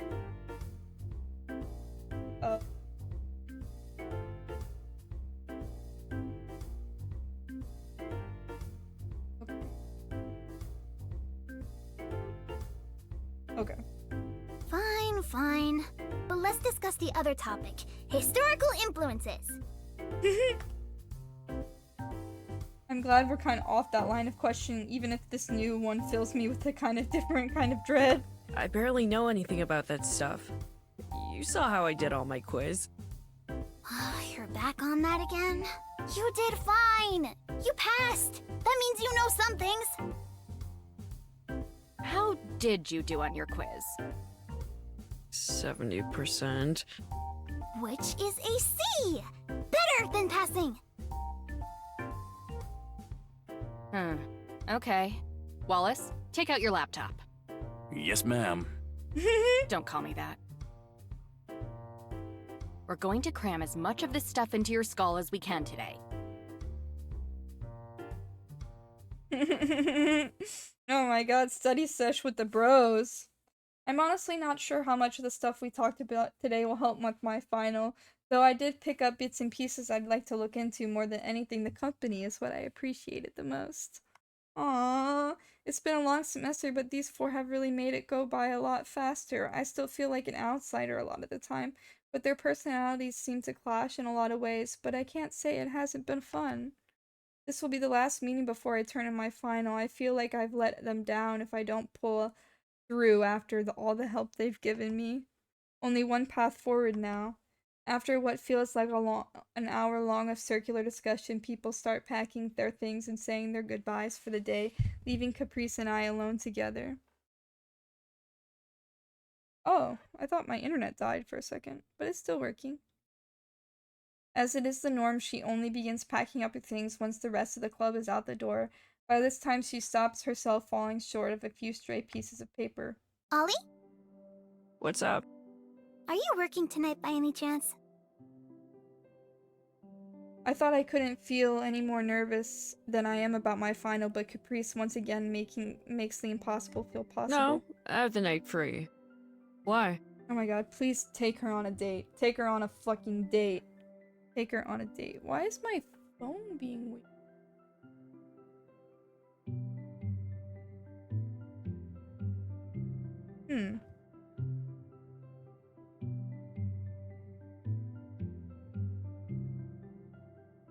Is there something? Give me 1 minute, guys. Sorry.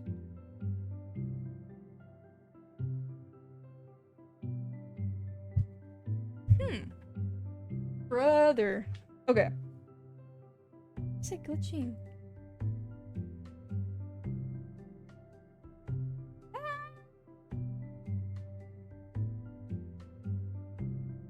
Okay, I think I fixed it. Okay. Okay. Oh wait, my Wi-Fi is glitching out a little bit.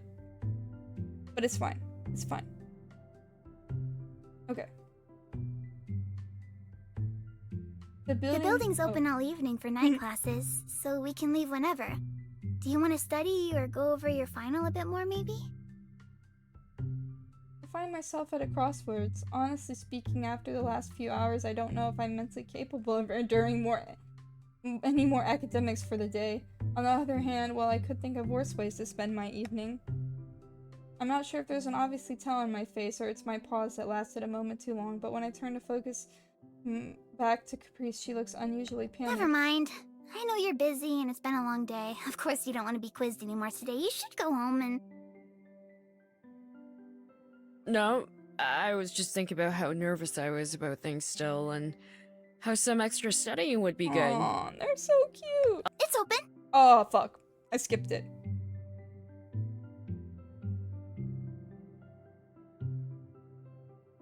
Aww. I appreciate you doing this. They're so cute. Oh, goodness. Her eyes, once wide as they could be, furiously skimmed through the pages. I haven't been slightly. doing enough. I'm just trying to make up for lost time is all. Aww. I remember her apologizing for this before. Is it still bugging her that much? Maybe she's picked up some bad habits from me. All I can do is sigh. You've helped a lot. I promised you more than a lot. I'm sorry for being so negative about the class all the time. I know I've been doing fine. It's just easier to see the glass as half empty, I guess. I know. That's why I'm so confident in you, and why I feel so bad. I wanted her to elaborate so badly, but for whatever reason I can't bring myself to ask her outright. Thankfully, she seems to get the picture as she pulls her eyes away from the text to face me. You shouldn't have to feel so stressed out about this. I just feel like if I did more... I don't know, if I didn't push you on to the rest of the club as often as I did, you wouldn't be so worried. No, you helped. You helped, Caprice. Maybe you'd have done better on the quiz, and maybe not. But I wanted you to feel prepared going into this with me, and I didn't follow through. That's not...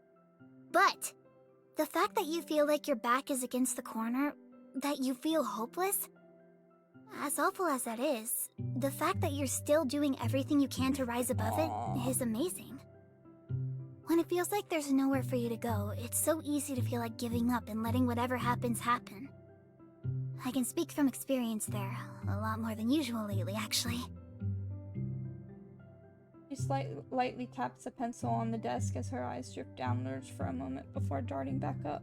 But you never let that happen. Heck, you've technically got more time logged in the club this semester than I do. That's sort of embarrassing. You're more reliable than I am. She chuckles a bit as she brushes some hair out of her eyes. This feels like the best time to respond, but I'm totally speechless. Still, I'm desperate to not leave an awkward pause hanging in the air, so I grab at the first thing that comes to mind. It was only ever like that because I didn't want to let people down. Mom, you... I don't think I'd have the willpower to go on if it was just personal motivation. That's okay. There's no shame in relying on the people who love you. Even if it's just as motivation in the back of your mind. People that love you? That you got here in the end. People that love you. She dropped the L word. She smiles her usual smile, and I'm quick to return it. Suddenly, however, Caprice lifts her eyes back to the book and the paper she'd been scribbling on, and her body visibly tensing up. I meant loved ones. Like, you know, your mom. Oh my god. As cold as the weather has been getting lately, it pales in comparison to the feel of the shiver going down my spine. Don't worry. I got what you meant. Anyway, question 1. Bro, they gay.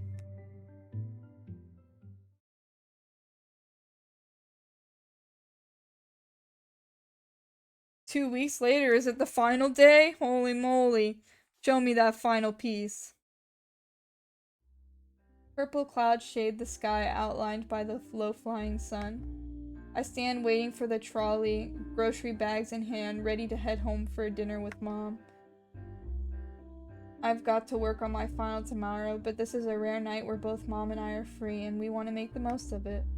My ride eventually rolls into view, as do a couple familiar faces. Ollie! Aww. There's my riding buddy. It's unusual to run in her at this hour, though. Miss Shifton is sitting next to her, giving a small wave in stark contrast to her daughter's wild, sweeping gestures. Shifton? I didn't know that was their last name. As I approach them, Caprice pats the seat next to her with a flailing arm. Sit down! Aww. Yeah. Hello, Olive. Or is it Ollie now? Aww. Good evening, ma'am. Olive is fine. Okay, Olive. But please, call me Charlie. Alright. She comes across as kind and sincere, but I don't think I'll ever really be comfortable with being on a first-name basis with her either. A feeling I'm sure is coming through how I instinctively avoid her gaze. Mom, don't bully them.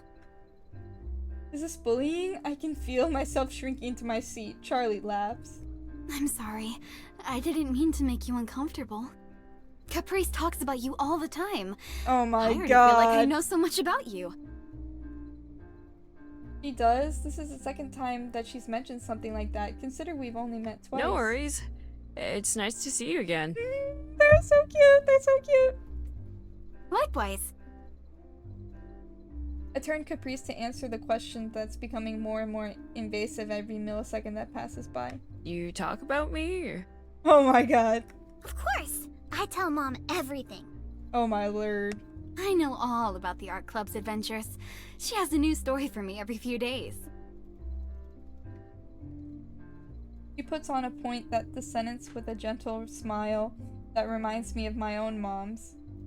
I guess it's just a thing they're all able to do. Mom things. She's told me about your situation. I'm rooting for you too. Oh, thanks. Aww. These two must share everything with each other, and I guess I shouldn't be surprised. Caprice is the type to talk anybody's head off, and she must have gotten that from somewhere. I'm really close with my own mom, but the relationships these two have feels entirely different. There's no way they're going to fail after how much the club has helped. There was a time where I would have protested this, but I know how much she means it, and that I can actually find myself agreeing. Yeah, I really would have been lost without you guys. This is so cute. Oh, well, you know, you couldn't have done it without yourself either. The words stumble out of Caprice in a rare moment of bashfulness. Wanting out of this conversation as quickly as possible, she turns back to her mom Ollie instead. isn't giving themselves enough credit. We wouldn't have made it this far if they weren't willing and determined. So I've heard. Several times. Mom, what did I just say about bullying them?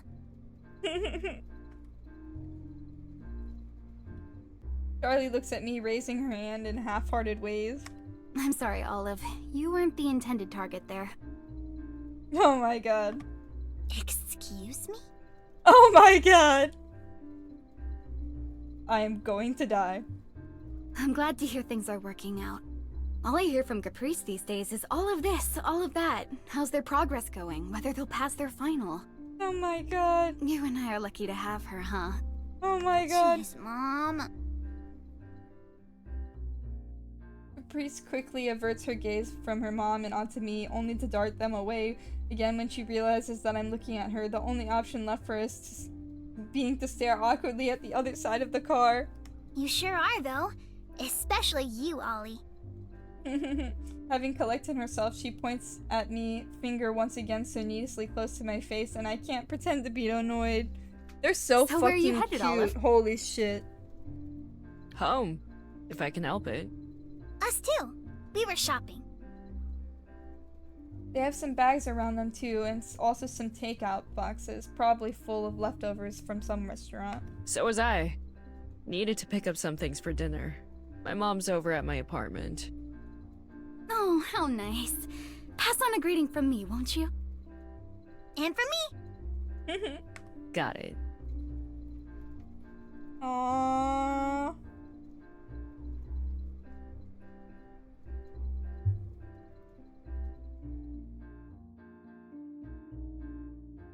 See you soon. Don't forget to do your best on your final. Don't hesitate to ask me for help. Brother. Bye, This Olive. is so Take cute. care. I will. Have a nice rest of your night, you two.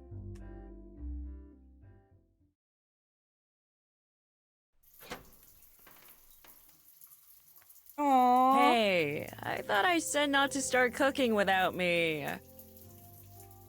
You cooked for me last time. I'm cooking this time. Plus, it had to get started soon.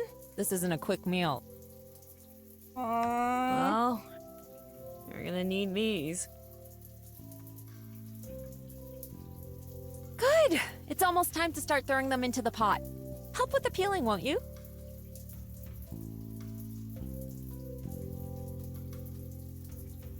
So, how's your project coming along? Oh my god. He's quick to pull a couple carrots from the bag and begin her work. I grab as many potatoes as I can for myself, if for no other reason than to try and minimize the amount she has to deal with. I haven't actually started yet.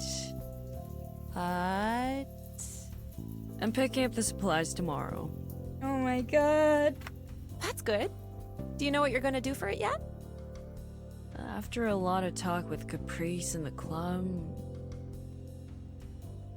My plant roommate's sitting on their windowsill as always. I've got something in mind. Maybe. I'm really glad to hear that. Just a few months ago, you were so unsure about all this.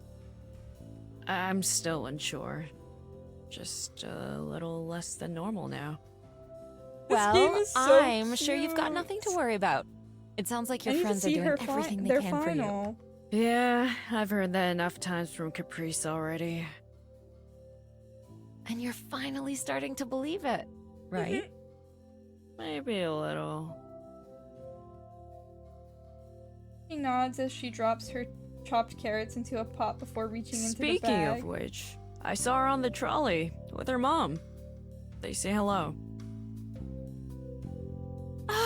I'd love to meet her again someday. Her mom, too. It'd be nice to make that happen. We could invite them over sometime after the semester.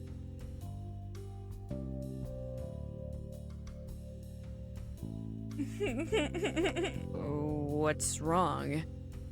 Oh, nothing. Oh Nothing. my god, the Are the mom's potatoes like, ready? you down bad. You down bad. That's what the mom's saying. Oh, yeah.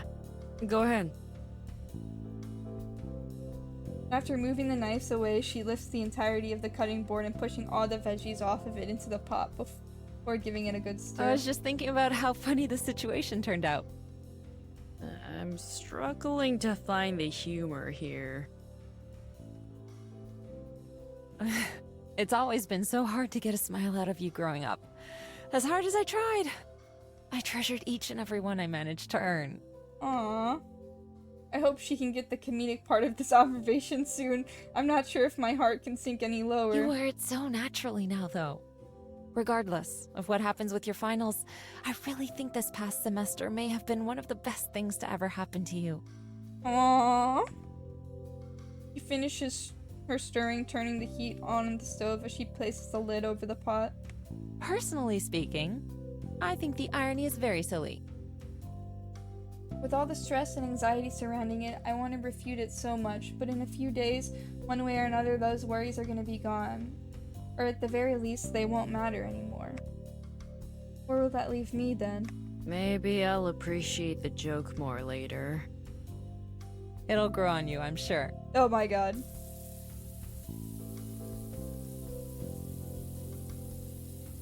So, tell me more about Oh my her. god. Caprice? There's a lot I haven't mentioned to her. I never thought it was important to say now. I'm not even Did sure I where ever to tell begin. you her mom works at the aquarium? Really? What does she do? She's one of those presenters who talk about the animals. I tell Mom about the aquarium and Caprice's love of sea life, how she's already making plans for another visit. And even when she isn't physically present, Caprice ends up being the center of attention as I recount our time together over the past semester. From there, I tell her other tales of our little art club. She shares more stories from work and her own life. It's a warm winter evening. Oh my god. Is it the day of the final? The dawn of the final day? Last night I went to sleep at around 3 a.m., clinging to the hope that I'll actually slept tomorrow somehow wouldn't arrive. Time's betrayed me once again. Tomorrow is now. Today, and today is mostly gone.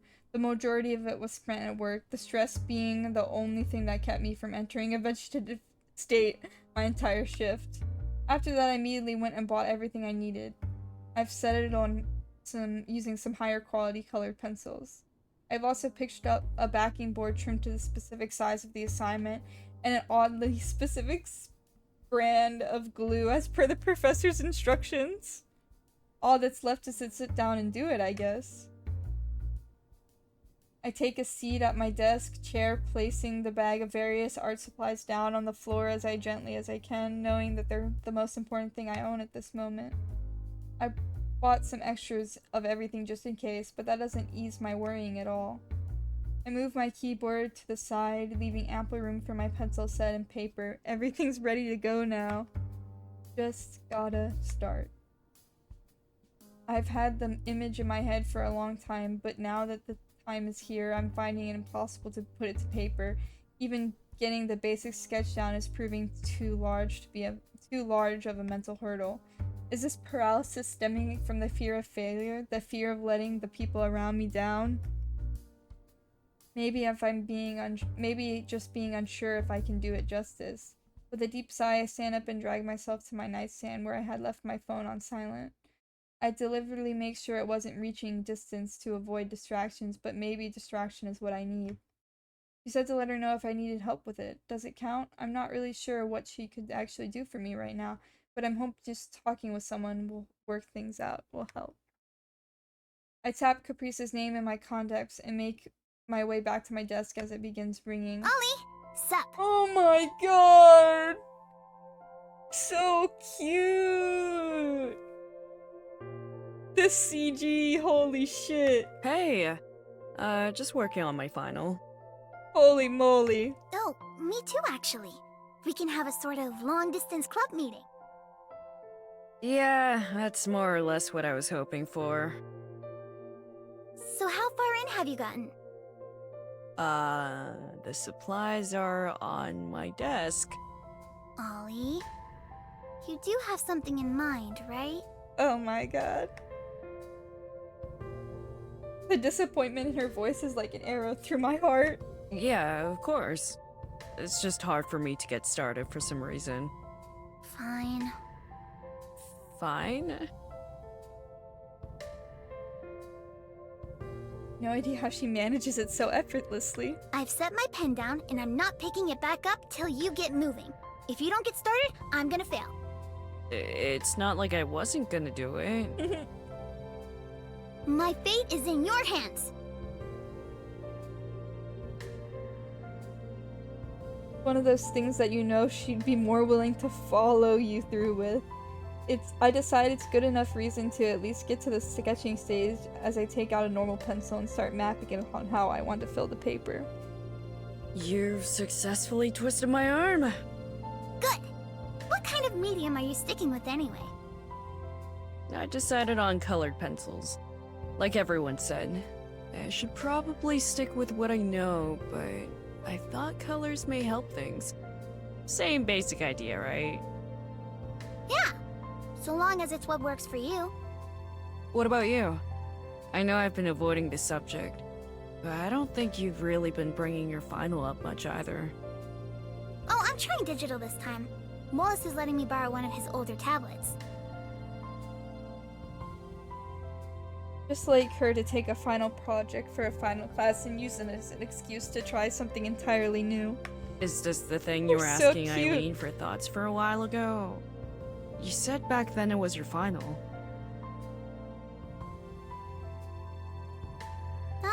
No. That was something different. Doesn't matter much. Fair enough. I was just wondering at the time what someone like you could ever need a second opinion on. You're making fun of me again. Aw, so fucking cute. Maybe a little.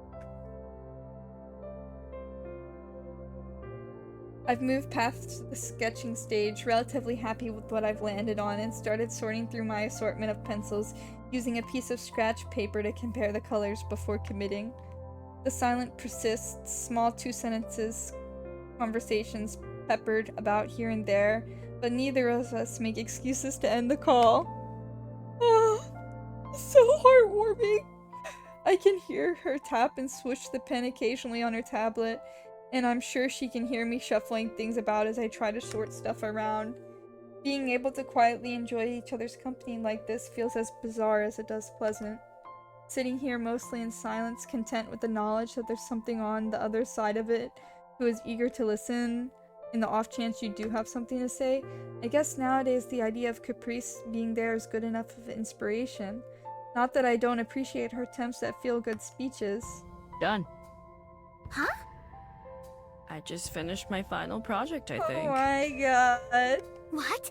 Send me a picture! Hurry, hurry, hurry! You're turning yours in tomorrow too, right? Yeah, but... We should show him to each other on campus then. Can be more of an event that way, or something. In truth, I'm still sort of embarrassed to show it off, but I'm hoping at night of sleep will help calm my nerves enough. Are you that confident it'll be okay? You sure you don't want my opinion ahead of time? Oh my god, Lord help them. Lord help them. Yeah, I think it'll work out. Okay, tomorrow it is then. I'll wrap this up and take it to the shop for printing before they close so I can catch you on the trolley in the morning. Don't rush yourself for something like that. It'll be fine. Oh my god. We're riding buddies, it's important. Oh my god. Yeah, I guess so. Okay, see you tomorrow then. Thanks for hanging out, Ollie. Oh, they're so cute. I still got some tests to handle before tomorrow, but with this project done, my shoulders feel infinitely lighter. True to her word from the start of the semester, she was here to see me through the end. I hope things turn out okay. Right now, even more than actually passing, I want nothing more than join her again for another semester. Simply be her friend without all the baggage I've brought with me this year. To thank her and for the rest of the club for properly doing everything they've done. I'm not sure if the last thing is even possible with words alone, let alone here over the phone. Nevertheless, I can at least leave her with something for now. Thank you too. Good night, Caprice. Holy moly, oh my god, they need to say they love each other now. Oh my god.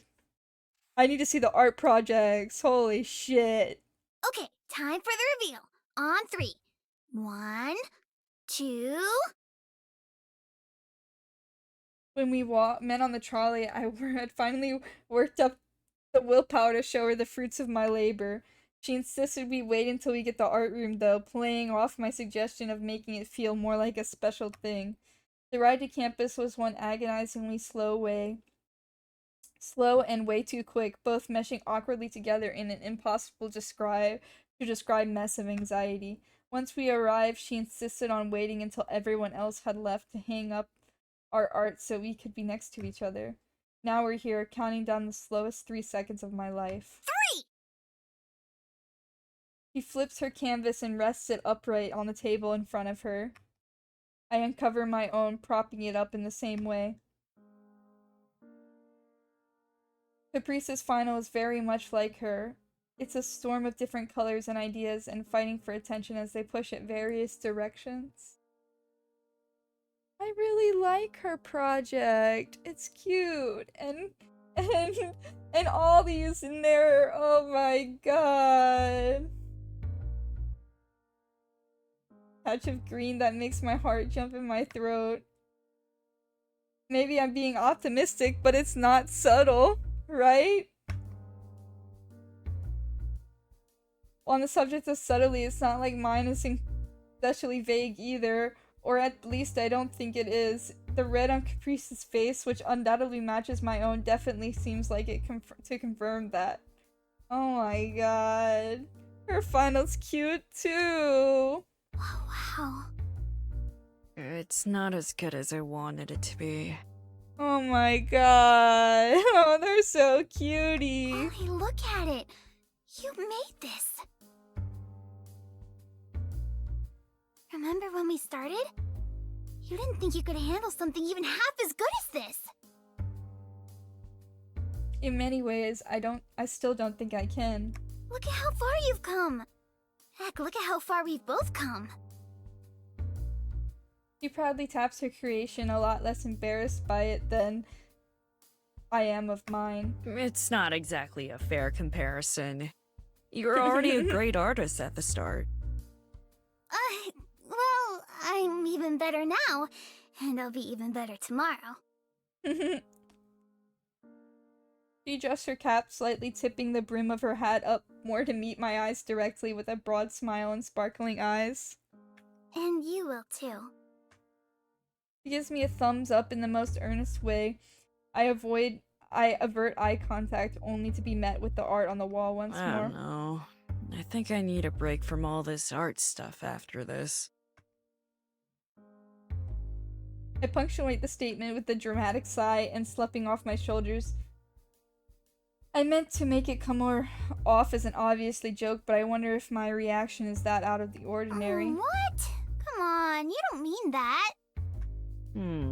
I wonder.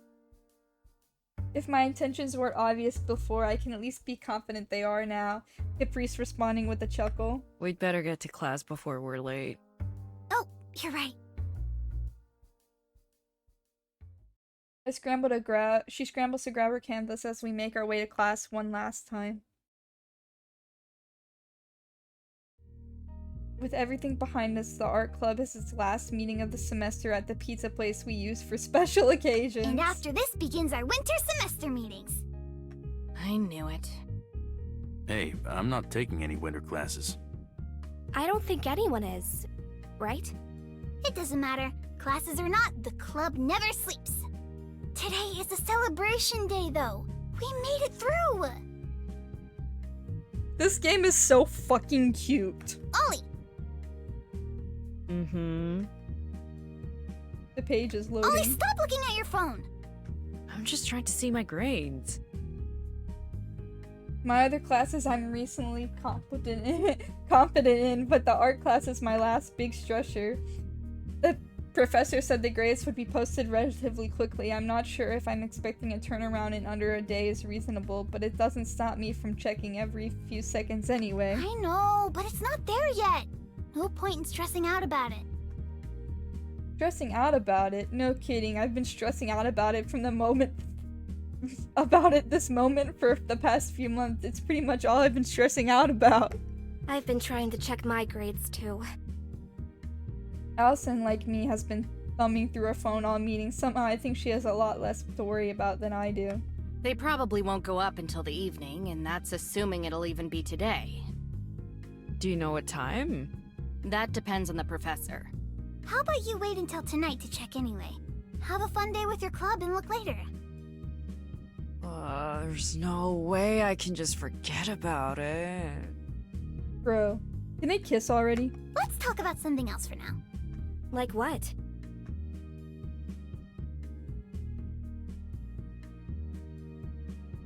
Advertising holiday light decorations? Isn't it about time we went again?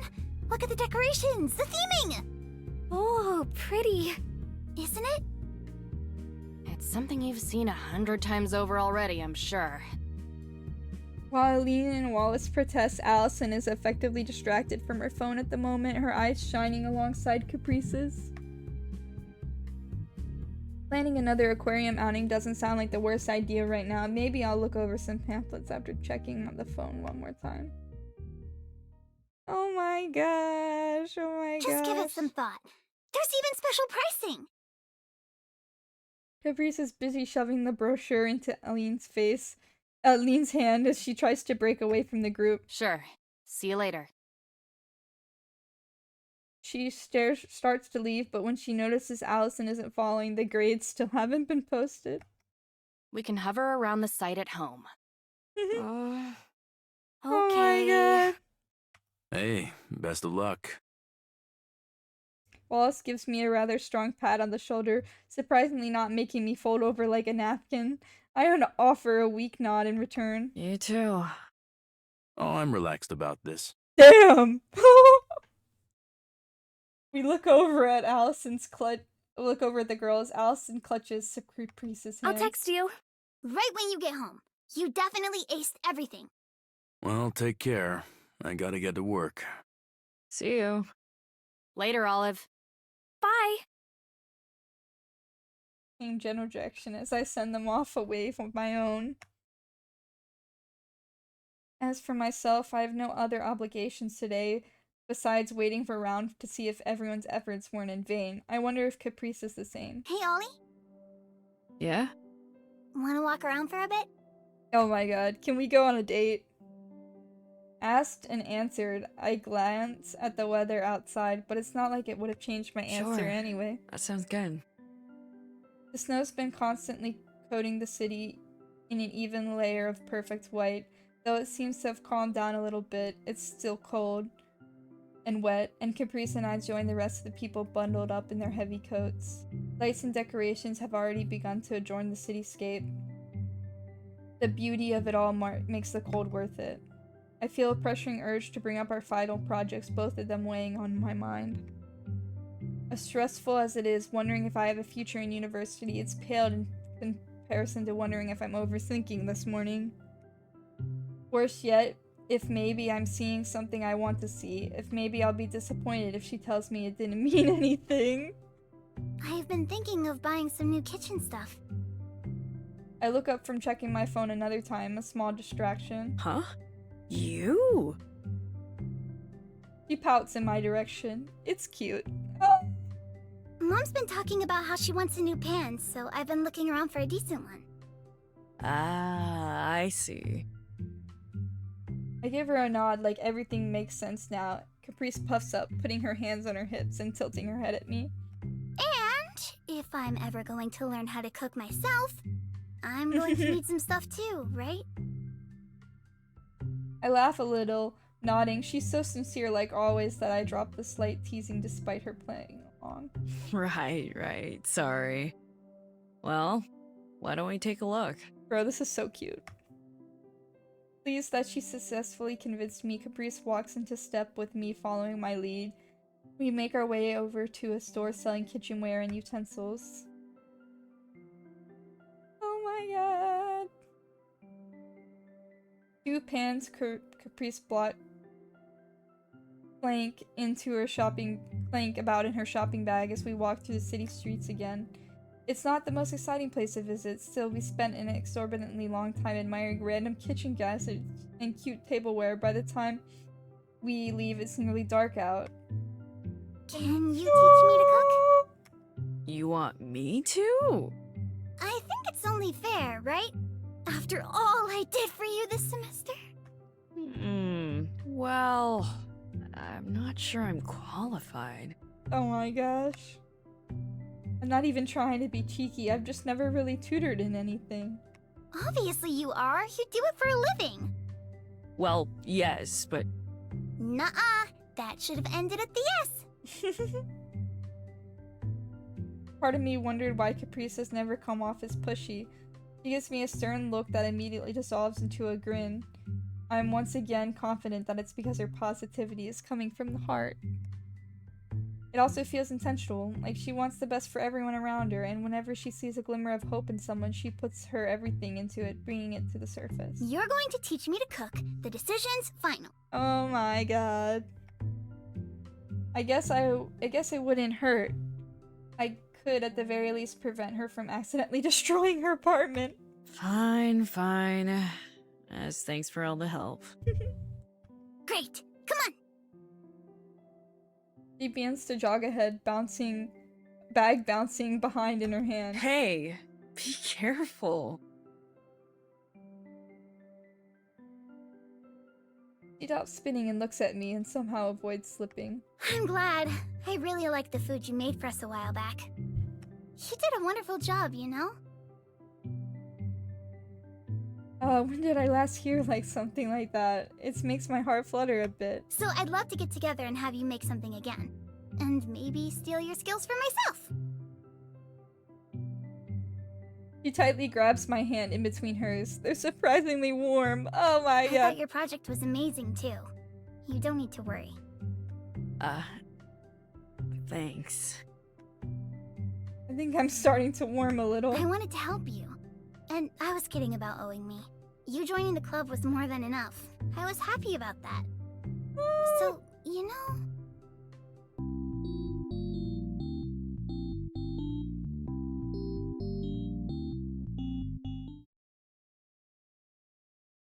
Allie! Hi! I did it! 4.0. Aww. Wow! That's amazing! I knew you would do great. Congrats! Wait, if she has hers, then... Capri spots me looking at her phone and focuses her attention back on me. Allison's still on the other line. She quickly presses the speaker button. The moment of truth, brothers. Is it in for you too?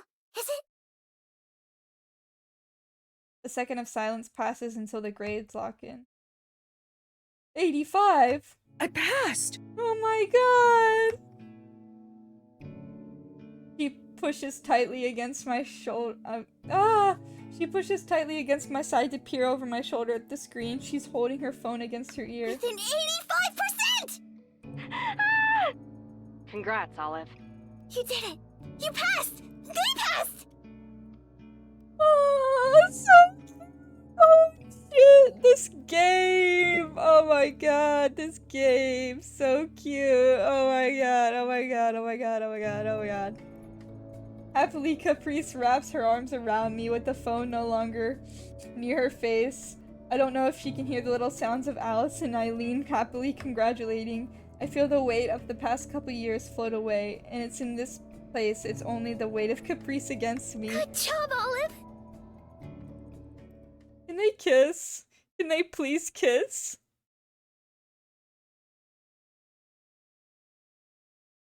Bruh.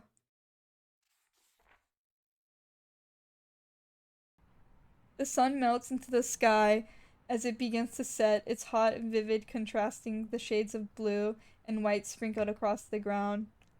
My bag is filled to the brim with books, and I'm on my way to sell them at the fraction of the cost I paid for them. The bliss of being rid of them will make up for the sunk cost, I'm sure. It's still a little surreal after stressing about it for so long. I wasn't even sure I'd make it through the semester, let alone successfully. Now I'm only short time away from collecting my associate's degree. Oh my god. Where am I going next? I don't actually know. I still have the semester to think it over, but it's about time to look at universities or jobs to apply to. Time doesn't stop just because you hit a milestone. It wouldn't be here without Caprice and the art club. What about that? What happens with them next? Caprice said she wants to continue meetings through their winter break, but despite my reservations about whether or not I fit in the group of artists, I come to look forward to being with them. I owe it mostly to the club's atmosphere. As much as the art is the theme of its meetings, the heart of it is friendship. And I hope they've all warmed up to me, Caprice especially. Despite the stress, the days spent with her this past semester stick out vividly as happy memories, each and every one of them. The club was part of that for sure, but there's more to it than that. Whenever I board the trolley and she wasn't there, I felt a little disappointed. When she was, my heart flipped just a tiny bit. We talked about bringing our books back to Gay, but we didn't plan on going together. The trolley starts to pop up and I find myself hoping I see her as it comes into view. Ollie! Ah! And there she is. Oh my god. Hey, writing buddy. Oh my god. Campus business, buddy. I've got some club paperwork to take care of. They'll recognize us officially next semester for sure. I'm returning books. Good riddance. You made it through. Congrats on passing. Thanks, but you already said that. I know, but twice won't hurt. Or 3 times. Her arms go up and down and up again to emphasize each exclamation. Thank you, thank you. What's next for you?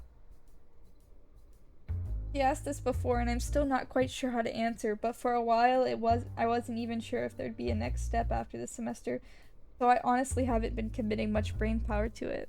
I don't know. Will you still come to club meetings? Her expression eager as she leans closer to me. I try not to lean away. I at least know what my short-term plans are. The winter meetings? Yeah. I answer without hesitation. She smiles widely, giving the setting sun some competition. Holy moly! Yes! I'm so glad you're staying aboard. The feeling's mutual. Of course. What? Did you think I'd just use you for grades and leave? Nah, not you. You wouldn't do that. You trusted me that much? It paid off. The art club's latest, greatest member. More and more Caprice's little uplifts and compliments start to feel believable. At least they start to be hitting me differently than they used to. Hardly greatest. Everyone's the greatest, Ollie. You would say that.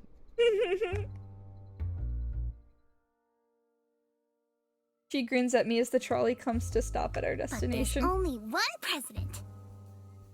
Oh my god.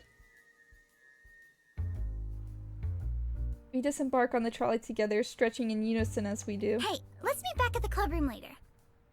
Is anyone else here today? Not that I know of. Alright then. See you later. Bye! She makes her way inside, leaving me alone at the gate. As quickly as the stress of making the semester left me, another anxiety was quick to take its place. That'll be good. That'll be as good the time any to talk about things. Oh my god. I need to eat and end the stream, but this game is so enthralling. Holy shit. I dump my near empty backpack on the floor and take a seat in what's become my usual chair. The art club is illuminated by the setting sun through the blinds of the window. I've seen this room in this light before, but something about it feels a little bit sad. It's not the end of a day, but the end of a semester. Not the end of the art club, though. I couldn't leave even if I wanted to. The bouncy sound of footsteps alerts me to the reason why coming up to the hallway to join me. It's good to be done with that. I hate dealing with that stuff. She plops down in a seat near me. It's part of the job, unfortunately. Eileen likes to do it instead, usually. Well, it's all over now. Yep.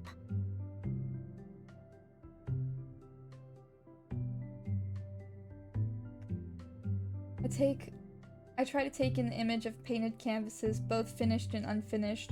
Most are Eileen's, though I recognize some of Allison's. There's a few posters about some of Caprice's distinct silo alongside a small handful of Wallace's prints. The whiteboard is half smudged. Writing reads, Step 1, listen. Step 2, draw. I wonder how many more times we'll be back here. Not many, huh? We've got next semester at least. She allows herself a moment of melancholy as her eyes sweep across the room. Well, it's not like we need this room to get together. Just as quick as it's gone, her cheerful self is back again, quite literally hopping back to attention with her eyes catching mine. Definitely. I feel like there are things I want to say, but I don't really know how to say them. It's hard to even articulate it myself. Say, Ollie. I don't know if I really get it, but there's this desire, this almost need to speak up, but without knowing what will come out of my mouth once I do, it's impossible to rehearse the words in my head. I've been thinking. Oh my god. All I can do is pull the trigger and see where this goes. So listen. I know it hasn't been that long. Hey, Caprice. Sorry, but can I ask you something? He looks slightly taken back. At this point, I realize I kind of interrupted her. Oh, sorry. Bro, they're both trying to confess continue. to each other. This is the cutest trope ever. No. Go ahead. Go ahead. Really, I didn't mean to. They're both trying to confess to each other. Oh my god. It's fine. It's fine. I am more than willing to keep going in circles, but with how much she's stampering, I feel like it'd be futile to try to push her into it. I mean, I can go first, that's fine, right? I had the words in my head, but What were you gonna ask? That's too embarrassing, and way too forward. There's no way I could do that. She'd probably think it's weird anyway. It's no good to keep things in. She's right. Of course her energy and determination seeps into everything she says and does, and I find myself feeding off that as my resolve seals. Now or never. In fact, I like you. Would you want to go on a date sometime? Oh my god, oh my god, oh my god, oh my god, oh my god. What? He yells even more high-pitched than usual. Oh, no, I was going to say that. Oh my god. They're so cute. Like, a date? Like, a date? Like, dating? Oh my god. She has something of a frantic look as she moves about anxiously. Her face is bright red, and as she laces and unlaces her fingertips together in an uncharacteristically nervous fashion. Yes.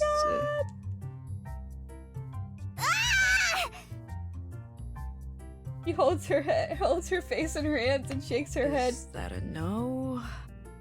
You interrupted me. You can't just get the jump on me like that. That's no fair. Oh my god, I love lesbians. Wait, hold on. You told me to go first. With how much you were trying to force it out of me, I figured you'd caught on. No, I was just saying things. I've been psyching myself up for a while. So it's a yes. Despite the snowfall outside, it feels like I'm about to melt from overheating. I must be blushing head from toe, and so is she. Obviously. Okay. Cool. She smiles a little shyly, and it's a new kind of brilliant. Somehow she keeps showing me new ways to glow. New ways to glow! Oh! Sobbing, throwing up, crying. They're so fucking cute. And with that wonderful, wonderful, wonderful, what do I save?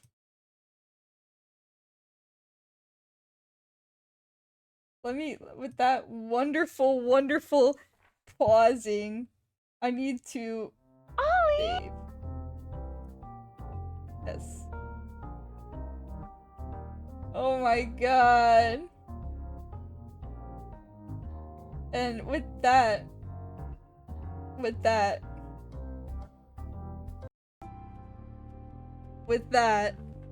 wonderful, wonderful date, can I date you scene, I think we'll be ending the stream, ending the gameplay for tonight. Oh my god, I'm like still reeling because of how cute this game is. It's so lovely, and oh my god, it's so wholesome. Like, there's obviously like some stressors going on in this game, but like at the same time it's so wholesome, and it's tackling like concepts really well, and it's so cute. If anybody's, please go send your support to this game and buy it. Like, I think it's definitely worth it, and the characters are amazing, so like, yeah, definitely try it out for yourself. Okay, and with that, I will be going. Goodbye and good night, and thank you all for tuning in. I really really, really had so much fun. So, good night for now, everyone.